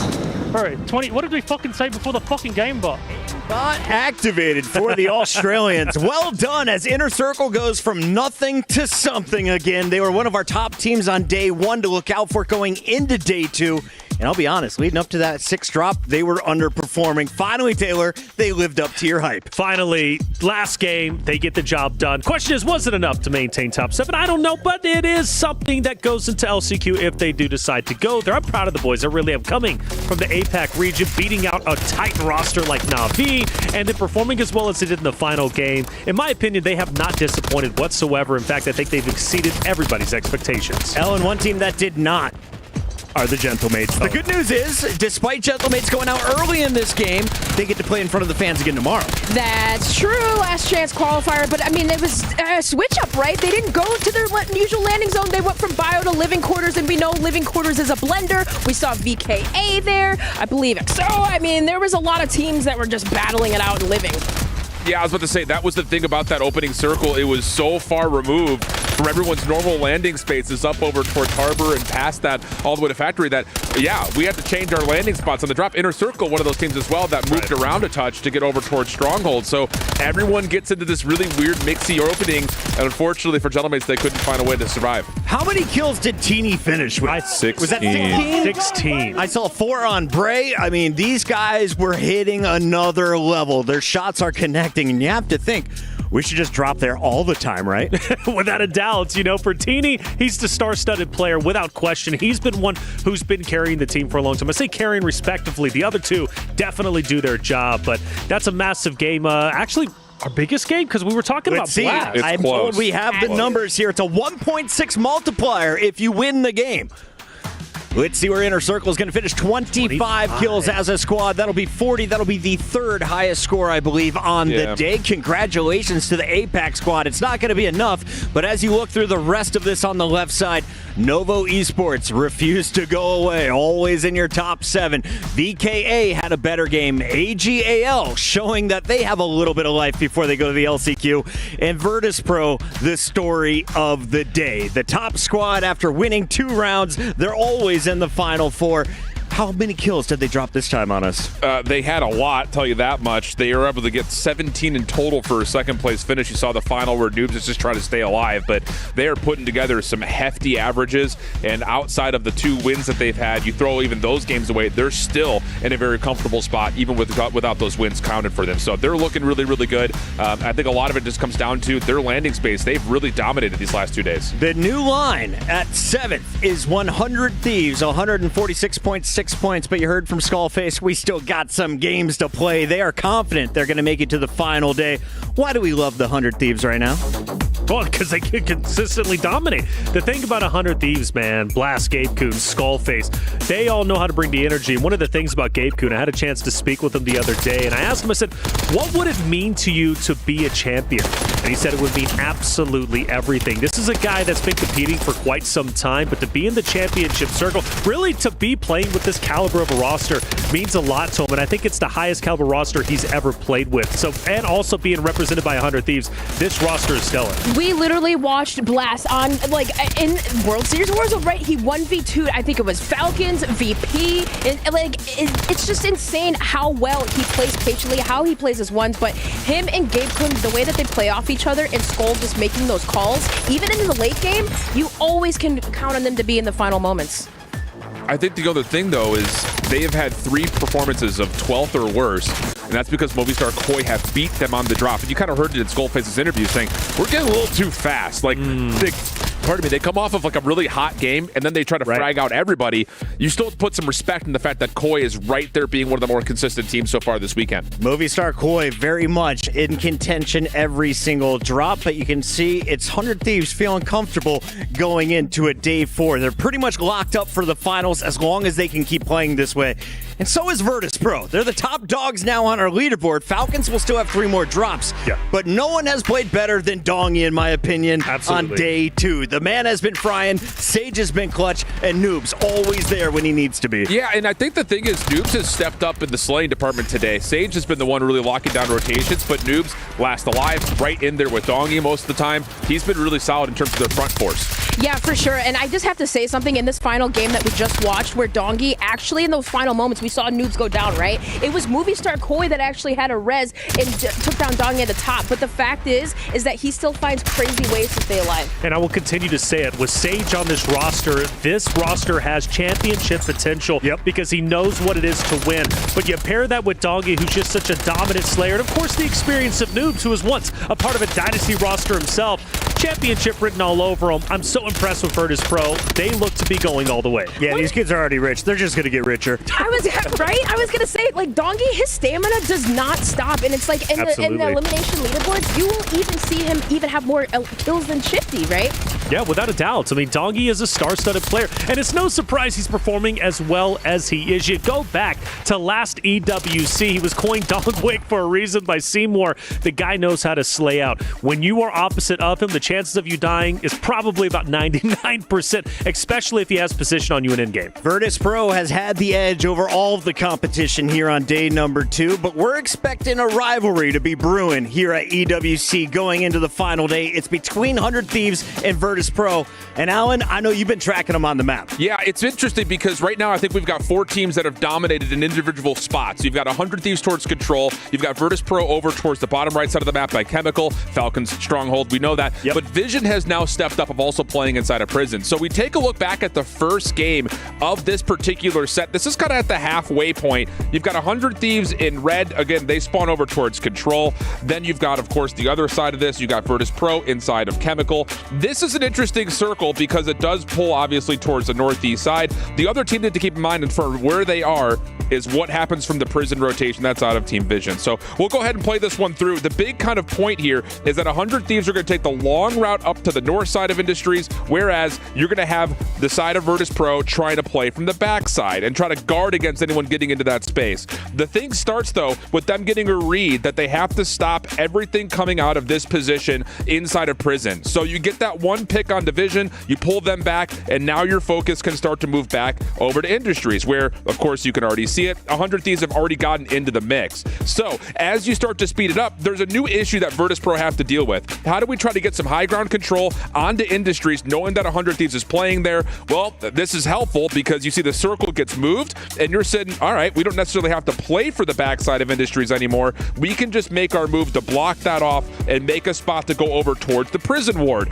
That gives them the high ground that will eventually allow them to win the game. On the other side, though, to speak to what 100 Thieves are doing really, really well, and you heard them in the comms at this particular moment, they get into Industries, clear everything out, and then you've got that read of, let's stop Bio. Let's completely keep them out of the mix. And at this moment, that's when you start to actually see them get those kills. This is where Blast finds that little 1v3. You follow up by taking care of the Gentlemates team behind that, and then you start to evaluate what is going to happen with this final circle. And the problem is for 100 Thieves is that it doesn't benefit them. It pulls a little bit further away. Virtus.pro taking the high ground route towards Ward, that works. But it's just about how these two teams are circling around this part of the map. They are by far the top 2 teams in the area. And you can really see their positioning working well for 100 Thieves. Blast is going off at this point. Dongy, though, is already reading the end game and taking that high ground. I agree. That was beautifully done. I'm like, were you doing all the zooms and everything? Oh, right? Yeah. Oh, That's my goodness. Dope. Matt, I hold shift on Twitter, ladies and gentlemen. We got a lot more to break down, but we also have players in the mix. Let's hear from Sage down on the stage. A man that needs no introduction, Sage, Virtus.pro. Mate, you're looking good for the finals. The hard graft is done, but the real tournament begins. Yeah. How's it been getting there? Any sort of major challenges along the way? I mean, off rip, we had a couple teams trying to con us. You know, had an idea that we were going to get con and like ruin our start, but No one's better than us. I mean, we're just obviously dominating this scene. Honestly, this is just easy for us. I mean, the more that we play, the better we get. So, I mean, shout out to my teammates literally putting on a show for the whole freaking arena. Like, the stadium is going crazy right now with the crowd. Honestly, like, shout out Riyadh, shout out EWC. Like, honestly, tonight has been amazing, but hey, we get better. Take these strategies down, you know, day by day. We got finals coming up soon, so we're going to go back, take it all in, and, you know, learn from the best. How's it been playing with the crowd? Yesterday was quiet. Today, rowdy. Has that changed things? It's amazing, dude. You feel the vibration, you feel the energy, you know, like the team today, we did really, really good. So we were able to get into those end games and stuff like that. And it was perfect for us. So during the end, you feel the erupt of the stage. You feel that vibration. You feel the hype. So it definitely brings in that dopamine. And it actually brings in all the hype. So I love it, honestly. Absolutely fantastic, brother. Final question. Any team you're looking forward to playing most in that grand finals? Oh, I mean, of course, you know, 100 Thieves, Falcons, Twisted Minds, you know, we're trying to take them all out back. We're trying to go for that trophy, you know. This is our year. We've been dedicated to this. We're confident this year, so we're going all in. Who can't kill you? All of them. That's my guy. All right, get us out of here. That man just breathes confidence. I love Sage. I love what he has brought to this Virtus.pro squad, and I love the fact that he already has the 3 keys he wants to put in his trophy picked out. I love that, and that's something that really kind of shines in this environment. EWC is bred to be one of the more brutal trophy systems ever, so he's already got targets out. I love it. We were taking a look at who are our top fraggers on day number 2. Well, here are some of the big players from our most recent game. Dongy, still at the top of the leaderboard with 13 more, is now at 49 kills for day 2, and right behind him, it's Noobs Eddie with 42 of his own. These guys are slaying out, and that's before the multipliers. Remember, they had 2 game wins, which is a 1.6 multiplier for each of those. Yeah, it just comes to show you how dominant Virtus.pro has truly been in the slaying category, and they also know how to win.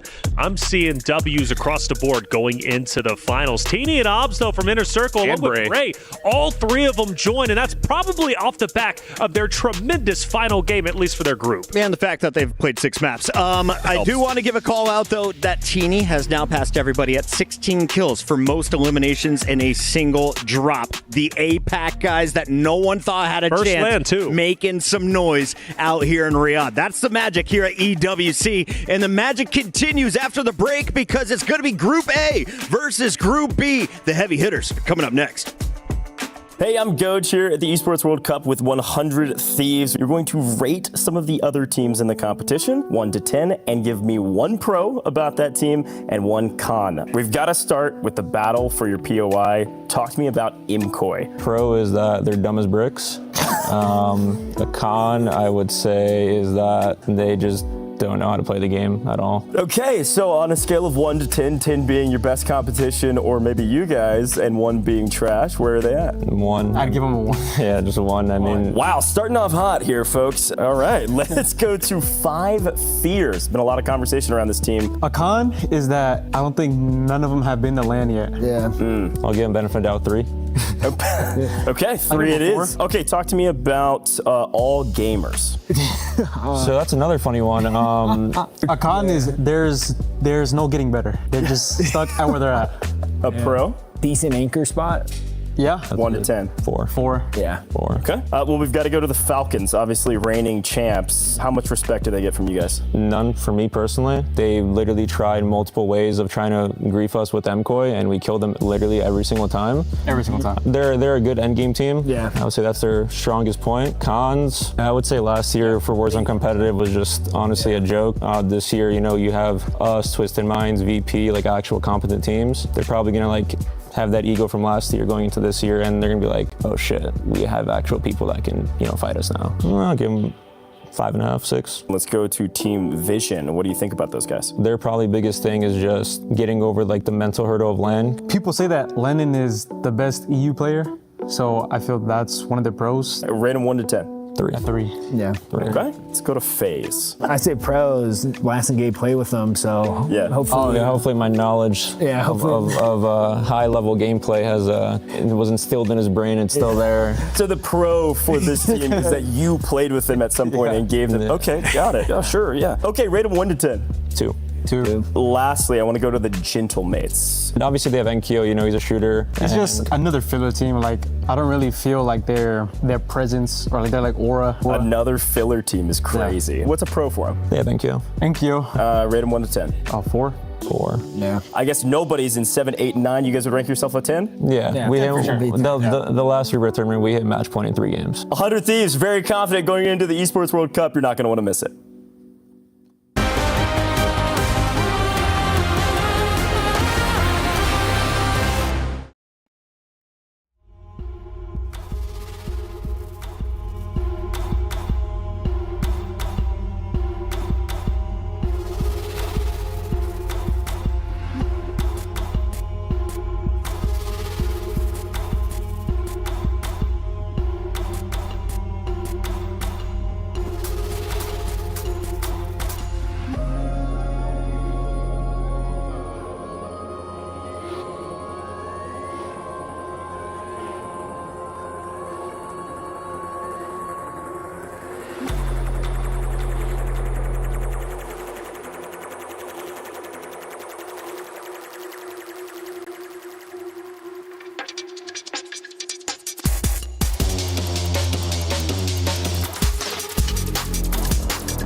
Hey, what's going on, guys? I'm Taylor Reflections Noble, and one thing that I know about Call of Duty Warzone is the teams love to trash talk each other. And that's a brilliant thing, and that's why we love this esport. So I brought on a special group of individuals from Twisted Minds to break it all down. I'm going to give you all some teams, and we're just going to have fun with it. I'm going to give you a team. Could be multiple pros. I'm sure we'll have a lot of cons because you'll be giving me those next. And then at the very end, I want you to rate the team 1 through 10. Let's start with 100 Thieves. They're just very talented for Resurgence. Yeah, I like Nade Shot. Throw him on the roster might be better than like Blast, yeah. Okay, okay. Fair enough. Perfect. Let's transition into cons then. I'm sure you have more cons than pros. I feel like beating them is like nothing new for us. Like, I feel like most of the time, like we're always ahead of them on the leaderboard, so yeah. Okay, fair enough. Now 1 through 10, how do we rate them? We'll start with you. Even with their cons, I'm still gonna give them like an 8. I'm dropping down to 6. I was thinking 6. I was thinking like 7, 7.5. Just a little inconsistent. Team vision. Let's start with the pros. What do we think? Never watched him play. So. He's not a pro. Oh, FIFA's got a great hairline. Like that's. I'll give my compliments to their AG.AL Echo. I really think that he actually understands the way the game's supposed to be played. So now we got to move into the awkward transition into cons.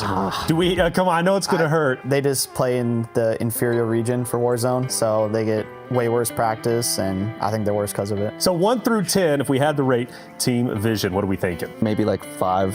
A 5? Yeah. How could you do that to FIFA? No, I love him. That's my homie, man. I'll give him 5 too, but it's a strong 5. Let's move on to Virtus.pro. Let's get a pro. They have a lot of EU players landing on them over there, so they'll be able to farm that side of the map. Is that a con or is that a pro? All of the good teams are on our side of the map, so they just have a lot of free kills. So if we had to rate them 1 through 10, what are you giving them?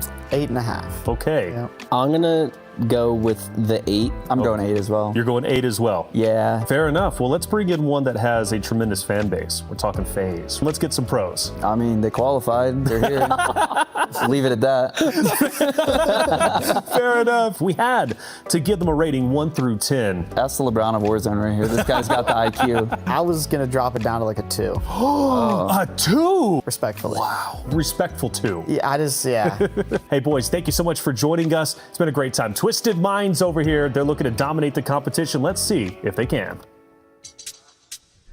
So much fun hanging out with those Twisted Mind guys. And of course, they always make us giggle. Are they always that negative, though? No, they were quite positive, actually, especially after watching Blast, who was just ripping into teams and players. No, I think Twisted Minds was one of the more positive teams we interviewed. Well, speaking of people who were ripping into teams yesterday, Falcons are back on our stage, and so is the rest of Group A. You saw Shifty taking to Twitter, letting Five Fears and crew know that they do not belong on the same stage. They kind of proved that in-game as well. As you take a look at some of the other squads in this group, though, we had high expectations for Fnatic, have not lived up to it. FaZe Clan have not lived up to it. How about CT, though? What should we know about King Maddie's new crew? Brother, these guys are the flippin' truth. I mean, we talk about consistency. There aren't many other teams out there that are doing what they're doing. They're averaging 6th place. They've already gotten a total of 100 eliminations. And by game to game, they're sitting between 12 and 19 eliminations per game with a round again. A top 5 finish to get the multiplier. So they're doing everything they need to do. The only caveat I've got is that they have not found a way to get to a win yet. And I just want to say, I give you your flowers where flowers are due. You called them out very early on, and CT has not disappointed. They look good. I like them. Was it Resolve? Like, was there an individual, or did you just see the map that got you excited? I think it's more as you see the map. You do have Resolve, who's you see him at the player leaderboard after day number 1. You say, well, all right, these guys are fragging. But it is the way they play the map. They're landing around prison, and they're manipulating the zone really, really nicely. Yeah, I remember, I think it was watching the pulse check, hearing like, hey, if you see Resolve on the map, run. Like, listen, these guys are the truth. Extra J as well. He just staying alive, right? That you have to do that in Resurgence, but those guys, they are a force. They do it well. We had a lot of fun with Esports. You saw them playing Pop and Weave earlier. They haven't had a lot of success on day 1. Looking for more in day 2. Leviathan finished 20th out of our 21 teams on day 1. And then you have the big hitters. Falcons and Twisted Minds were finishing 1st and 7th. Who else are we looking at to maybe challenge? Because remember, this is going to be all finished for Group C. It's now up to Group A and B. Taylor, who do you want to watch coming up? Coming up, FaZe for sure. I mean, I think FaZe, they've underperformed at times. They've overperformed in others. Like yesterday, first 3 games, we were like, wow, this FaZe roster is looking great. I mean, you witnessed my interview with Twisted Minds, putting them at a 2. They didn't give a 2 performance, but overall, I think they're still too close to the bubble. They've got to step it up in their last 3. We'll keep our eyes on FaZe. We'll definitely keep our eyes on CT Esports as they trying to battle back into the top 7. We caught up with them before the match. Here with Resolve from CT Gaming, you're staying away from the LCQ, sir. How are you doing it? I'm doing good. We came here today to play, just do our best, and yeah, we're doing good. We just played the first 3 games. I think we, as a team, we did very well, and we just keep going for that. Are you running into any challenges in game, any particular teams you keep coming across who are giving you difficulty, or teams that you just keep taking care of? We're just playing against FaZe, most of our drops. We're just fighting them all the time. But it's just the only thing, like right now, is landing on us, where we just prepare for everything that comes fight us. We're just going in. All in, baby. All in. All in. I love it, man. Okay, so this is a big match coming up. Have you done anything to prepare specifically for this group stage or business as usual? We did like bot review. We did a lot of bot reviewing, just team communication, like prepare ourselves to like be more like have better comms in our fights, rotations, like just try to keep like that chemistry just going up all the time, because sometimes we feel like we kind of mistake on those types of small situations. Yeah. But yeah, we just keep talking, better communication, better gunfights, play better as a team, and that's all we do. So last question, a serious one. Who cannot kill you? Who cannot kill me? I'm gonna say Clumsy. You heard it here first, folks. Back to the desk. After their first 9 drop, CT is in 9th. So they're right on the edge. Right on the edge, indeed. Repos, I got to call you out, brother. I know you're doing a big watch party. You put Inner Circle at D. They overperformed. And then you put CT out there as a C team. And I think that's a little bit inaccurate. But honestly, I can't blame you. CT's been performing over expectations. A lot of people were also underrating Roc Esports, the team that won the very first map on day number 1. Wars, Vision's going to try and continue this one. And we'll see if they can get it going. My guy to watch, though, is Prodigy on day 2. If you were watching EWC last year, Ellen, he was a rock star. He's always been my favorite player the last couple years just because of how fast he is. Like I said, he plays on a fast sense, too. I believe he still does, but my goodness, Vision, his prison clutches, it was just perfect when we saw them. Yeah, without a doubt. Watching, of course, these 3 players last year, obviously, in regards to Wars and Vision together, and then Prodigy, I knew there was something special. You put them all together, they're representing EU, they're considered the best EU roster. Roc is a team that I believe is performing with expectations. Keep in mind, this is going to be Group A versus Group B. This is where this team had 2 top 3 finishes, including their win. So yes, they petered out at the end of yesterday, and they may have come in with a bit of a whimper here to start. This would be a prime opportunity for them to reestablish some dominance against the other group. We mentioned that Twisted Minds is not a safe pick to make it into the final 7. Why? They are getting contested early by squads like Movistar. Let's take a look at the 3 Mexican rock stars. We got Goat Clamp, Nitoads, and Volcom, who have been popping off throughout this tournament. You just saw Volcom dropping some serious frags in drop number 8. Will he be able to continue now that we have Group A retaking the stage? Yeah, I started to notice something special about Movistar when Falcons was challenging them and Movistar was putting up a wonderful fight. Gotta admit, they've been a bit hit and miss, but they have still shown enough, at least energy, at least enough slayability for me to take them seriously. You say that, and Nitoj just got a 3-piece right there. Not to mention how much he's been staying alive for them to regain. I think it was, game number 2, where we saw them stay alive over there on the Northmore side by the boat, right? Going from 12th to 4th. So that game right there, yeah, not a lot of kills, but hey, at least they got the placement. I think the thing, too, is that they are continually finding themselves in early game battles with 100 Thieves, who have been one of our top slaying squads. The impressive part, though, is that when they're losing battles with 100 Thieves, they're surviving. When they're beating 100 Thieves is not surviving. So a little bit of 6 of one, half a dozen of another. And we'll see if they run into Twisted Minds in the mid game, as we saw all day number 1. But TM is looking for a stronger day number 2. They want to finish not just with a lot of frags, they want that multiplier. We haven't seen a brain yet at the bottom of our lower third. We'll see if they can get a dub here in their first drop. My biggest concern for Twisted Minds is day 1 was great because they were getting challenged. Yes, they were having to tussle with the muscle of Leviathan, but then you go into today's competition and everybody clears out the harbor side. They now have nobody to slay out, and therefore they've got to readjust. Do they go deeper onto the harbor side? Well, no. They start going up towards living, but they run into some issues. They're forced to retreat back down to factory.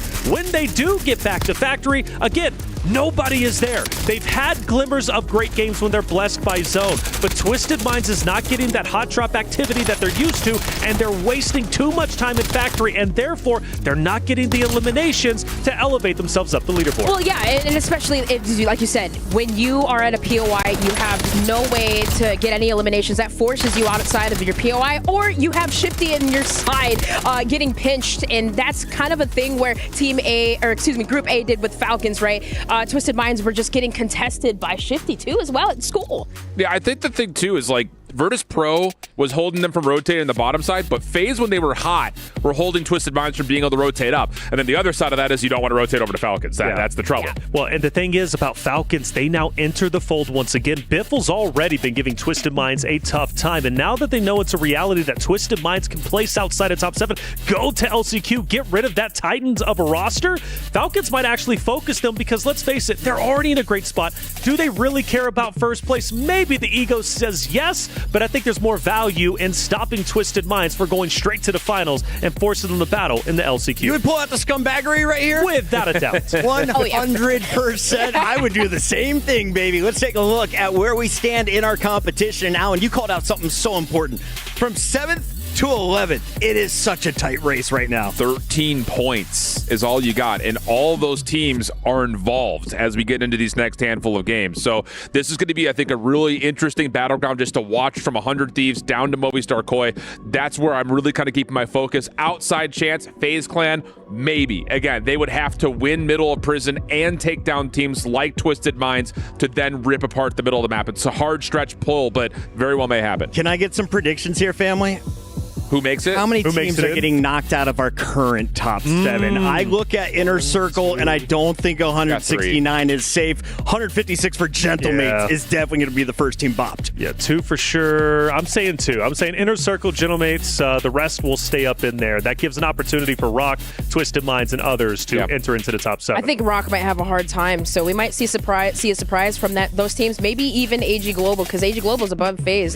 Because they had a role switch, so you never know. We might get a shakeup. We're sorting out one player's controller. When he has it plugged in, the games begin. We're going to a quick break. When we come back, the drops continue live in Riyadh. Welcome back to the Boulevard. We're here with some of the baddest and the best in the game. Twisted Minds. I'm in their headquarters right now. You can't miss it out here on the Boulevard. Fikri, their gorgeous mascot, the great big pink brain creature outside. Come on in. We'll give you a bit of a tour. This team only broke into esports in 2021. Started out as a PUBG mobile team and very, very quickly expanded and exploded across the world of esports, now competing in 19 different games and very quickly amassed quite the trophy cabinet, everything from Mobile Legends Bang Bang to Overwatch. They've also got a wonderful collection of all their jerseys throughout the year and all the various titles they play in.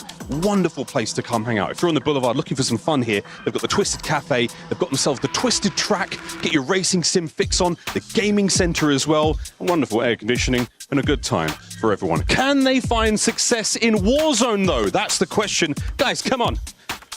Do it for Fikri. Please.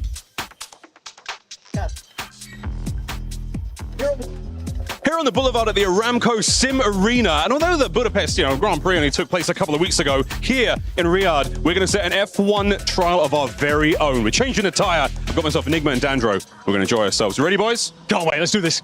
Let's get it on. Here we go.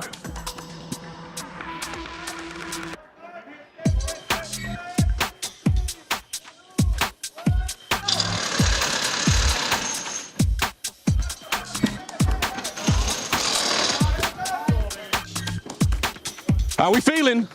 302. We'll take it.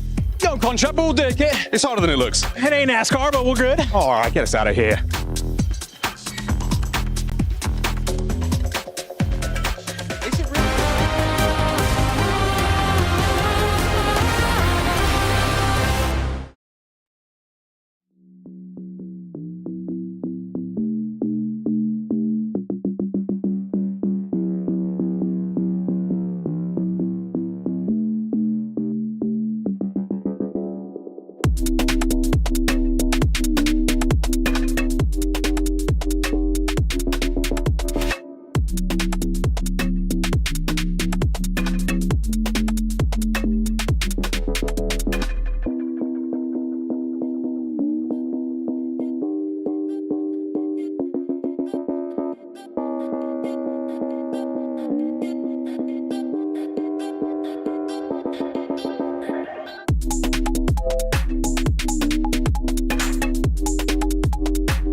It's the Esports World Cup 2025. We're here for Warzone as we are just 2 days away from crowning a champion and handing out a $250,000 check. I'm joined by Shift, Dream Crazy, and Reflections. And Shift, we're down on 6 maps already. We got 3 more drops to go.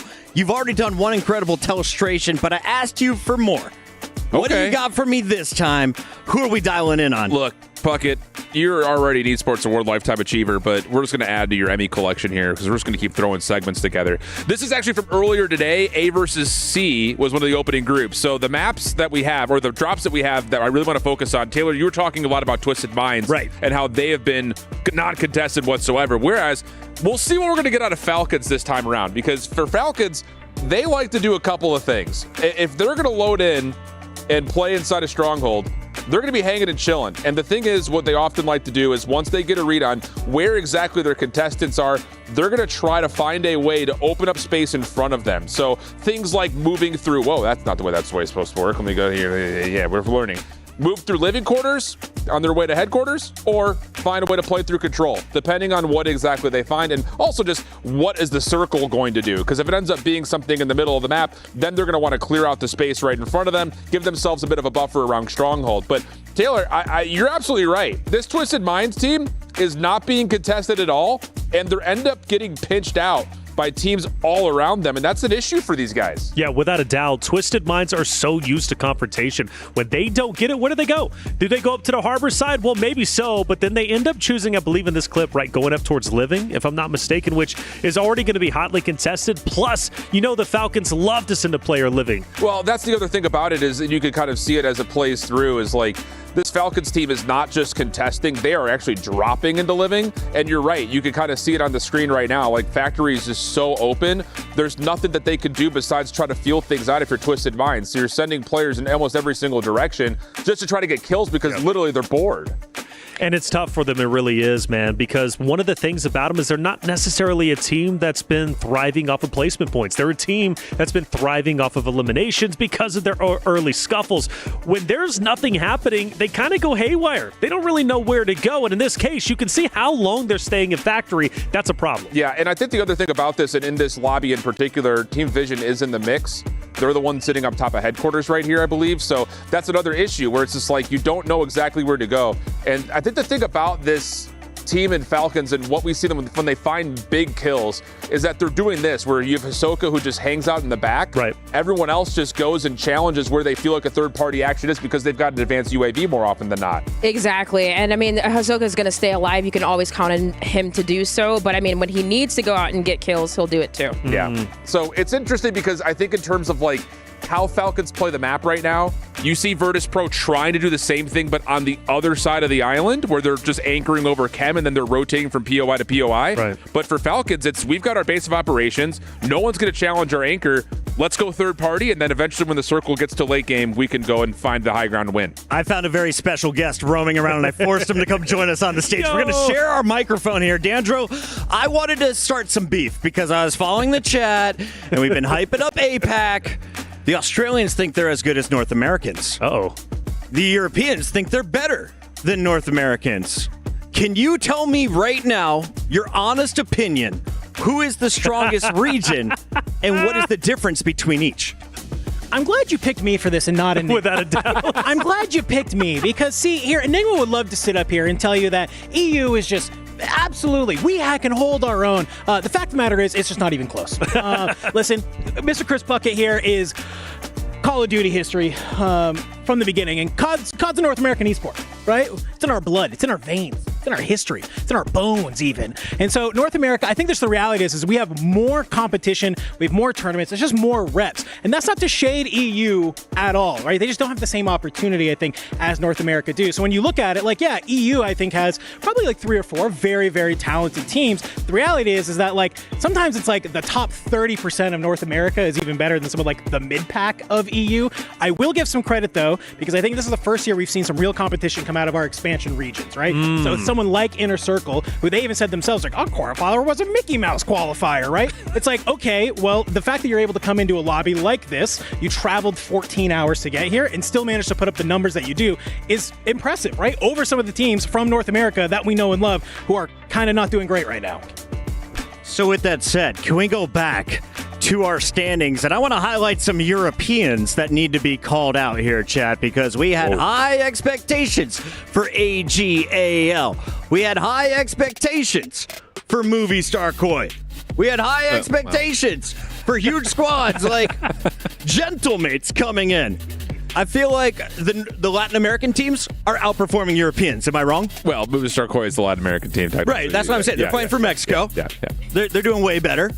We'll see if they keep going. And we just got a 5th microphone. The production is growing. I'm loving it here. What I was going to say, though, about all gamers, maybe we can start the catchphrase, those guys are streamers, not beamers. Oh. And what's the catchphrase for Fnatic?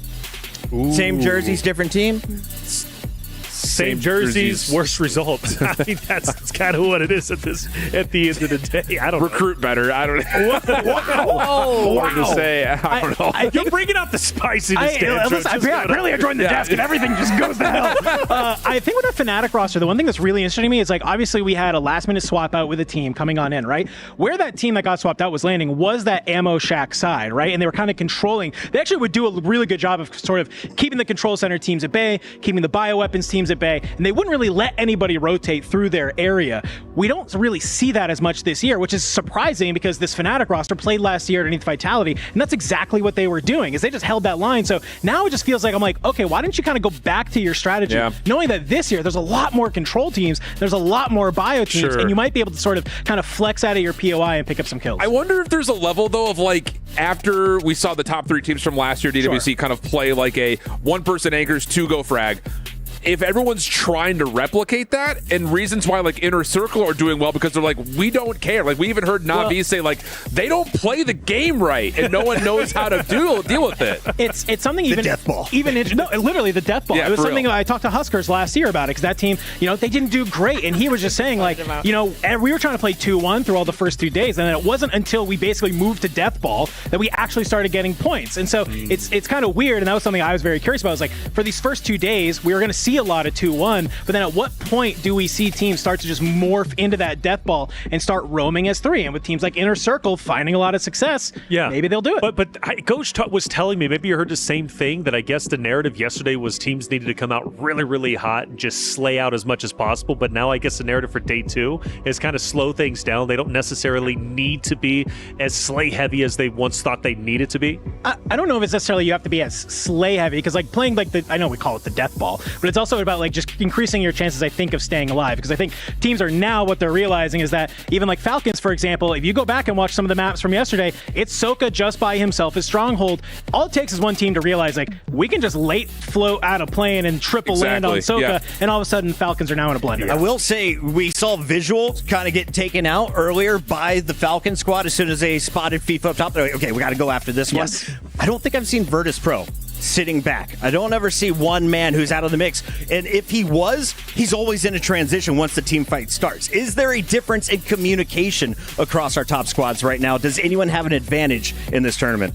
I wouldn't say it's like is it a difference in communication? I wouldn't necessarily say that. I do think it is a little bit of a difference in play styles, right? Because a lot of these teams are coming off the back of just being so big map brained, right? That Rebirth Island, it's almost like you have to shut off the brain and just full sprint at people. And some teams I think are actually legitimately having to struggle with that. And so first teams like 100 Thieves and Virtus.pro and a couple of our other top squads, they had a specific strategy for Rebirth Island to be able to move on in. So Dandro, you are killing it this week, and it is a pleasure to have you joining us. Unfortunately, the podcast has to come to an end because the players want to play video games. Ladies and gentlemen, let's head back to the Kadia Arena for another round of drops.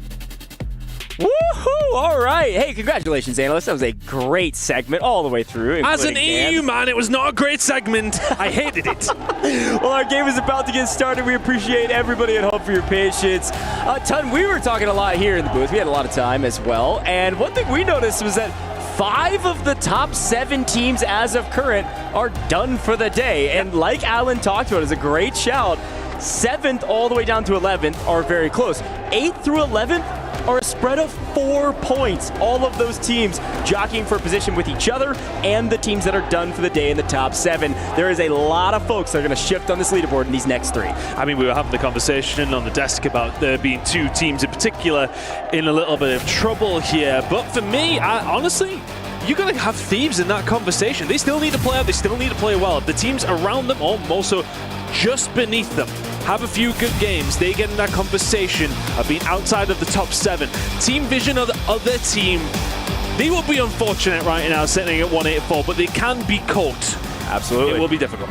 Absolutely. Well, welcome back, Group A. Group A versus Group B. We're getting started. It's the first game of this series, 3 total to play, and that will end our group stages. 14 teams being relegated, 7 being promoted to the finals to skip LCQ. Let's get into it. The first zone ton. Woo! We're headed back to the south. We're headed back to the Falcons. We're headed back to Stronghold. And I think with some of these drops that are coming in, the POIs that we are seeing, if you're looking towards it, that's a team gone already. Are you kidding me? How is a team literally already been eliminated? Are we down to... My goodness, I didn't even see who went out.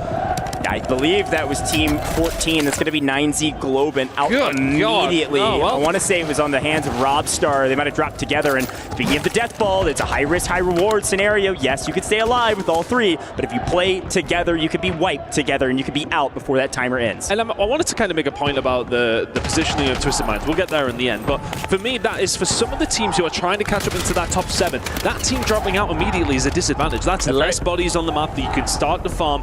And for some of these teams, you can see on the right-hand side, ROC, Twisted Minds, CT, Movie Star Koi, all in this game alongside 100 Thieves. They need to guarantee themselves here about 50 points over 3 games. Yeah, it's a great shout. Definitely mathematical possible.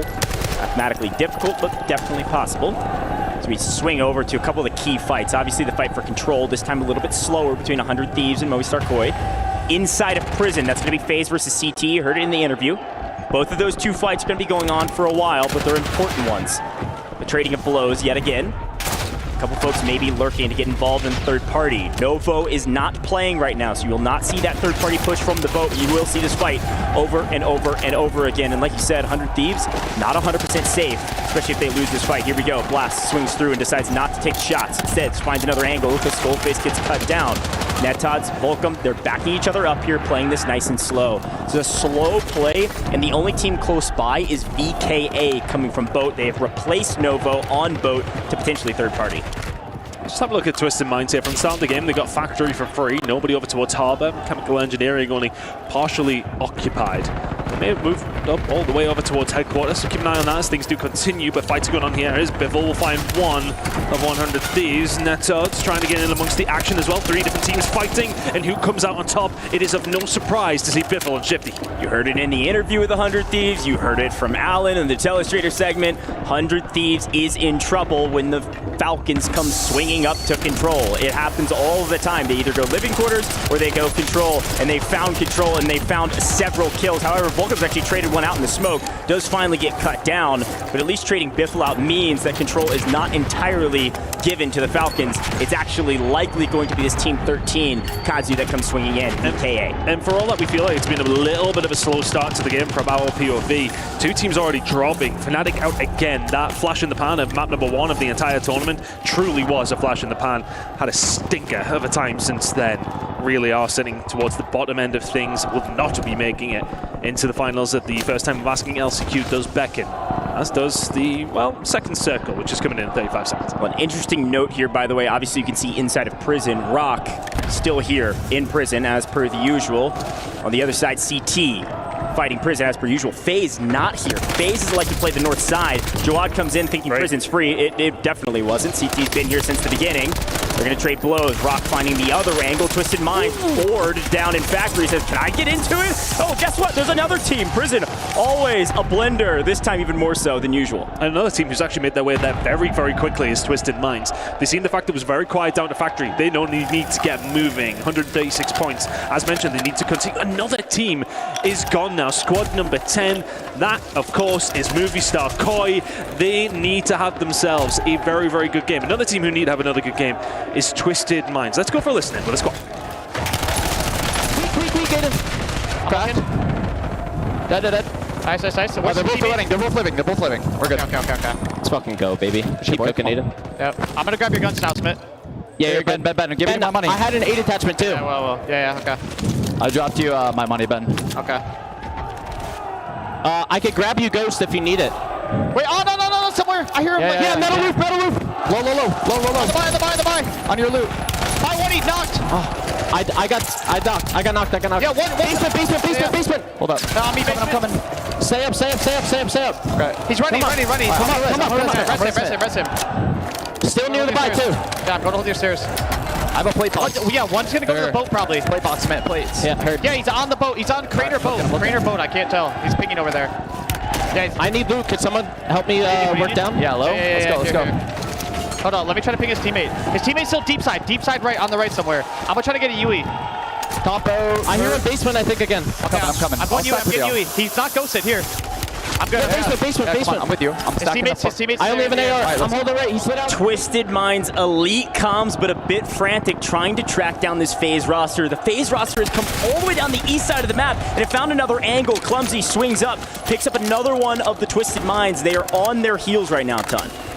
Doing a really good job finding the kills where they need to, but Fnatic are very much here, and there's another team who may well get involved here as well. We're looking at EWC Esports. Might think about getting in the mix. They need some points big time. You can already see Aiden's going to get picked up there. The fights will continue.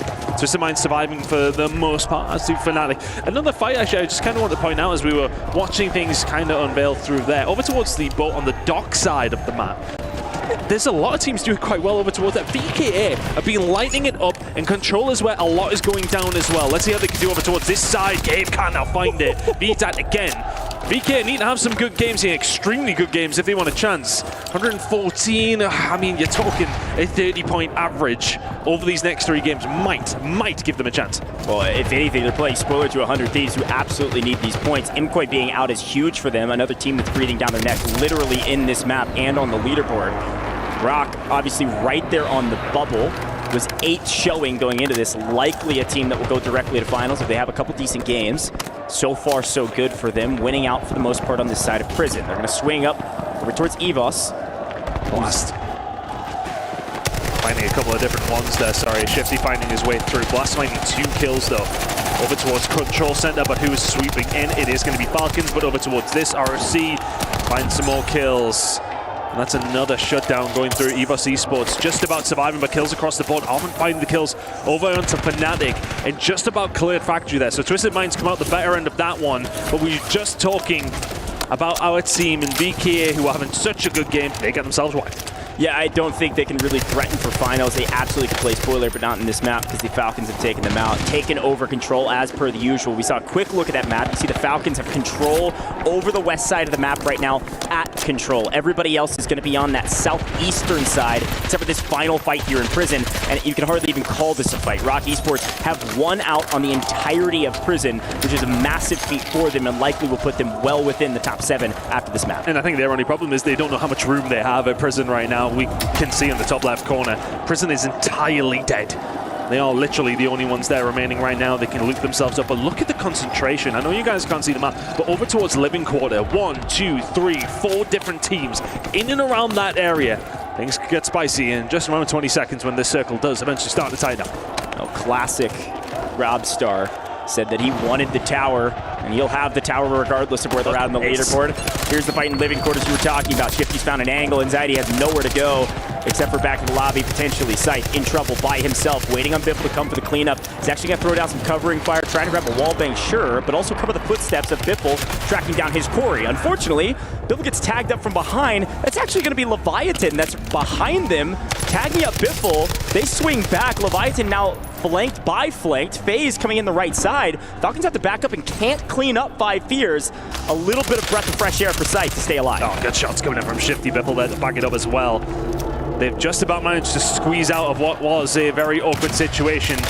What can Lev do here? Shifty will find Decky. Lays the next on the chopping block. Incoming is Shifty. Lays will do very well to get out of this one. There you go. Squad 3 gone, done, dusted. For game number 1 of this section, Leviathan out again. Take a look at their positioning. Again, got control now over the southeast. Potentially a couple teams could threaten them, but Twisted Minds are still on this map, and that is a crucial point for them. CT on the other side, weak and not a lot of kills. Reminder, CT lost out in Prison. They've been in the regame blender yet again, yet somehow, some way, they've been able to stay alive and make it to the top 10. We're down to 7. Here's the new zone. Yes, we see EVOS in the power position in headquarters. The question is, will it really matter when the Falcons are wiping this entire lobby? Twisted Minds need to get active, and they're able to. CT Done, dusted, sent to the lobby, looking for top 5. This is the Twisted Minds we've been waiting for, folks. There's only one team that can threaten them. It's Roc Esports from prison, but Twisted Minds is getting out of Dodge. Yeah, they got the hell out. Roc considered it for a second, but I think for them, they will see themselves in that power position over towards top prison. They are safe in next circle. No need for them to take any unnecessary risks, especially when you're seeing the kill feed light up. And it's Falcons doing the business again. 6 teams remaining, Shifty on 9. The game slows down for just a second. Teams trying to establish, well, everybody pretty much inside of the circle right now. May well just have a little bit of a breather for the next 40. Yeah, I mean, this is probably one of the fastest maps we've seen in terms of teams getting eliminated. Only 6 teams alive. Circle 4 hasn't even started closing yet. I mean, we've got a ton of game left in theory. That's why there's so much open space. These teams have won out in their areas, and they're going to stay patient. You shouldn't see anybody fall here. I will tip my hat to this EVOS team. Again, I don't think they can climb the leaderboard to a dramatic number, but Robster's on 7, showing that, hey, we can play out of HQ when we finally win it. We do see 5 Fears eventually wiped by Twisted Minds. 8 seconds until that circle does tighten up. We're about to see it come in, and this will dictate which way the game's going to go. You'll see it on the top left of your screens. I'll see it on my big one. My goodness me, living quarters, we are on our way. Everybody who thought they had the power position, you're thinking of Roc on top prison. You're thinking of EVOS in headquarters. You have got a gauntlet to run if you just want to survive. Yeah, we're touching a piece of factory and then a piece of living quarters. Technically, it does look like our team in green here, FaZe. They could play on the low side and be patient and hope to get that moving zone, but you're right, definitely a power position here for the Falcons. And this Roc Esports team's gonna have to rotate through Twisted Minds, and Twisted Minds knows it. They spotted each other earlier, and they've got a nice hold. Yeah, Wars is gonna get taken down. You need to start making a move here. If you're Roc, you're in a sweet position. Now all of a sudden it's a foot race just to get through factory, and who's gonna come out the right end of it? Twisted Minds are here, and they both need a very, very good game. Reminder, both these two teams are just on the outskirts of that top 7 fight. Can they find a way through? Is it going to be Almond and Boys, or is it going to be Vision Prodigy lighting up Almond, lighting up Aiden, and they just about clean house. 1 player remaining, Smith, he runs away with his tail between his legs. ROC, we're in prime position. They get out of dodge with that one as well. But who's going to be there, ready and waiting? It's going to be Falcons, it's going to be Fnatic. This is about to get juicy. There is no placement to play for besides the win, so Smith's just going to look for a couple picks here. He knows those are going to be worth 1.4x. It's a big moment for them. Smith doesn't have a ton of kills, but his team does. That's 4,000 damage, 1 kill. They've got a lot of kills between them. Twisted Minds has done a lot for the team. They've done a lot for the leaderboard, and all of a sudden we're about to see a big fight between FaZe and Roc Esports. Yeah, the numbers are not there for the side of Roc, but can they get the better of it? Not going to happen. FaZe holding the angle, a tight one at that inside of the building, but now the team's going to start to converge because the circle is going to move. Who's the one who's going to come out on top? Well, who would have thought it? Hisoka drops the bombs, and there goes Smith as well. The Falcons starting this up. FaZe versus the Falcons in our first game of this matchup today. Who would have thunk it? The team at the top and a team that was deep inside the bubble, deep down our leaderboard, who desperately needs this 1.6. The Falcons are playing for ego. The FaZe are playing for the finals. FaZe need a good game. They absolutely could do with closing this one. That extra multiplier will help. They're not out of touching distance yet. They need a good few games. It is still doable. But if they really want their dreams to come true, they need to find something here. And I tell you something here, though, Coach, it is not a nice position to be in. A little bit of a scout going to go down. But this fight is far from easy from the side of FaZe. It's the last zone. It's just going to shrink out into the open. Again, usually we say high ground and advantage. In this case, I actually like this low ground position. Falcons without resources will have to jump down. Likely have a few gas masks to work with. Going to smoke and drop and potentially just barrel stuff each other and pray that the bullets hit. See what Point is able to do. There's the push. We trade 1 for 1. Biffle on the wide angle, gas mask in hand. No actually ticking, no gas mask finds the angle. They pinch, they execute. The Falcons at this point, inevitable. Truly, it does feel that way. The crowd getting behind Falcons as you would expect here in Riyadh. Incredible work once again. And when it comes down to those end games, it does feel like an inevitability. The positioning, the kills, the utility usage, the way that they set up so wide in those areas. You think gas play, they are deep, far away. You don't even expect it. There's nothing you can do when they get you in your sight, in their sights. Falcons, another win on the board. That might be number 4 or 5 at this stage. It's a communication diff, man. This team is so good because they have the chemistry. They've got the communication, like you said, a perfect setup. To send Biffle out in the wide angle, you know that FaZe doesn't have enough time in that zone to play for anything. Folks, you're not going to want to miss this game 2 right around the corner after a short break.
John, from first floor. They're under me. They're under me. They're on the real lane. They're not on the real lane. Sit, bro. Someone's going for this fucking sit. I want to double with Soka. Go for it. Go for it. We should play ourselves too. We should play ourselves, by the way. They're under me. They're first floor. They are first floor right now. Someone tick to right. Someone tick to right. He doesn't have a gassy. I got PA. Got PA. I jumped down a little bit. Look at your radar. In the zone. I got hit by PA. Knocked one. Playing myself. Hold on. Watch out. Nice. Fuck go. Hey, baby. Hold on. Hey, don't fucking tell me.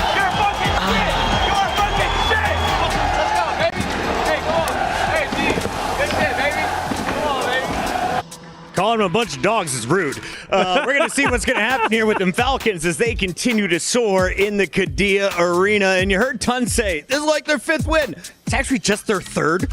But it feels like it every single time because they're constantly in the kill feed. Well, it's also, because they're constantly in the kill feed, every win feels like 2 wins of any other teams right now. Yeah. So, we can go ahead and give Ton a little bit of European maths right there. Well, give it 2 times. It was also Ton saying they wouldn't even make it top 3, and they would have to go to LCQ. He So would Tun- shave his mustache if they won the tournament, though, he said. Oh, did he actually say that? No, but I just said it on air, so it's true. Okay. Drink crazy. Let's talk about this game, though. I was going to say, I guess this is a perfect time to say that D'Angelo let me know, speaking to the Falcons management, that the boys are on like a strict electrolyte water regimen. Okay. Like, down to the T, you guys. And, hey, it's showing. Overhydrating is a thing. You just deplete yourself of all the minerals required to get your kidneys functioning happily. These guys are dialed in. Well done. Outside of maintaining their hydration, the Falcons are maintaining control on top. How are they doing it? Yeah, they're doing a great job. One of the things that we kind of question is, how do you beat the Falcons? Well, one of the solutions, potentially challenging Hisoka as the anchor player. Well, Movie Star Koi gave it their best shot, consistently going to Stronghold, challenging Hisoka. At one point, I thought they were making a breakthrough. Shifty then joins into the mix. Movie Star Koi get eliminated in 12th place. A team that's trying to break into top 7, trying to challenge Hisoka and Falcons, probably not the smartest decision. I was excited for Leviathan. We heard Lazy Day 1 was going to be going after these Falcons guys. We saw Shifty and Biffle taking 2-on-3s. Lazy was shooting them in the back. Flanked on a different team was shooting them in the back. They dealt with both squads. How do you continue to position yourself so well in those micro moments? I think it's a lot of just how Shifty and Biffle play off of one another in the first place. Who can get in there first, and if there is damage, then I'm going to commit, follow up, and we'll take the 2v3. If the entry man doesn't find the success that they want, they'll back off, and they'll reset, and then they'll take the fight on their terms the next time around. Excuse me. Yep. I've got the hiccups so flippin' bad. It's the code red here. It's something here. Lack of electrolytes, too. While we take a look here at the standings, go ahead and sip some water, drink crazy. Let's break down where we're at with the Falcons in charge. Don't worry, Dad's got you, Alan. We got the Falcons still on top of this game. Another 36.8 performance. It's not their best, but it's within their top 5. Oh, yeah, for sure. And, I mean, we were talking about it, Taylor. We thought Twisted Minds was doing a little bit of farming onto FaZe Clan, but they definitely performed a lot better than what we thought. And that's credits to, of course, a little bit of a repositioning from their prison drop. They were going bio, and they pushed Twisted Minds really fast. We needed to see FaZe Clan have a better game. They're up 20 points here. Roc Esports, nearly 19 of their own. Those are some squads to look out for. FaZe, though, is it too little, too late? I don't think so, no. For FaZe, they're looking pretty decently well as far as I'm concerned. They do drop down They're at to 135 points, right? Yeah. They are at 135, but they've got 2 more games, and something tells me that they are going to move up. I mean, CT Gaming kind of been hit and miss. Movie Star Koi challenging Hisoka, dropping the ball early on. I'm just not feeling it for FaZe Clan. I think they are going to be okay, even though it looks scary at the moment. And, of course, we had to keep our eyes on Movie Star. They got shut down. They tried to go after the Falcons. Don't do that with the remaining 2 drops, right? No, definitely don't. You just need to try to put yourself in a spot to get a high placement with solid kills, and there is still obviously a window to crack right above that gentlemate's position at 156. So yeah, you're looking for 20 points or so for both FaZe and Movie Star Koi. Definitely doable in the next 2 drops. I think it just comes down to the other teams between them and gentlemates like CT Gaming. Okay, Ellen, before we get into this next one, I wanted to ask you about buys. That's the one thing we don't really see from the CODcaster perspective. What are they purchasing? Everyone's using UAVs, right? But what else do you purchase as the game goes on and you rack up more money? Well, especially for those late game moments, we heard, I think, a player call it out, streaks, right? Yep. End game moments, precisions, in. Obviously cluster strikes, maybe a self-revive, because you never know in those late game moments how that can, maybe help you in a heal off, right? Which we saw Sage yesterday. So when it comes to buying, or of course your teammate, cash is king. As far as Falcons, right? They always have cash, and that's what some of these teams are trying to replicate. Look out for bombs from the sky. We have 2 more games coming in live from the Qiddiya Arena as we send it back over to the casters. Alrighty, well, a great breakdown of another great game from the Falcons, but I gotta say, that leaderboard looks scary for some of these teams. We still have a total of 5 teams that are done for the day inside the top 7s, but there were some shuffling around there. Twisted Minds have breached into the top 7. good on them, a big map from them. The rest of this leaderboard still insanely tight with FaZe, just kind of getting into striking distance. Not done yet. They got to do it again, probably 2 more times. So what FaZe did there, Thieves did not, right? I mean, we've seen Thieves really have a miserable time there, barely getting a point to their name. And that puts them even further into the conversation. Yes, okay, they're sitting towards the top side of our remaining teams right now.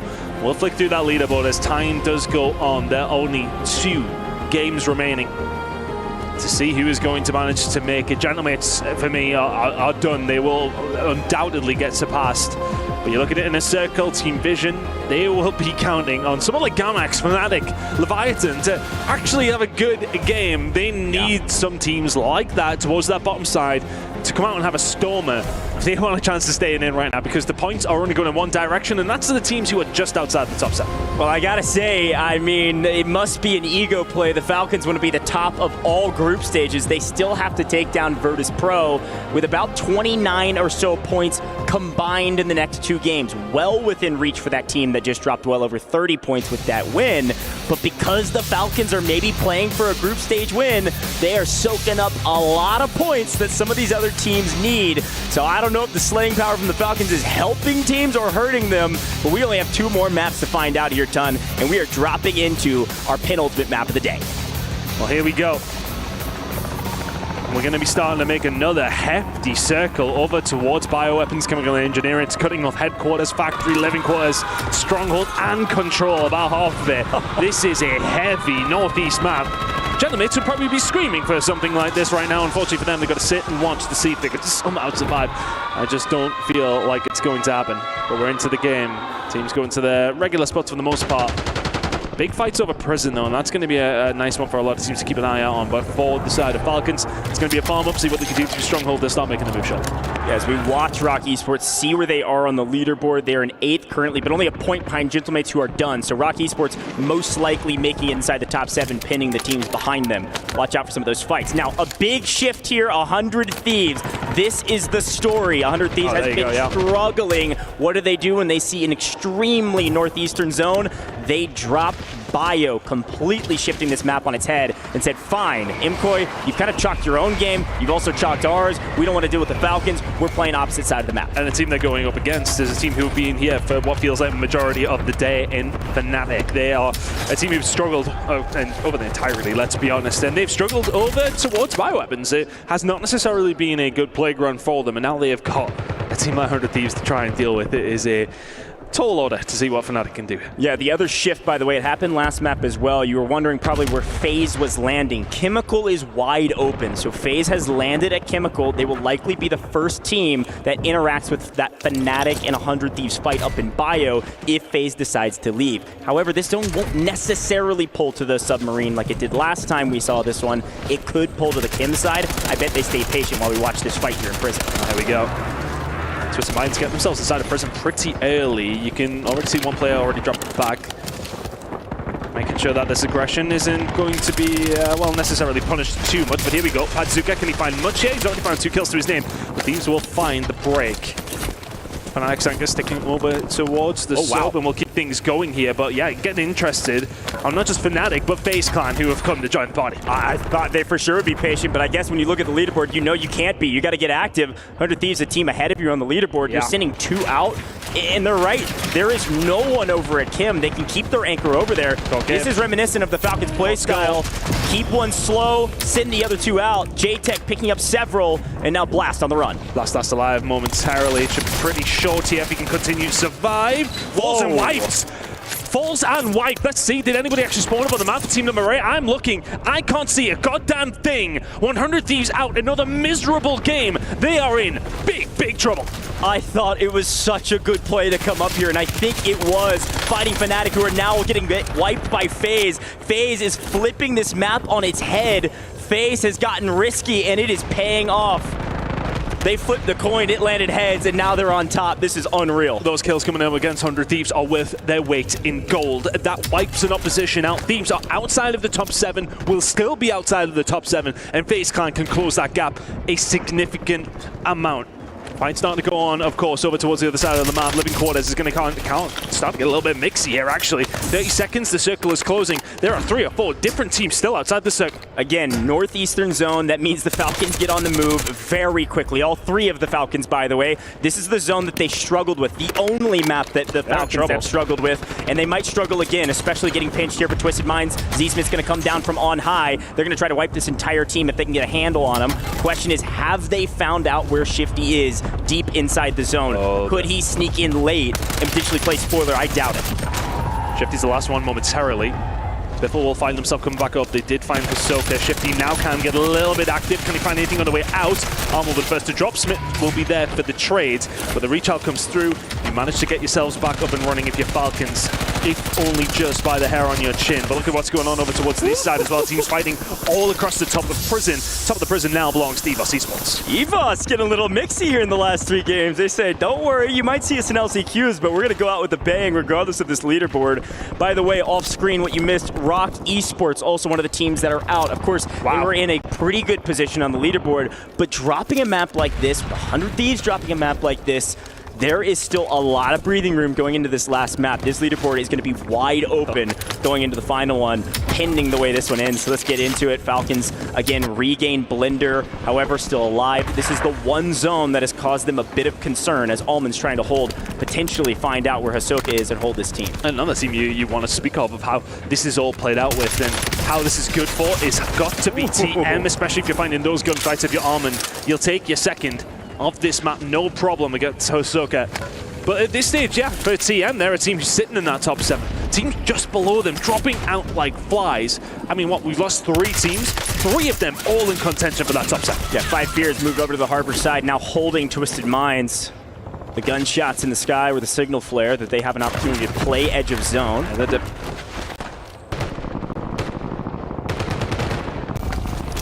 unfortunately, it does look like the CT squad has lost only a couple plates overall, winning the fight over here in ammo. But again, CT within striking distance, with the 2 teams ahead of them down, CT can make a play for the top 7 right now rather than the last map, especially if they can sniff out the rest of these lurking players from Leviathan who drop here. We'll be starting a little bit of trouble here. Actually, 1 player remaining will just about get out.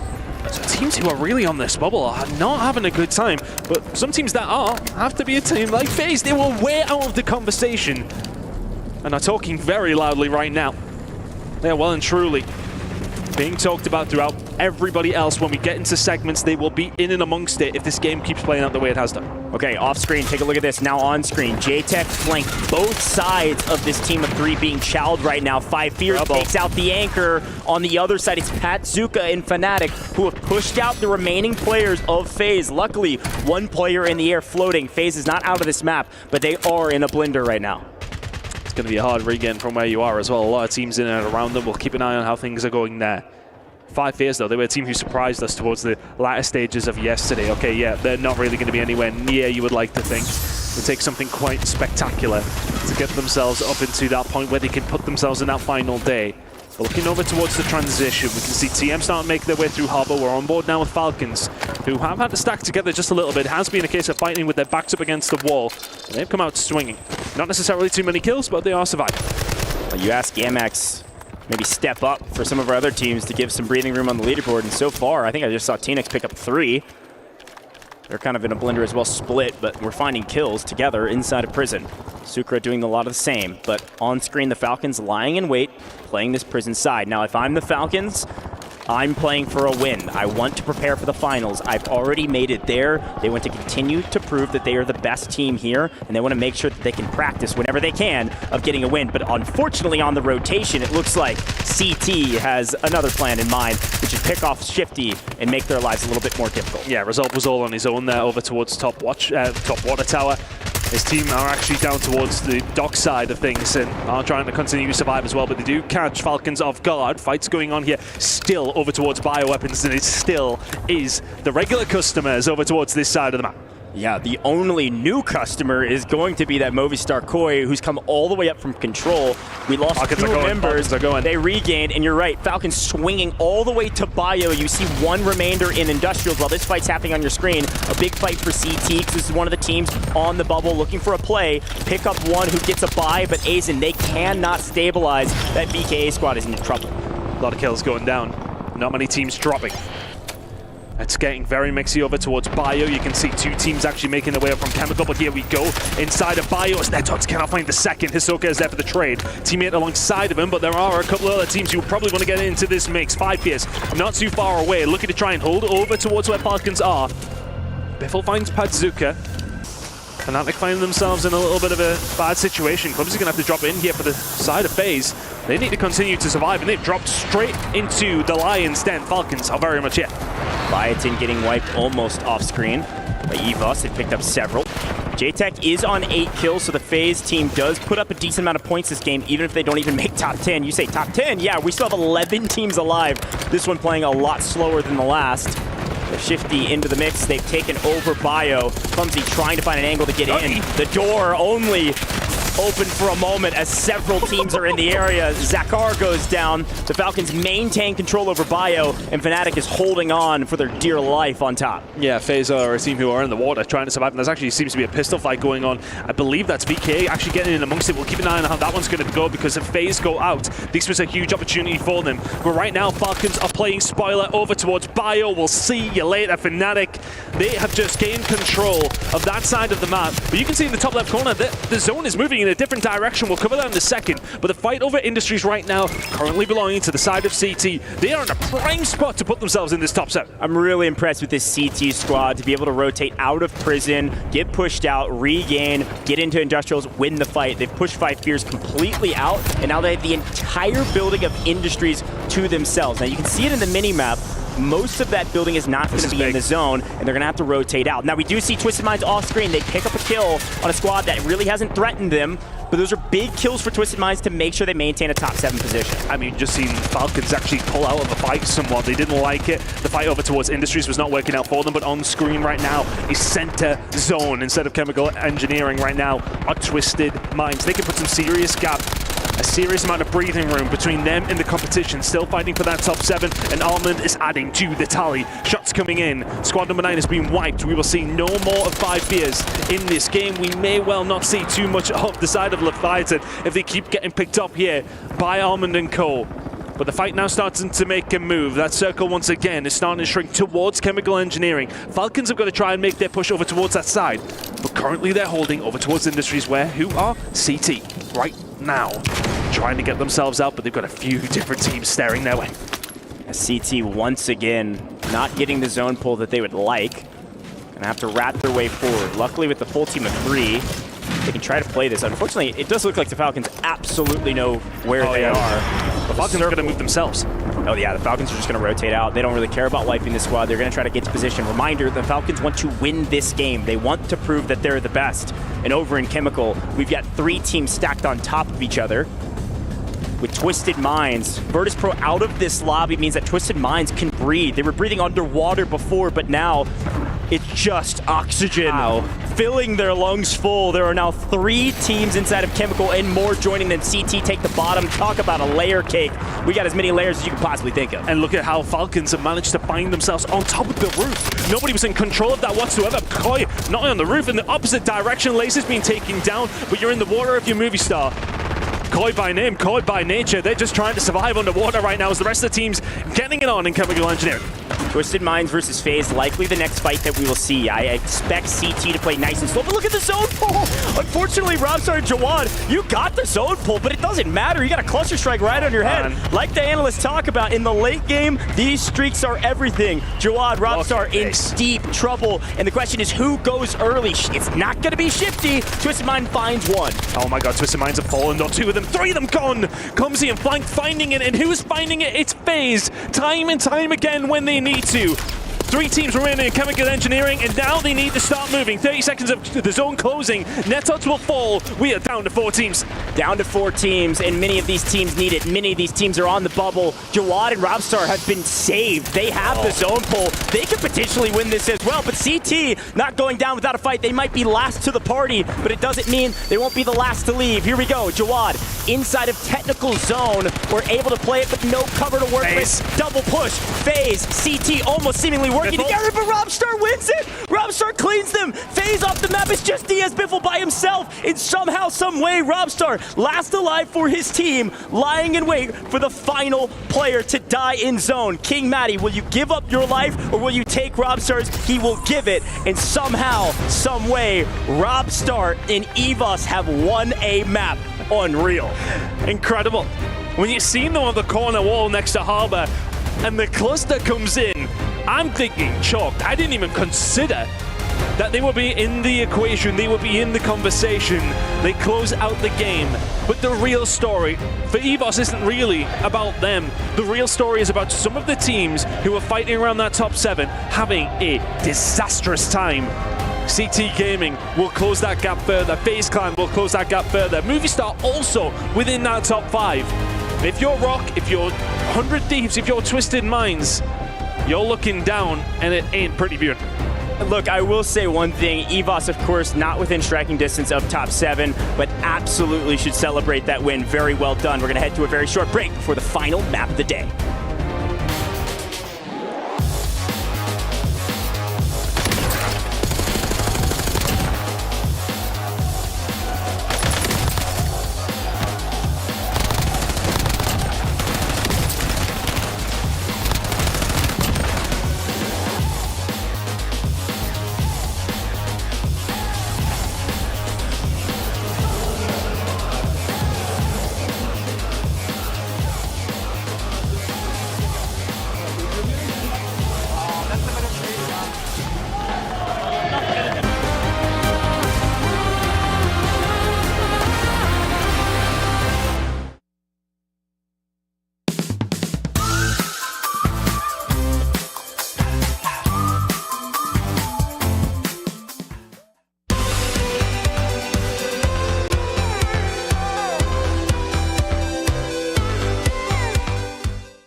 One dropped. Okay, one is down low on you.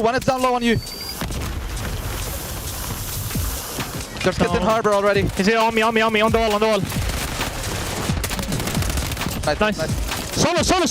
Solos. One's in harbor, okay? One's in harbor. Harbor there. Last guy behind you. Last guy behind you. He's top on your right. Yeah. On your right. I think on your right, bro. On your right. No, I think behind you. Yeah, hit. Nice. Good shit, Rob. Come on. Show, don't leave me hanging, please. Pad, bro. Good shit, boys. Take this off. Hey, if you make your teammate do a 360, eventually your call out will be right. Well done, though, as we see Robstar winning that one for Evos. They didn't have a huge kill total, but it's going to help them build a little confidence as they enter the LCQ. The real eyes, though, are on the teams on the bubble. 100 Thieves, Roc, right there. We thought they were shoo-ins to make it into the top 7. They went out super early here, and that opened up things for teams like CT to go the distance. That's right, and maybe even potentially FaZe as well. 100 Thieves getting eliminated early is tough. They came in as a titan of an organization, and now they look to be struggling a lot. CT, though, can they get the job done? Was it enough in this game alone? Honestly, it might have been, but for CT, proving all the doubters wrong. It looked like all the kills were just flooding to them. They didn't need to move from the spot, Alan. That's the beauty of playing in prison. Everyone just kind of comes through you, especially with these zones that are pulling closer and closer towards the water. So, yeah, really good stuff for them. And again, it's just the way that they're moving into the late game circle is also very successful in terms of kill count. The issue has been they haven't been in perfect fighting form when they get to the final circle with the last 3 or 4 teams. A couple of top 4 finishes, but still need to see them get over the finish line at some point. So that was mid-game. I saw 8 kills on King Matty, 7 kills on his teammate. They get second place. That's a 1.4 multiplier. That's the game they needed at the right time if you're on the bubble. The question is, how did everyone else fare? Who are you watching during that drop? I was honestly watching Movistar Koi. Also, Thieves, why did they switch up their landing? Because we're pointing out the fact that the zone, right? It seemed like the zone really threw a lot of these teams into straight chaos, and we saw Thieves land towards bio when they're usually towards control. But for Movistar Koi, we were watching them engage at prison with the Falcons, and, well, Nitods does what he does best, right? The regain. I think they brought it from like 12th again to 4th as we saw them in the final moments, Alan. Yeah, I think there's a lack of confidence right now at the 100 Thieves. The last handful of games when they're playing in the B versus C matchup, they were getting bullied by Movistar Koi. They gave up control. And then this drop, they go all the way up to the northeast side of the map, and it's just like a hodgepodge of FaZe, Fnatic, 100 Thieves, and they can't beat any of those guys either. So with all the confidence that they were sharing in their interview segments, we're not seeing it in the last 3 or 4 drops out of these guys. No, we're not. 100 Thieves, they've got to step it up. For them to go to the LCQ would be a tremendous shock. You know, there are a lot of rosters that we can look at and say, okay, that makes sense. 100 Thieves would not make sense. But when you get aggressive like they do, sometimes it's a little bit too much. Reckless aggression is not what you want. You want to try and find a balance. And, well, finding a balance in this last game is going to be tough. But again, for 100 Thieves, they've got a target on their back and everybody's gunning for them. I feel like that's just a bad dice roll. You got a 2 out of 20. Wasn't so fun. You're going to do better in your final drop, right, Alan? 100 Thieves and Nade Shot will be here on a final Sunday, correct? Saturday, I should say. Well, I think the chance that making it to Saturday is still very high. Right. I think it's just we're dealing with today's games that they've dropped in 14th, 13th, 9th, 14th. Like, what the hell? They go out early. How about my guy Roc, though? Because we've got Wars trying to lead this squad deep every game. They went out around 12th, I believe, in this drop. Yeah, and, you know, I'm not exactly sure what happened there, but I know Wars, he was just that player that was getting a lot of those, like, sniping picks, getting out early. But, I mean, for FaZe, they're the ones that really were kind of making all these teams kind of scattered a bit. Yeah, it's another aggressive roster, right? So whenever they get hot, they start pushing up. Sometimes it can lead to their demise. For Roc, a team that I am fully confident can make it into the top 7. Of course, they're cutting it very, very close. But again, same narrative for 100 Thieves, like Chip was saying. Like, yeah, even if they do go into the LCQ, I think Roc is going to be one of the strongest teams out there alongside 100 Thieves and maybe who else is towards the upper echelon or bubble rosters. Major shout out to our incredibly hardworking staff here at EWC. The admins have officially tallied the the scores from our 8th drop, it's time to reveal our standings before the 9th and final drop here on day 2 in group stages. As you take a look, Virtus.pro still holding on to their first place, but only by 6 kills. Falcons nipping at their heels. Novo's going to feel confident. Twisted Minds at 175, not necessarily a shoo-in, but they're breathing a little bit easier. We look at this bubble, it is getting messy down there. Well, I know Gentlemates may have brought the fan base out. Well, they're going to have to get even louder tomorrow as they move to the LCQ, dropping down to 10th place. For Inner Circle, they hold on tight to what they got, but it doesn't mean that they are guaranteed a top 7 finish. FaZe Clan, 100 Thieves, looking to knock them down a peg. All right, so we need FaZe to get, what, an 11-point game? Roughly, it's tough to knock out Inner Circle. That's kind of the target I'm going for. Inner Circle is done playing for the day. CT's still in your lobby. And Roc, what, about 15 or so? And 100 Thieves are very much in the mix here as well. You're looking at Roc, you're looking at Movie Star. I mean, I can't expect a 20-point game out of Koi, can I? Well, they've done it before. Like, it's possible. There's a very real world to keep in mind that, like, 100 Thieves and Koi land on each other. Sure. So there's a world where if they've decided to go back to that double control drop, one of those two teams could be out of the running immediately, and that means that Thieves could be in the danger zone without question. I'm going to say, honestly, my hot take, if it is a hot take at all, I'm saying FaZe. I think FaZe is going to be the team to go into top 7. I think 100 Thieves might be going to LCQ. I think they both get in. Really? Actually, that is an option too. It is possible. Actually, excuse me if we're not just counting one. No more predictions. It's time to party. Drop number 9. The final drop in groups begins now. Thank you so much, Chris Puckett, and our amazing desk. I will say predictions are our job. No, Ton? You want to give some predictions? Well, what's going on? Classically, they have not went too well. I believe we're filming a hot take segment tomorrow morning. I might have to just actually go something very easy. But other than that, something that isn't easy to decipher is how this is going to go down. There's like, in our minds, we're kind of saying we think there's about 2 spots here to fight over, and there's 5 teams who can actually fight for it. In a circular, from the outside looking in, just praying, CT, FaZe Clan, Thieves, Roc, Movie Star all have a nightmare, which, on the basis of what we've seen in the past few drops, isn't out the realm of possibility. Yeah, I think it's a great shot. Like you mentioned, those 5-ish teams are playing for 2 spots. So when we talk about that moment, of course, I want to remind everybody at home that teams aren't going to be eliminated from the competition. Our top 7 are skipping LCQs and going straight to the finals on Saturday. The bottom 14 will play tomorrow in LCQ. So nobody's eliminated, but skipping LCQs, I don't think D'Angelo agrees, but I think it's a boon because you get to watch film, you get to rest. This is a lot of like high action reps. I mean, this is exhausting for players to skip a full day of competition, rest, recover, and be ready and rejuvenated for the finals day. I think is a boon. 100%. I think on the other side of that, you say, okay, you keep it warm. Do you see the fights potentially? I'm seeing your face, coach. And I can't really tell the people at home as to why that is, but this circle is interesting to say the least. We'll get a little look at that in a second, but here we go. Final drop of day number 2, final drop of the group stage. And my word, truly, does it not come down to this? There are so many teams fighting over that bubble. They are fighting to get themselves that quick ticket into the final day. Can they do it? Who's going to do it? It literally is anybody's game. Anybody's game, but the last game of the day. And folks, you can see our players dropping in our last game of the day. You're going to want to take a look at this zone with me. We are headed down to the southwest. This is a stronghold zone through and through. This is a Falcon zone, but our normal fights are happening. And look who it is. Almond from Twisted Minds joining the fight at Control Center. There are multiple teams that do not want the 100 Thieves into the finals. I mean, the fight is kind of went a couple of different directions here. Nobody's really coming out on top of that one. Shifty just continuing things over towards the Stronghold side of things, but the fight over Control here, immediately important. Some of these early fights could really dictate who plays tomorrow, who goes to play on Sunday. And the fights do continue. Roc have had a really decent start over towards the prison side, but here we go, still inside the Control to the center. 1, 2, 3 different teams. As you can see on your right-hand side, we will call out if we see FaZe, CT Gaming, 100 Thieves, Roc Esports go down, but right now on your screen, it's Enko for it's 100 Thieves. Almond was here, now he is gone, I believe. But here's a look, blast down below, and no, it does look like Almond has come back for a vengeance. He wants to wipe 100 Thieves, and Enko does not want to see them. Even if he could just make their life a little bit difficult, Almond will do his job.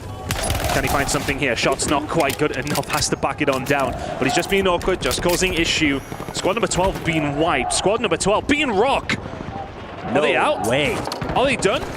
Roc are out of the equation almost immediately. Team number 6 are the ones that have come in to wipe them. CT, get rid of Roc. That is a massive moment for them. Roc Esports will not go directly to finals. Wow. They were outside of the top 7 barely, and they get wiped off rip in prison. There were only 2 teams in prison, Ton. CT in a 3v3 versus Roc. Win it. A huge moment for them. Doesn't necessarily book CT a ticket to the finals, but it's one step closer for them as we see FaZe back up in bio. Backed up over towards the bio side. Thieves have mostly won the fight for control center. We'll go back there in a second. But a team who've really not performed all Leviathan, and right now they have FaZe Clan, a team who need to perform right beneath them. Here comes J-Tech, he will find the first kill under Stukex.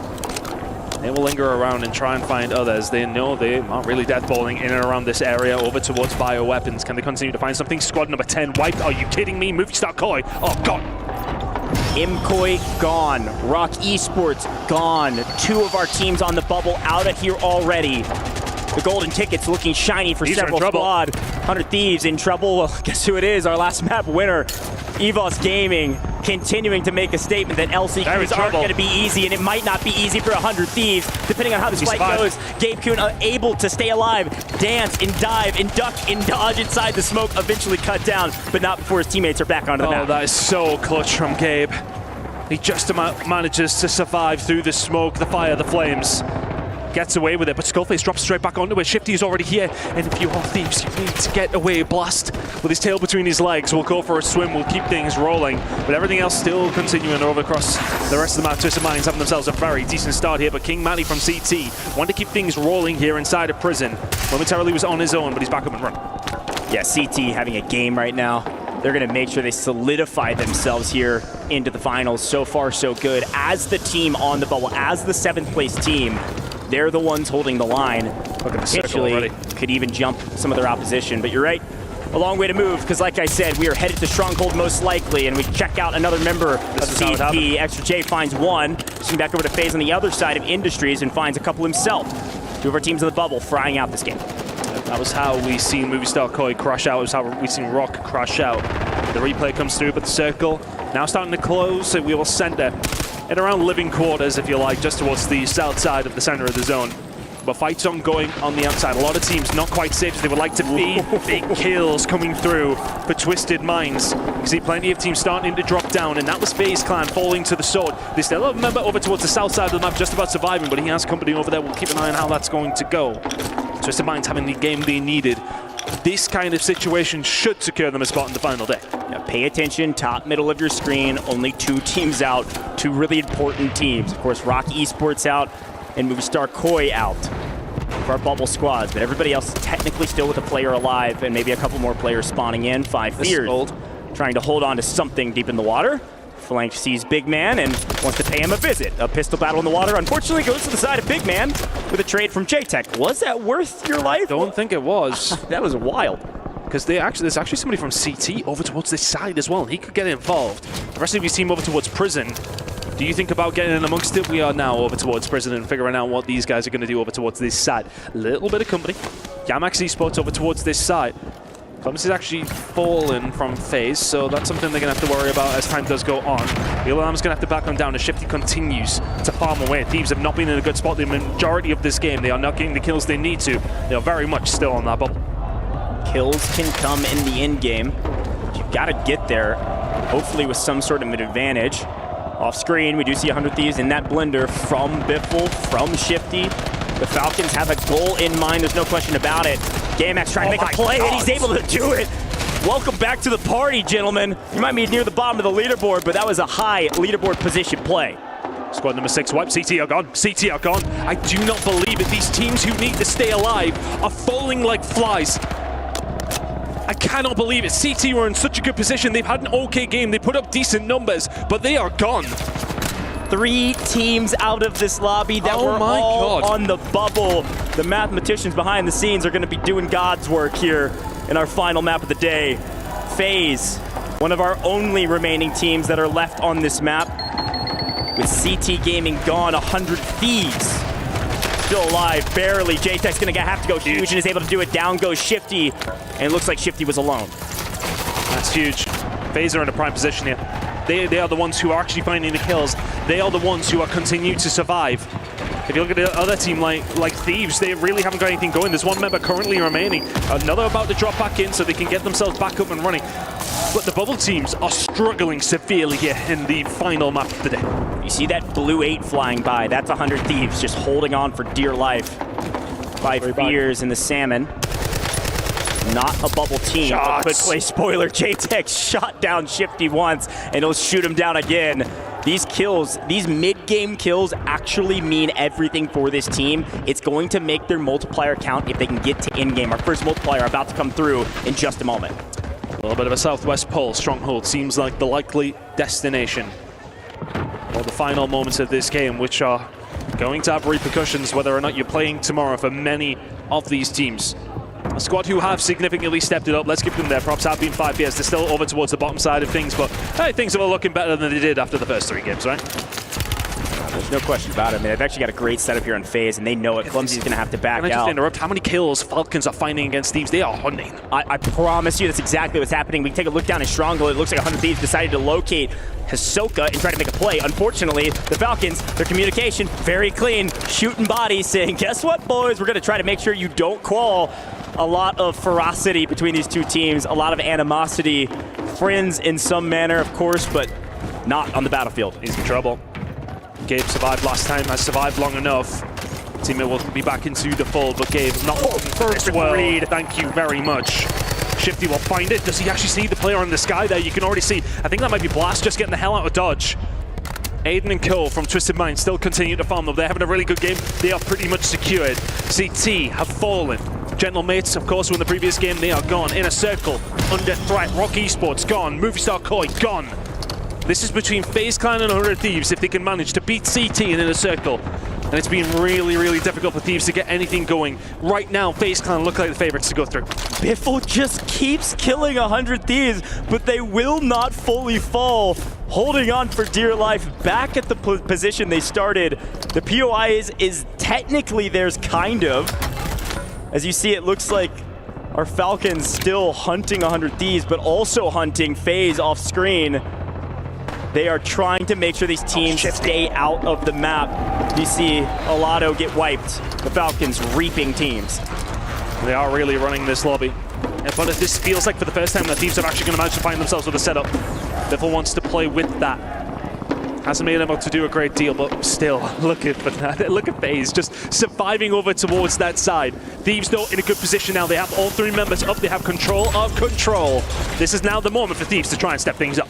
As expected, our zone does pull the Stronghold, so they will have to move. But the fact that they've been able to battle through this regain blender, stay alive, get all 3 up with some decent guns, they actually can make a play for a decent multiplier. Again, we're looking for top 5. We're already down to our top half of this lobby. 7 of 14 teams remaining, as we do see 5 Fears get wiped off the map by Twisted Minds. Twisted Minds have assuredly put themselves into the finals, and now they're here to make a statement. Yeah, they're putting up some serious numbers. Twisted Minds have had a sensational time, really, when they did need it. Have secured themselves a nice spot into the final day. Biffle falling, Yulilam falling. They're in a nice position right now. But as are the Falcons for the win here in the final game of the day. Stronghold looking fantastic from them. But look at the positioning from Thieves as well. They want to try and get something done. Got to win that gunfight. If you're Gabe, you do. But now they have to start making their move into potential hostile territory. Take down 2 members of Fnatic who've been able to stay alive. Ancien's already rotated over to Stronghold. It's going to find a place to hold out for a little while. Evos does get cut down. Won't see a back-to-back from them. Final 6 here. These multipliers are going to be key for some of our bubble teams. And down goes Tenix's squad. Damax out of here, which means we've made it to top 5. 100 Thieves came here to make finals. They came here to prove that they're one of the best teams. They've struggled all day today, but they may have done enough. It's going to be very close. They need a few more kills in this final circle. Yeah, CT were not having a bad game when they did fall. They will have kills, they will have points. It will not just be the gap that was sitting at 10.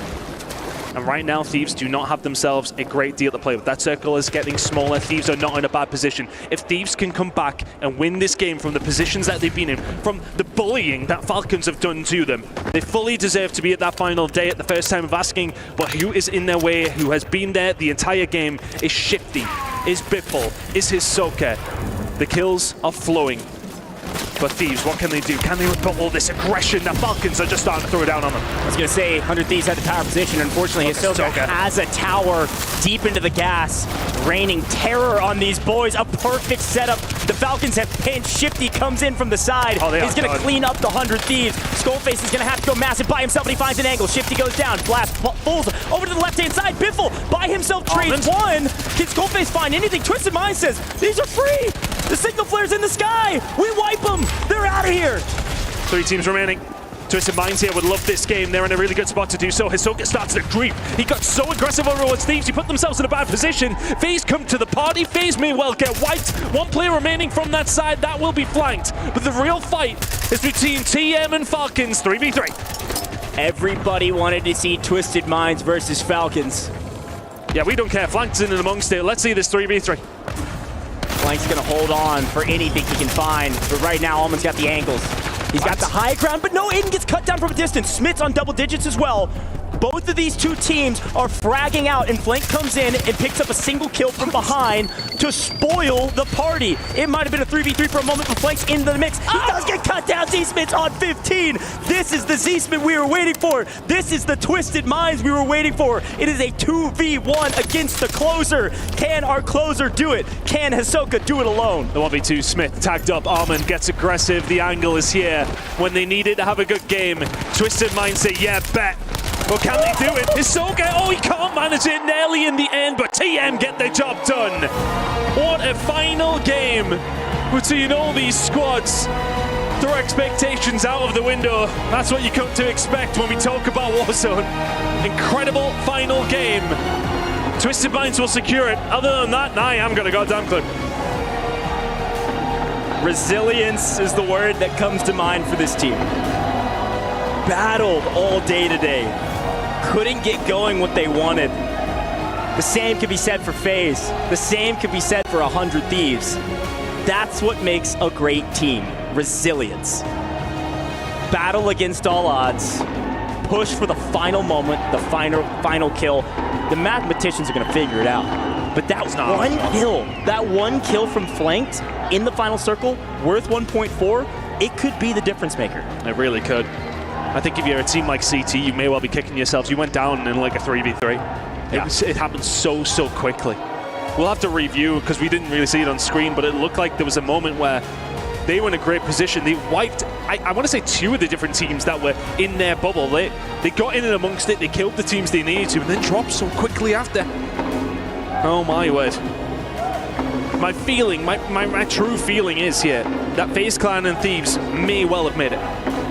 May have well made it. We will see, folks. We're going to head to the studio and see who has made it to the finals.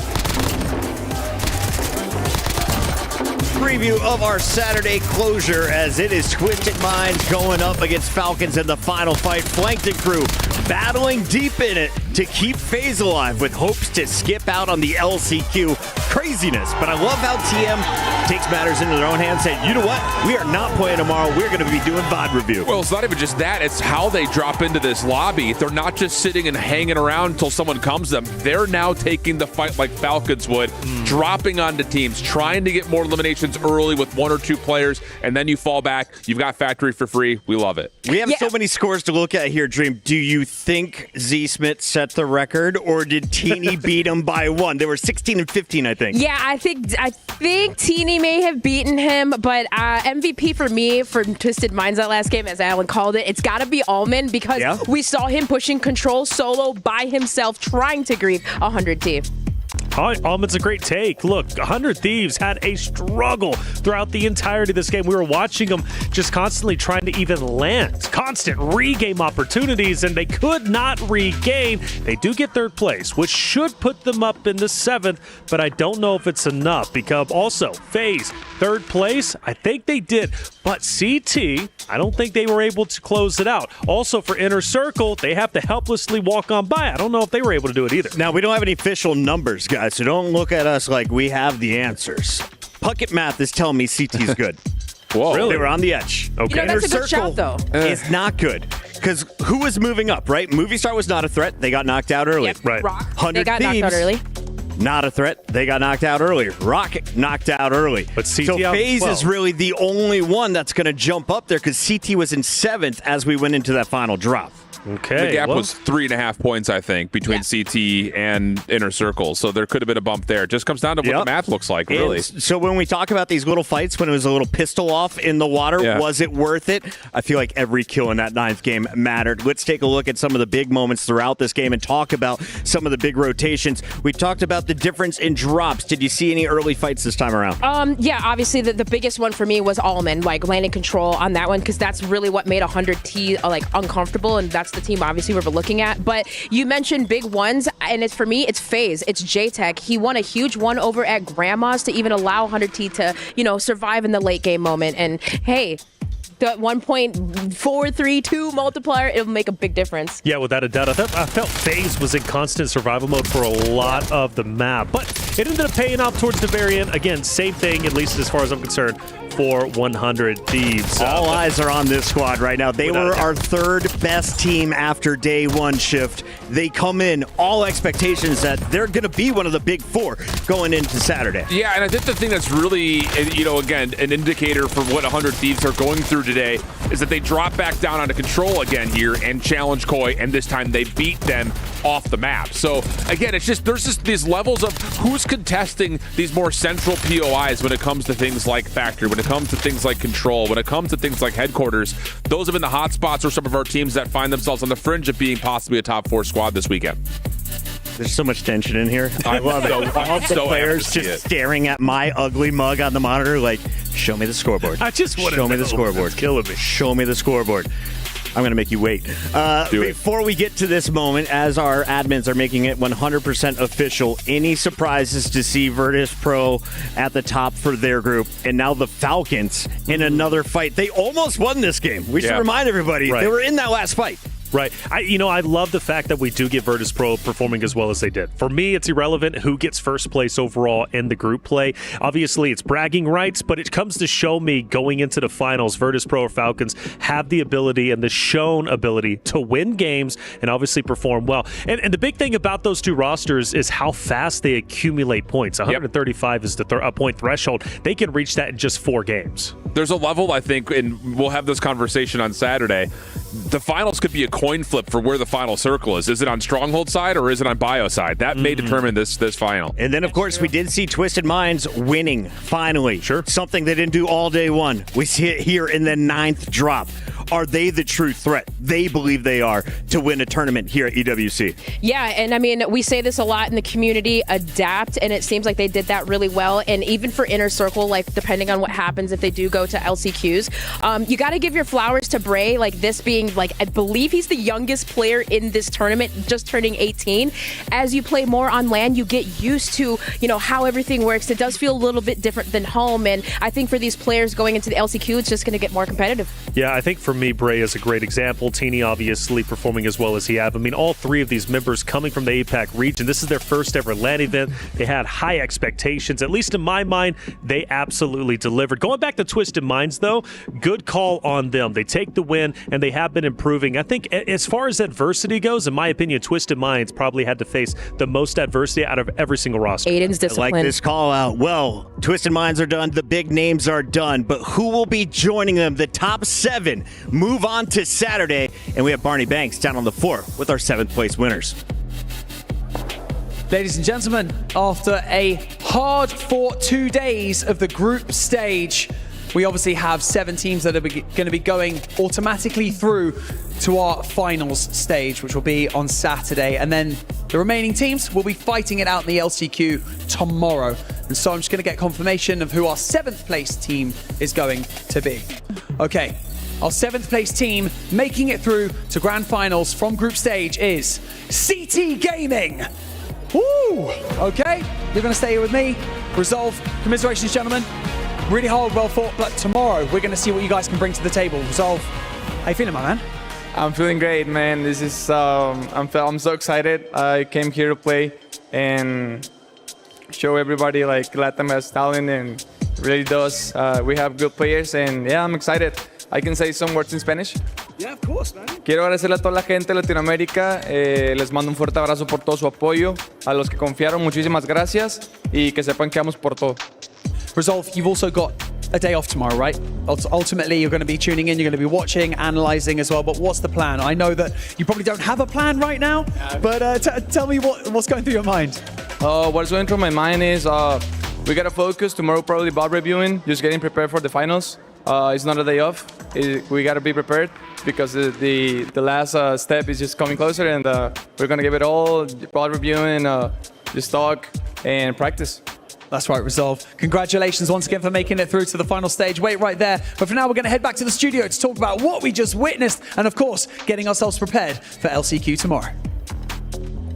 So much drama here on the final drop, but the scores are officially in, and Inner Circle has been bumped out. FaZe Clan thought they weren't 7th, and that's for good reason. They're in your top 6 shift. Dude, that is such a comeback story for FaZe in these last 3 games. They were sitting on the right side of our leaderboard, and we were looking at them like, are they going to come out in the A versus B matchup where they were good yesterday and do what needed to be done?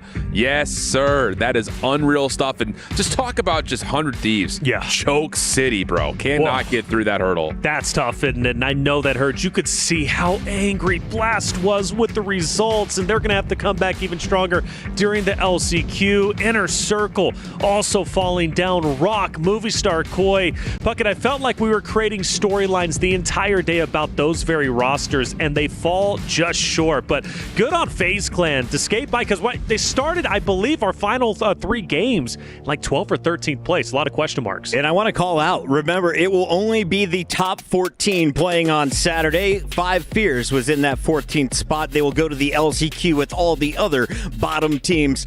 But you wonder just how big is that gap? It is going to be another razor's edge tomorrow as we send 7 teams packing and crush their keys. Dream Crazy, what a finish here to our groups. Most definitely. I really was not expecting 100 Thieves to not make it, but that's what happens in Call of Duty, right? Expect the unexpected, but at least these players do have one final chance to make it through tomorrow. Like I said, guys, we're going to be sending 7 teams home, so I'm going to be wearing all black. It's a funeral. It's a funeral, huh? Yeah. Halfway there today. Time to take a look at our top plays from day number 2. It's our Kadia top plays, and we had some great ones, some 1v3, some huge pickups, and Enko on the flank got it all started with the backstab against the VP boys. We had individual kill leader swap-ups almost in every single game, it felt like, today. And after the Falcons did what they did for their first win, you thought no one was going to be able to touch what Shifty and Biffle put together. Enko started us off, but it didn't stop there. Didn't stop there, indeed. Aiden also had some big pop-off moments, and he needed it because there was a big battle in Factory. You know, I just wanted to give a shout-out, though, to that Gamix squad, because it seemed like they started to find a little bit more life. If you saw Elo Lam just getting slays out around the prison area, it seemed like they were just You're calling out an LCQ squad in our top plays, Ellen? Well, yeah, do that, but, you know, 100 Thieves, I'm sorry. I forgive you. I'm just kidding. I love this play that we are witnessing from 100 Thieves, but Twisted Minds, VKA, real noisy day 1. They had a few good plays, but not nearly the day they needed. No, not at all. I think the thing about it is they find themselves in the same conversation as a lot of our teams that are trying to find space at control or headquarters, living quarters. It's just not a comfortable drop when you have some of the top slaying teams in the world also dropping either on or around you. Question is, though, who was the kill leader after all 9 drops on day number 2? The Rockstar, the MVP. Gotta be. Yep. Doggy!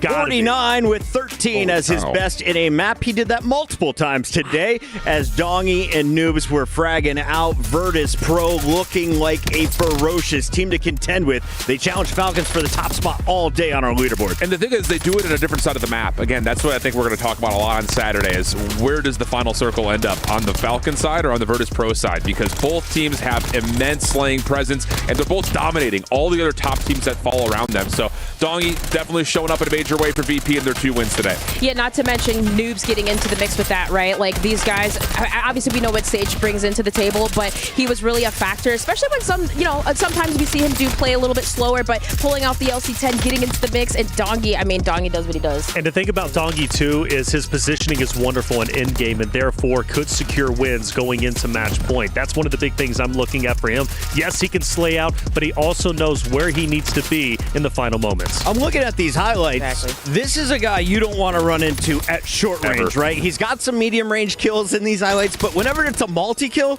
he's just beaming you at short range. Yeah, we saw that a lot today. Blast had the same thing. The SMG up close and personal with the extra ammunition just shreds through armor plates. Unreal stuff. Oh my gosh, plus his usage of utility, right? How many times did we see him pre-frag something or those entry kills where you're just annoying people with the thermite? Yeah, not to mention too, with him getting that many eliminations, he's racking up money. Racking up money means kill streaks, right? Going to your shops that we were talking about, as well as advanced UAVs. That is incredibly valuable information for Virtus.pro. Fantastic 2 days of group stages. Final thoughts as we say goodbye to everyone who's tuning in and remind them we still have 14 teams battling 8 more times tomorrow. And that's the big thing, right? If any of your favorite teams were eliminated or they fell short of top 7 today, they come back tomorrow. They still very much have a real chance to make it into grand finals. Their job just got a little bit harder, but don't worry, they're coming back. Dream Crazy, which LCQ squad are you most excited for? Is it Gamex? Do you believe? Hey, yes, I do believe in these other expansion regions, but I will say this, though, and, you know, what I'm going to be following, Chris? The Falcons regimen. That's what we're going to be doing. There we go. We're hydrating after this. Inner Circle. Those boys are playing a meta-changing style of Warzone Rebirth right now. Without a doubt. I've got these guys topping LCQ. I'll say it. I'm with you. Brilliant chaos. It continues tomorrow on behalf of everyone behind the scenes. Thank you for enjoying another round of Warzone here at EWC. Day 3 kicking off tomorrow as we send 7 teams home. We'll see you then. They're never getting in my way. And even if I make mistakes, I will always season through. 'Cause I don't wanna play your game. I had enough, I'm burning up so hot I just break your chain. You can never stop what's building up inside of me.